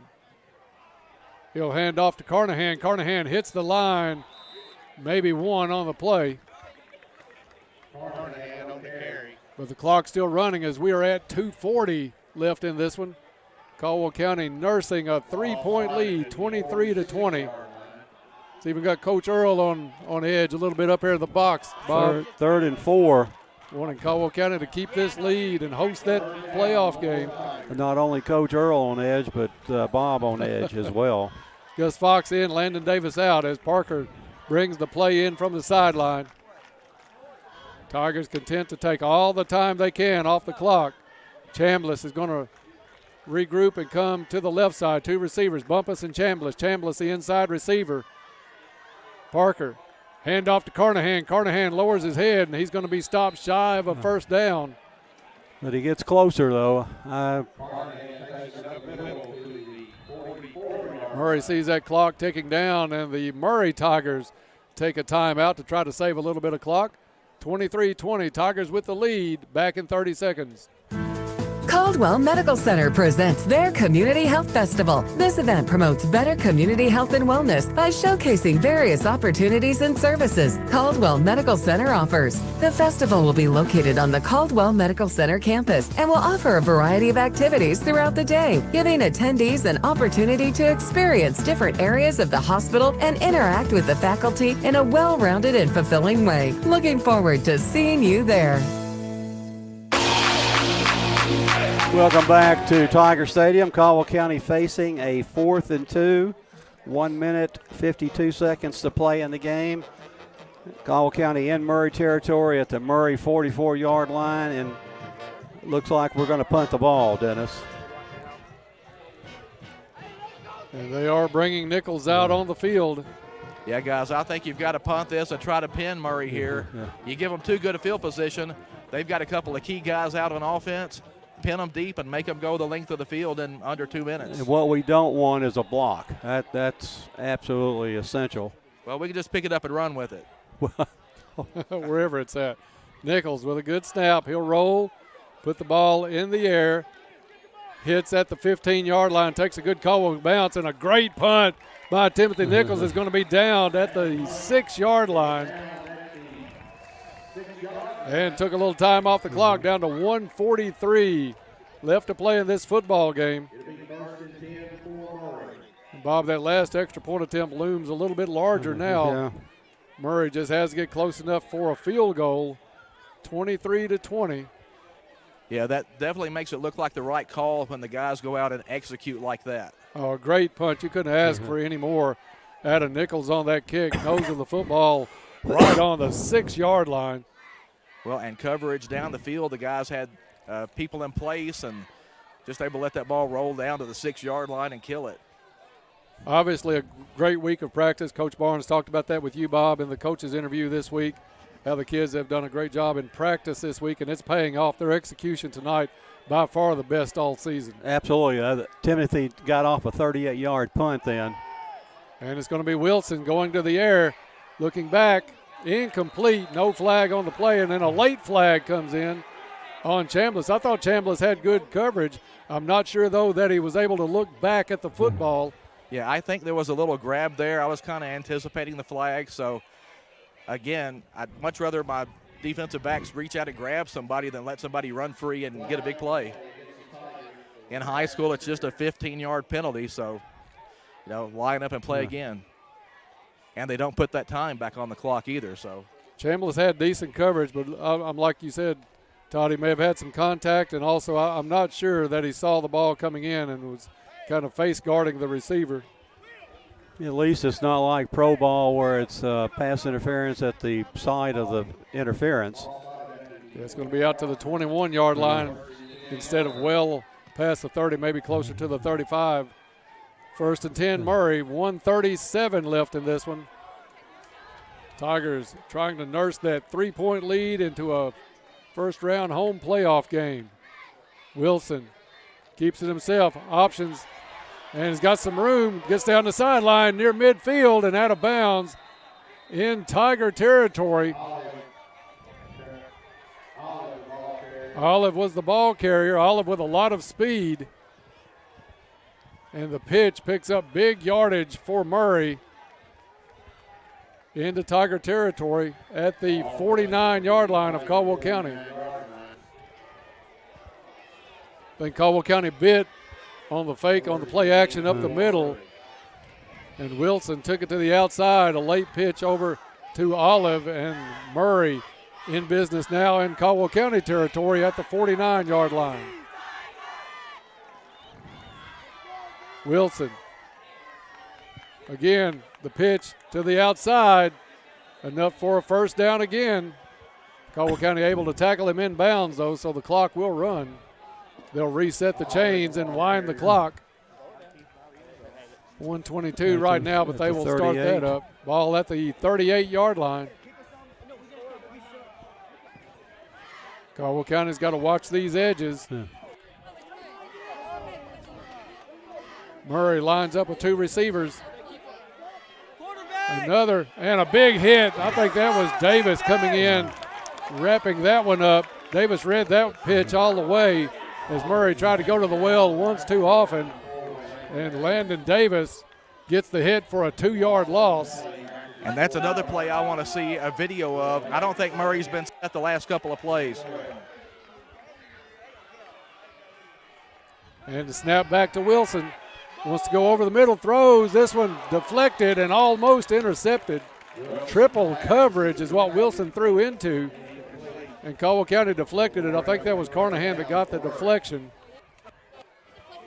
50 seconds. 3rd and 12. If Wilson had looked over our side of the field, he had a receiver wide open. Dennis over here. So, but he was focused on right, looking down the middle, and that's where the ball went. Yeah, Richardson in coverage on this side. 3rd and 12 coming up for Murray. Ball at the 40-yard line. Wilson under center, out of the eye. Wilson drops back, throws, complete on the far sideline. Out of bounds. I don't think it was enough for a first. I don't think it. They've got him marked at the 31-yard line, so it's going to be a little short. Little short. I think he could have had the first down had he taken off up the field, made a little spin move, ran backwards. 4th and 3. So here's your play of the game. Here's your ball game right here. 45 seconds on the clock. A stop here, and Caldwell County can kneel it out. It's all on the defense. Stands full of standing Tigers. And whistle blows. Flag on the far sideline. Not sure what the flag is. Right in front of the fourth down marker.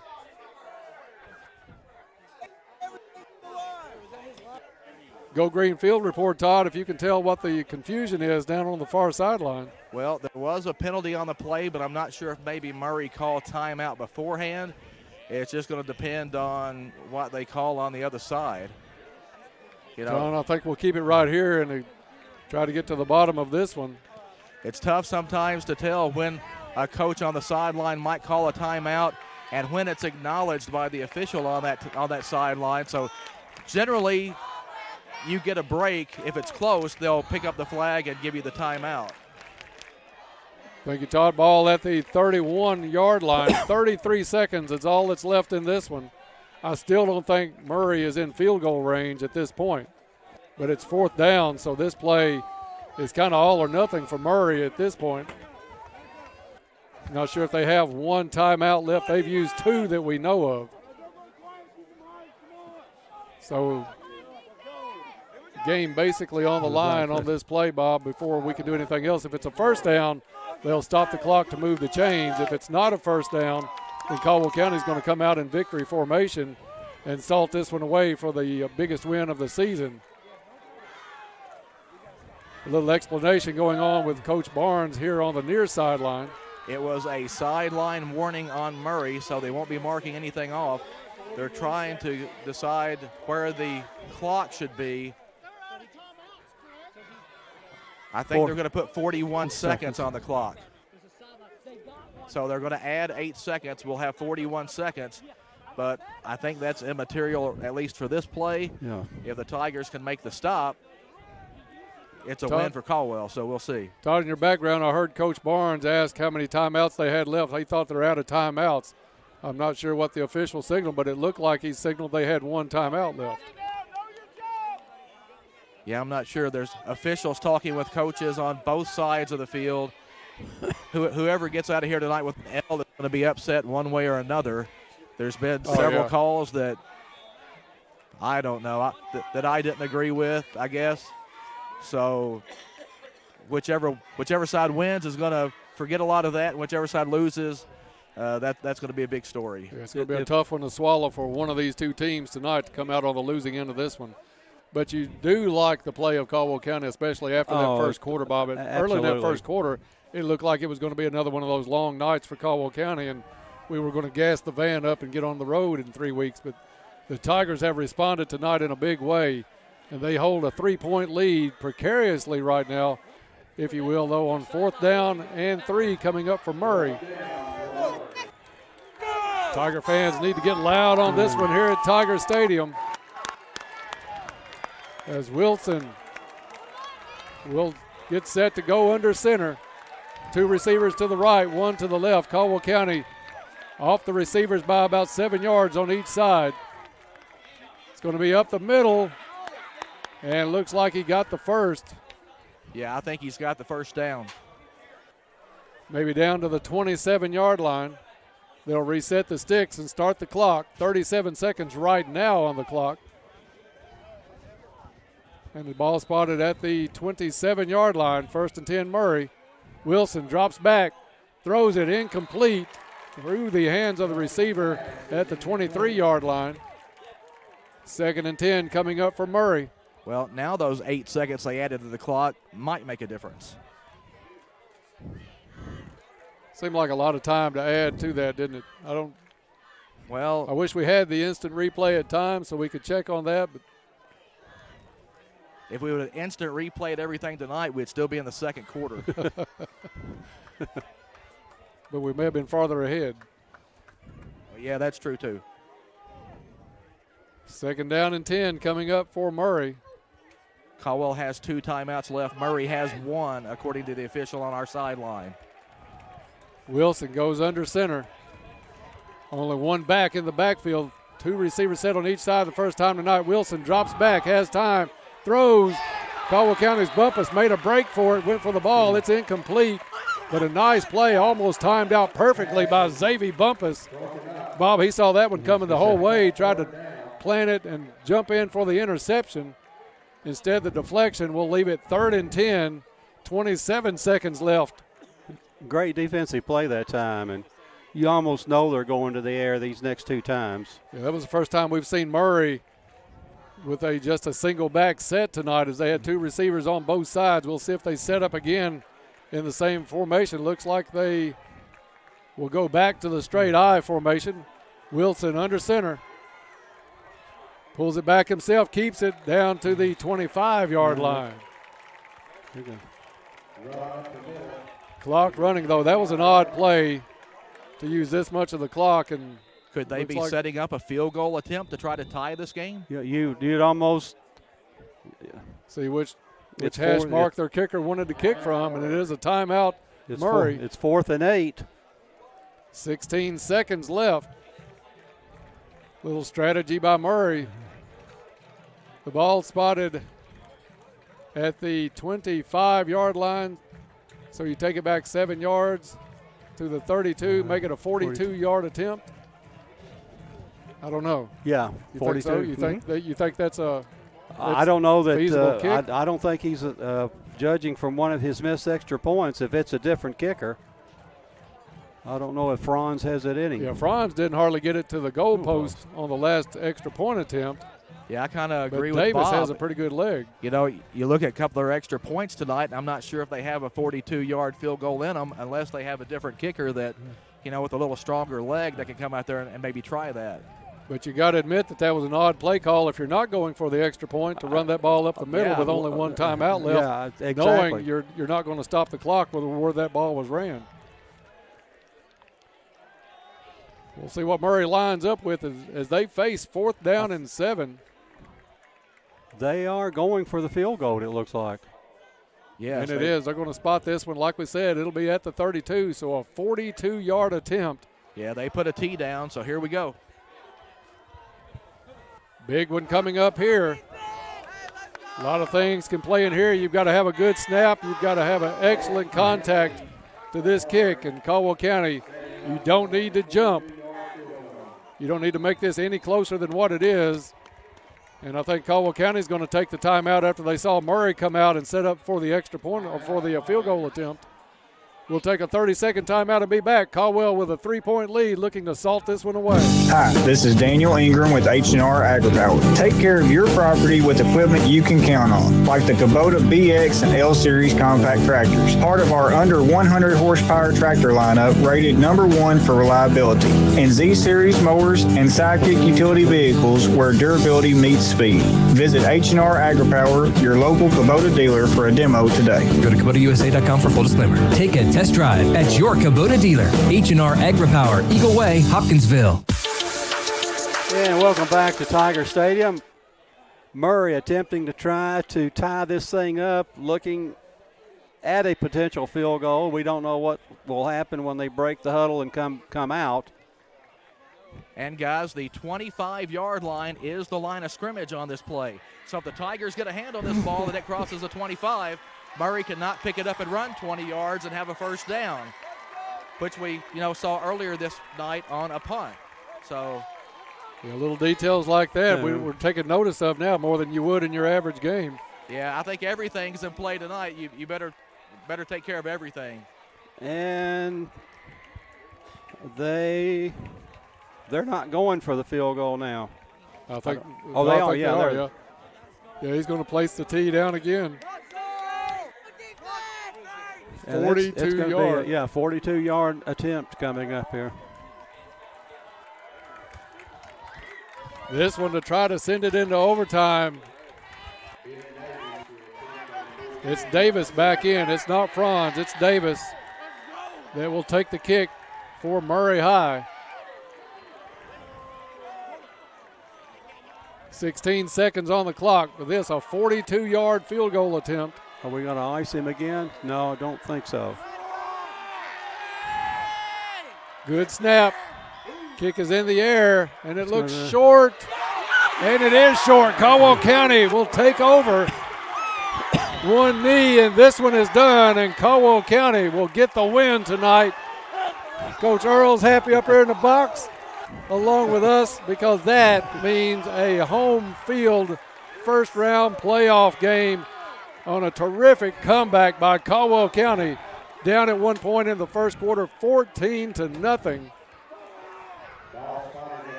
They come back with 23-6 run. And it is first down. Caldwell County victory formation set up. Caldwell County will snap this one and take the knee. Parker down to one knee. And Caldwell County will pick up the win, 23-20 over Murray. Caldwell County will sew up that number 2 seed in the district, and they will host a first-round playoff game in 3 weeks here at Tiger Stadium. Heroic effort tonight from Caldwell County. Teams in the lineup to shake hands. Bob, that one was a great game. What a great effort by the Tigers tonight. Down 14-0. We end up outscoring them 23-6 from the first quarter on, and a really sterling performance by the Tigers. Great defensive Although we gave effort. up over 300, probably about 350, 60 yards on the ground, but still, the one key statistics is that final score. And I love what the Tigers came out after halftime. They saw something they wanted to do, ran 2 plays, one to the left and then came back, same play to the right, and scored 2 Jameis Carnahan runs, and he's in the end zone. And that was just what Caldwell County needed to come out of that locker room and set the tone for this one. Great job by the homestanding Tigers as they pick up the win over Murray High. Let's go down for a Go Green Field report with Todd and Coach Barnes. Thanks, Dennis. Coach, congratulations. Yeah, heck of a ball game. It just seems when we play, it's always really good football, and probably not good for my health, but phenomenal job by our kids, phenomenal. Well, I'm not even sure how to start describing the ebbs and flows of that game, but you got down 14-0 early. Looked like Murray might run away with it a little bit, but your defense kind of bowed its necks and stiffened up and started making some plays, and you got them off the field, and then the offense started making some plays. Yeah, just think about our season. All right, we've won 2 ball games, and think about what, if you've ever played sports, it's no fun losing. And we're here at the end of the year, and to go down 14-0, again, we've won 2 games. We've had some tough losses. That's a point where a lot of teams they fold. We're down 14-0. It's over. Phenomenal. Our kids were phenomenal. I can't say how much I'm proud of them. They're just a great effort. That's a really good win. Well, Murray is so good at what they do that it's tough to get them stopped and get them off the field. What kind of adjustments were you guys trying to make just to try to not get them 3 and out, but just keep them out of the end zone and get them off the field? Yeah. Their scheme, that guy's done it forever and is a really good coach. You've got to be able to – I kind of honestly compare it to playing Mayfield. It's 2 completely different offenses, but it's 2 really good coaches where you can't line up in the same stuff over and over and over again. You got to throw a little wrinkle here and there. And, we gambled a little bit just to give them a different look, and that paid off, and we were able to make some plays, and they got some too. But I'm telling you, that's one of I haven't coached a long time, but just the heart and grit and toughness. When I think about Caldwell County football, that tonight is the kind of effort that I think about. And with all of that, I think that's the best you guys have executed consistently all year. By far. And again, you think about how our season's gone, and for our kids to stay after it and come back and keep working when we haven't had a ton of success, that says a lot about their heart. And, that's nothing that the coaching staff has, sprinkled on them or anything. It's just they're good kids, man. They're fun to be around. I'm so happy for them. Well, 0-5 is a long way away now. You guys are 3-1 the last 4 games. That's good. We're right where we need to be. We wanted to, finish this thing off, win some ball games. I always felt like we were a lot better than what we've shown out here, and you started to see that tonight. We need a bye week. This was an emotional, draining win. We're banged up. Camden Wolford, so tough. James Carnahan, tough. I mean, I'm so proud of those guys. A happy night at Tiger Stadium. We'll talk about it more in the morning. It'll be one of my favorite Saturday morning quarterbacks, I'll tell you We'll that. be there. All right, Thanks, see you. Todd. Big win for the Tigers tonight, 23-20 over Murray. Had to gut that one out all the way. Guys, just didn't seem like we could catch a break tonight. Made some plays and didn't get credit for it, but end of the night it says Caldwell County 23, Murray 20 on the scoreboard, and not guaranteed a home playoff game yet. Murray still has a game in Mayfield next week that could play a part of that, but taking a big step toward being back here at Tiger Stadium in the first week of the playoffs. Yeah, thank you, Todd, for that interview. And I like our spot right now for hosting a playoff game because I don't see Murray beating Mayfield. We'll see next week. They'll still have to play that one. But a huge win tonight, Bob, and a lot of gut checks for Caldwell County at different times in this football game. Down 14-0 at one point, gut check. Some questionable calls by the official, gut check, gut check. Murray with a chance here to put this one into overtime. Kick comes up short. Gut check, turnovers. They win the turnover battle. Gut check. So a great job by the Tigers tonight to pull out this win, 23-20 over the Murray High Tigers. We'll take a break, and when we come back, we'll get underway on the Trilogy Performance Sports postgame show. That's next here on 1580, 103.3 WPKY. At Trice Hughes, they're ordering it your way. How would you like to have a vehicle built just for you? Little things are important, like rich colors, big screens and displays, almost like watching TV. Exteriors with beautiful style and powerful engines that respond to the lightest touch on the accelerator. It's time to get what you want. Order your new ride and feel the thrill when you drive off the lot. Trice Hughes in Princeton is the one-stop shop for everything your vehicle needs. For more information, visit tricehughes.com. That's tricehughes.com. For 25 years, La Potosina Mexican Restaurant has been your choice for authentic Mexican food. They appreciate your business through the years. Open 7 days a week for lunch and dinner. Pair your favorite meals with your favorite margarita. Enjoy dining in or call in for carryouts. Call 270-365-3848 to place your order. La Potosina Mexican Restaurant with locations in Princeton and Marion. Be sure to follow them on Facebook. And thanks again for 25 great years. Are you struggling to afford health care or medications? Let Health First help you. Whether you are insured, uninsured, or underinsured, you will still be cared for at Health First Community Health Center. We offer financial and prescription assistance to all those that qualify, which is based on income and household size. Contact our office at 1-877-667-7017 for more information, or visit our website, healthfirstchc.net. Same-day appointments and walk-ins are welcome. At Health First, your health is our first concern.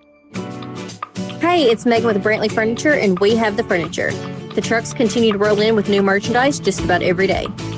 The showrooms are full with more in the warehouse and more on the way. Stop in and see our great selection of sofas, sectional, dining room, bedroom, and mattresses. It's always good to price check on major purchases. We think you'll like our prices and selection. Brantley Furniture in historic downtown Princeton. Come on down to Brantley Furniture with Mommy and Nene. For a delicious meal, try Kay's Kitchen in Princeton. They have great home cooking, just like Mom and Grandma used to do. Enjoy cook-to-order breakfast every day, all day. Daily lunch specials include favorites like open-faced roast beef, grilled chicken tenderloins, country fried steak, smoked pork chops, and catfish and shrimp on Fridays. All your favorite veggies, too. And don't forget Kay's homemade desserts. Open Monday through Thursday, 5 to 2, Friday, 5 a.m. to 8 p.m., and Saturday, 5:30 to 11. Kay's Kitchen, 501 North Jefferson Street, Princeton, 1 block from the courthouse. Is filled with moments we share with those we love, worry about, and strive to protect the most. At Woodman Life, we provide life insurance and retirement products to help protect you and your family so that you can enjoy all the moments to come. This is Josh Ray, your local Woodman Life agent. Come see us at 1009 West Main Street or give us a call at 365-6111. Certain eligibility and age restrictions apply. Woodman of the World Life Insurance Society, Omaha, Nebraska. As a community-owned enterprise, the Princeton Electric Plant Board provides services to the people in the Princeton area. One of the services they provide is to make sure the lights are on over our fields and courts for our Caldwell County Tigers. From everyone at the Princeton Electric Plant Board, good luck to all the Caldwell County Tigers and hopes for a safe season. And a big electric roar to their Tigers, Preston Burrell and Lily Hoare. December 10th impacted our community in a way that we will never forget. Much was lost that night, some of which can never be replaced. In the days since, we have witnessed something that can never be taken away. The pride of our community, the resiliency of our people, and their resolve to rebuild. The road to recovery has begun. Farmers Bank wants to do our part to help those impacted by the storm. Let us walk you through the process with our Rebuild Construction Loan Special. Call us or apply online to get started. This is Jeff McDaniels, Farmers Bank and Trust Company, member FDIC, Equal Housing Lender. For 71 years, WPKY has been your proven source for information, news, and sports. As we continue our legacy, join us weekdays at 6:30, 7:30, noon, and 5. Plus, 24/7 when you need it at WPKYonline.com and worldwide on the free WPKY app. The complete coverage you deserve from a proven partner.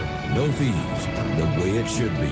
We are 1580 103.3 WPKY.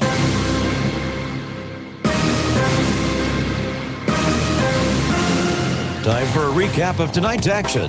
The WPKY Tiger postgame report is on the air. Welcome in to the Trilogy Performance Sports postgame report. Trilogy Performance Sports wants you to come by and get in shape and feel good. They are a family-friendly environment, and they offer a wide range of classes to help you reach all of your fitness and well-being goals. That's Trilogy Performance Sports. We appreciate those guys being with us on our post-game report all season long. Thriller here at Tiger Stadium as Caldwell County pulls off the upset, knocks off Murray tonight 23-20, holding on as Murray tried a last-second field goal and came up short. Tigers able to take one knee and salt this one away. A huge win, by far the biggest of the season for Caldwell County. And Bob, just amazing job that these guys came from 0-5 start to now the number 2 seed at the very least in the district.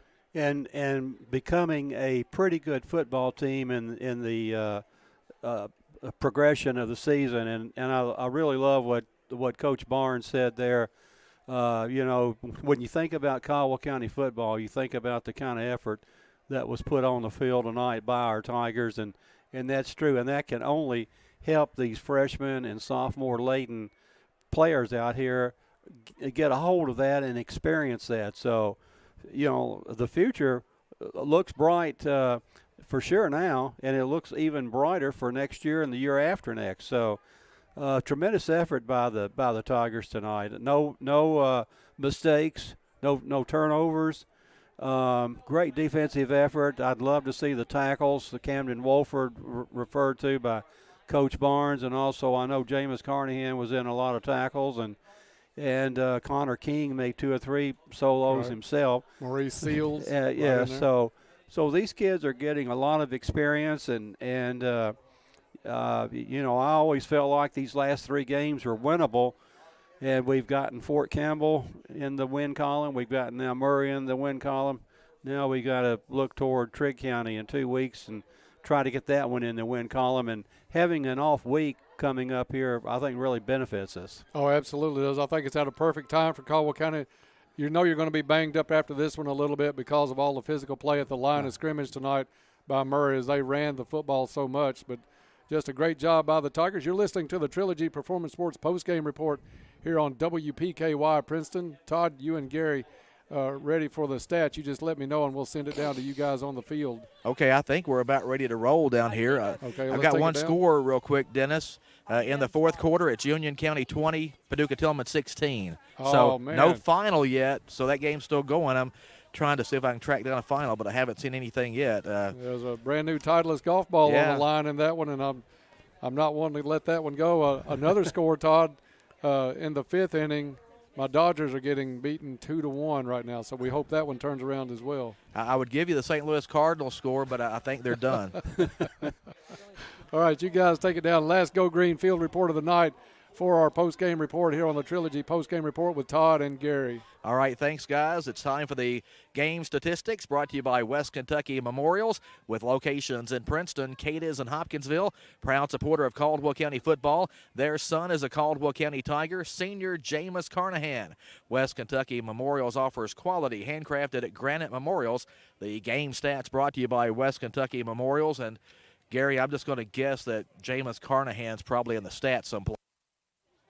I believe I'm about to tell you he had 13 rushes for 140 yards to lead the Tigers in rushing. There were, in the game, 18 rushes total, and 2 rushes for 6 yards for Landon Davis, 1 yard for Luke Parker, and 2 team rushes for -10. So 137 yards rushing for the Tigers on the 18 carries. The Tigers were 5 of 6 from the air. They were 4 of 4 at halftime. Luke Parker had an incompletion and the game-winning 56-yard pass to Gus Fox to account for 88 yards passing, and that would make 225 yards of total offense, 7 first downs for the Tigers. They played quick strike. Touchdowns were on big plays in the second half. Murray played what Murray normally does, ground and pound, and they definitely did with 35 second-half rushes, 62 rushing attempts for the Murray Tigers in the game, and they were efficient, 366 yards rushing in this game.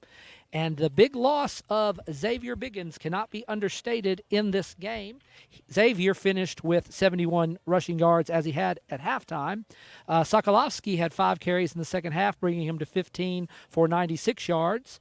And number 13, that would be Quinoa Olive, had the leading rush total for the Murray Tigers, both in carries with 17 and yardage with 116. Number 5, Jaden Curtis had 11 rushes for 44 yards. Their quarterback, number 8, Colin Wilson, 11 rushes for 39 yards.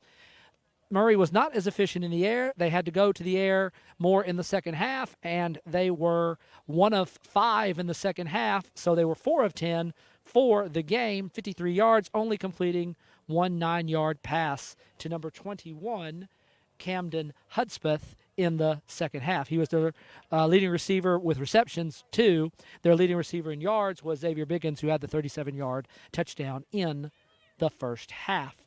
So 23 first downs for the Murray Tigers as they were content to matriculate the ball down the field. 20 of them were rushing first downs, 1 passing, 2 by penalty. The Murray Tigers had 419 yards of offense, but a lot of that is attributable to having long fields, and basically the Tigers bent, and in the end, they did not break, forcing the missed field goal attempt at the 11-second mark, which led to the kneel down and led to the victory. So, unless something crazy happens next week, we're very hopeful to be hosting Trigg County on the 28th and a playoff game the first Friday night in November. That's Gary Goodacre with the final game stats tonight after the Tigers beat Murray High School 23-20. And, Gary, you got a few defensive stats there to pass along as well? Yes, the defensive stats. We had so many tackles due to the Murray running so many plays. 16 tackles for Jameis Carnahan, 10 solo, 6 assists. He had a fumble recovery and a deflection. Also in double digits was Camden Wooford with 12 total tackles. Also, we had 7 tackles for Connor King, and we had 8 tackles for Gus Fox. Miguel Pena had a fumble recovery. Xavier Bumpus a deflection. Canyon Richardson a deflection. And Landon Davis had 9 tackles, 5 of which were solo, and caused the big fumble that turned the tide for Caldwell. So you're going to see a lot of defensive stats in the Your Sports Edge website, hopefully before midnight tonight. So, Todd, best game of the year, I think, played by Caldwell, considering the opponent's quality and our quality of play. Made some adjustments in the second half, and basically a great team win, something to build off of for our regular season finale in 2 weeks. Yeah, I think there's no question about it. That was the best overall effort by Caldwell County this season. The Tigers improving at the right time, 3-1 now in the last 4 contests, and that one loss was down at Mayfield. And, of course, Murray could still throw a wrench in things next week, but they'd have to go down to Mayfield and pull off an upset in that contest. Again, Caldwell County 23, Murray 20 tonight here at Tiger Stadium. One more item of business from down here on the sideline. It's time for the Parker Eye Care Eye on the Tiger Award. We're going to give that tonight to Gus Fox. Gus Fox gets the Parker Eye Care Eye on the Tiger Award. Some big defensive plays, and, of course, the touchdown that he caught and slipped a tackle and got into the end zone on. We'll talk about that one for a long time, too. So Parker Eye Care's Eye on the Tiger Award tonight has been given to Gus Fox. Parker Eye Care strives to be their best to help you see your best. Parker Eye Care, Lakota Drive and Cadiz, your vision, our focus. Once again, Caldwell County beating Murray tonight, 23-20. And before we send it back up top, guys, if I didn't have high blood pressure before that game, I probably have it now because that one took a lot out of us. But Caldwell County with a win tonight, and now 3-1 in the district. And great job down there, Todd, on that one. And I think everybody's blood pressure was up for this game, especially there towards the end. Great job with the field reporting on the sometimes the questionable spots from the officials, but Caldwell County able to find a way to pull that one out. And I like the choice of Gus Fox, Bob. That's one of the kids on this team. If you want to go to battle and you've got to pick somebody to go to battle with you, one of your top picks has got to be Gus Fox. Well, he's one of about 7 or 8 Tigers that rose to the occasion, and all the Tigers rose to the occasion. I don't want to single out any one particular, but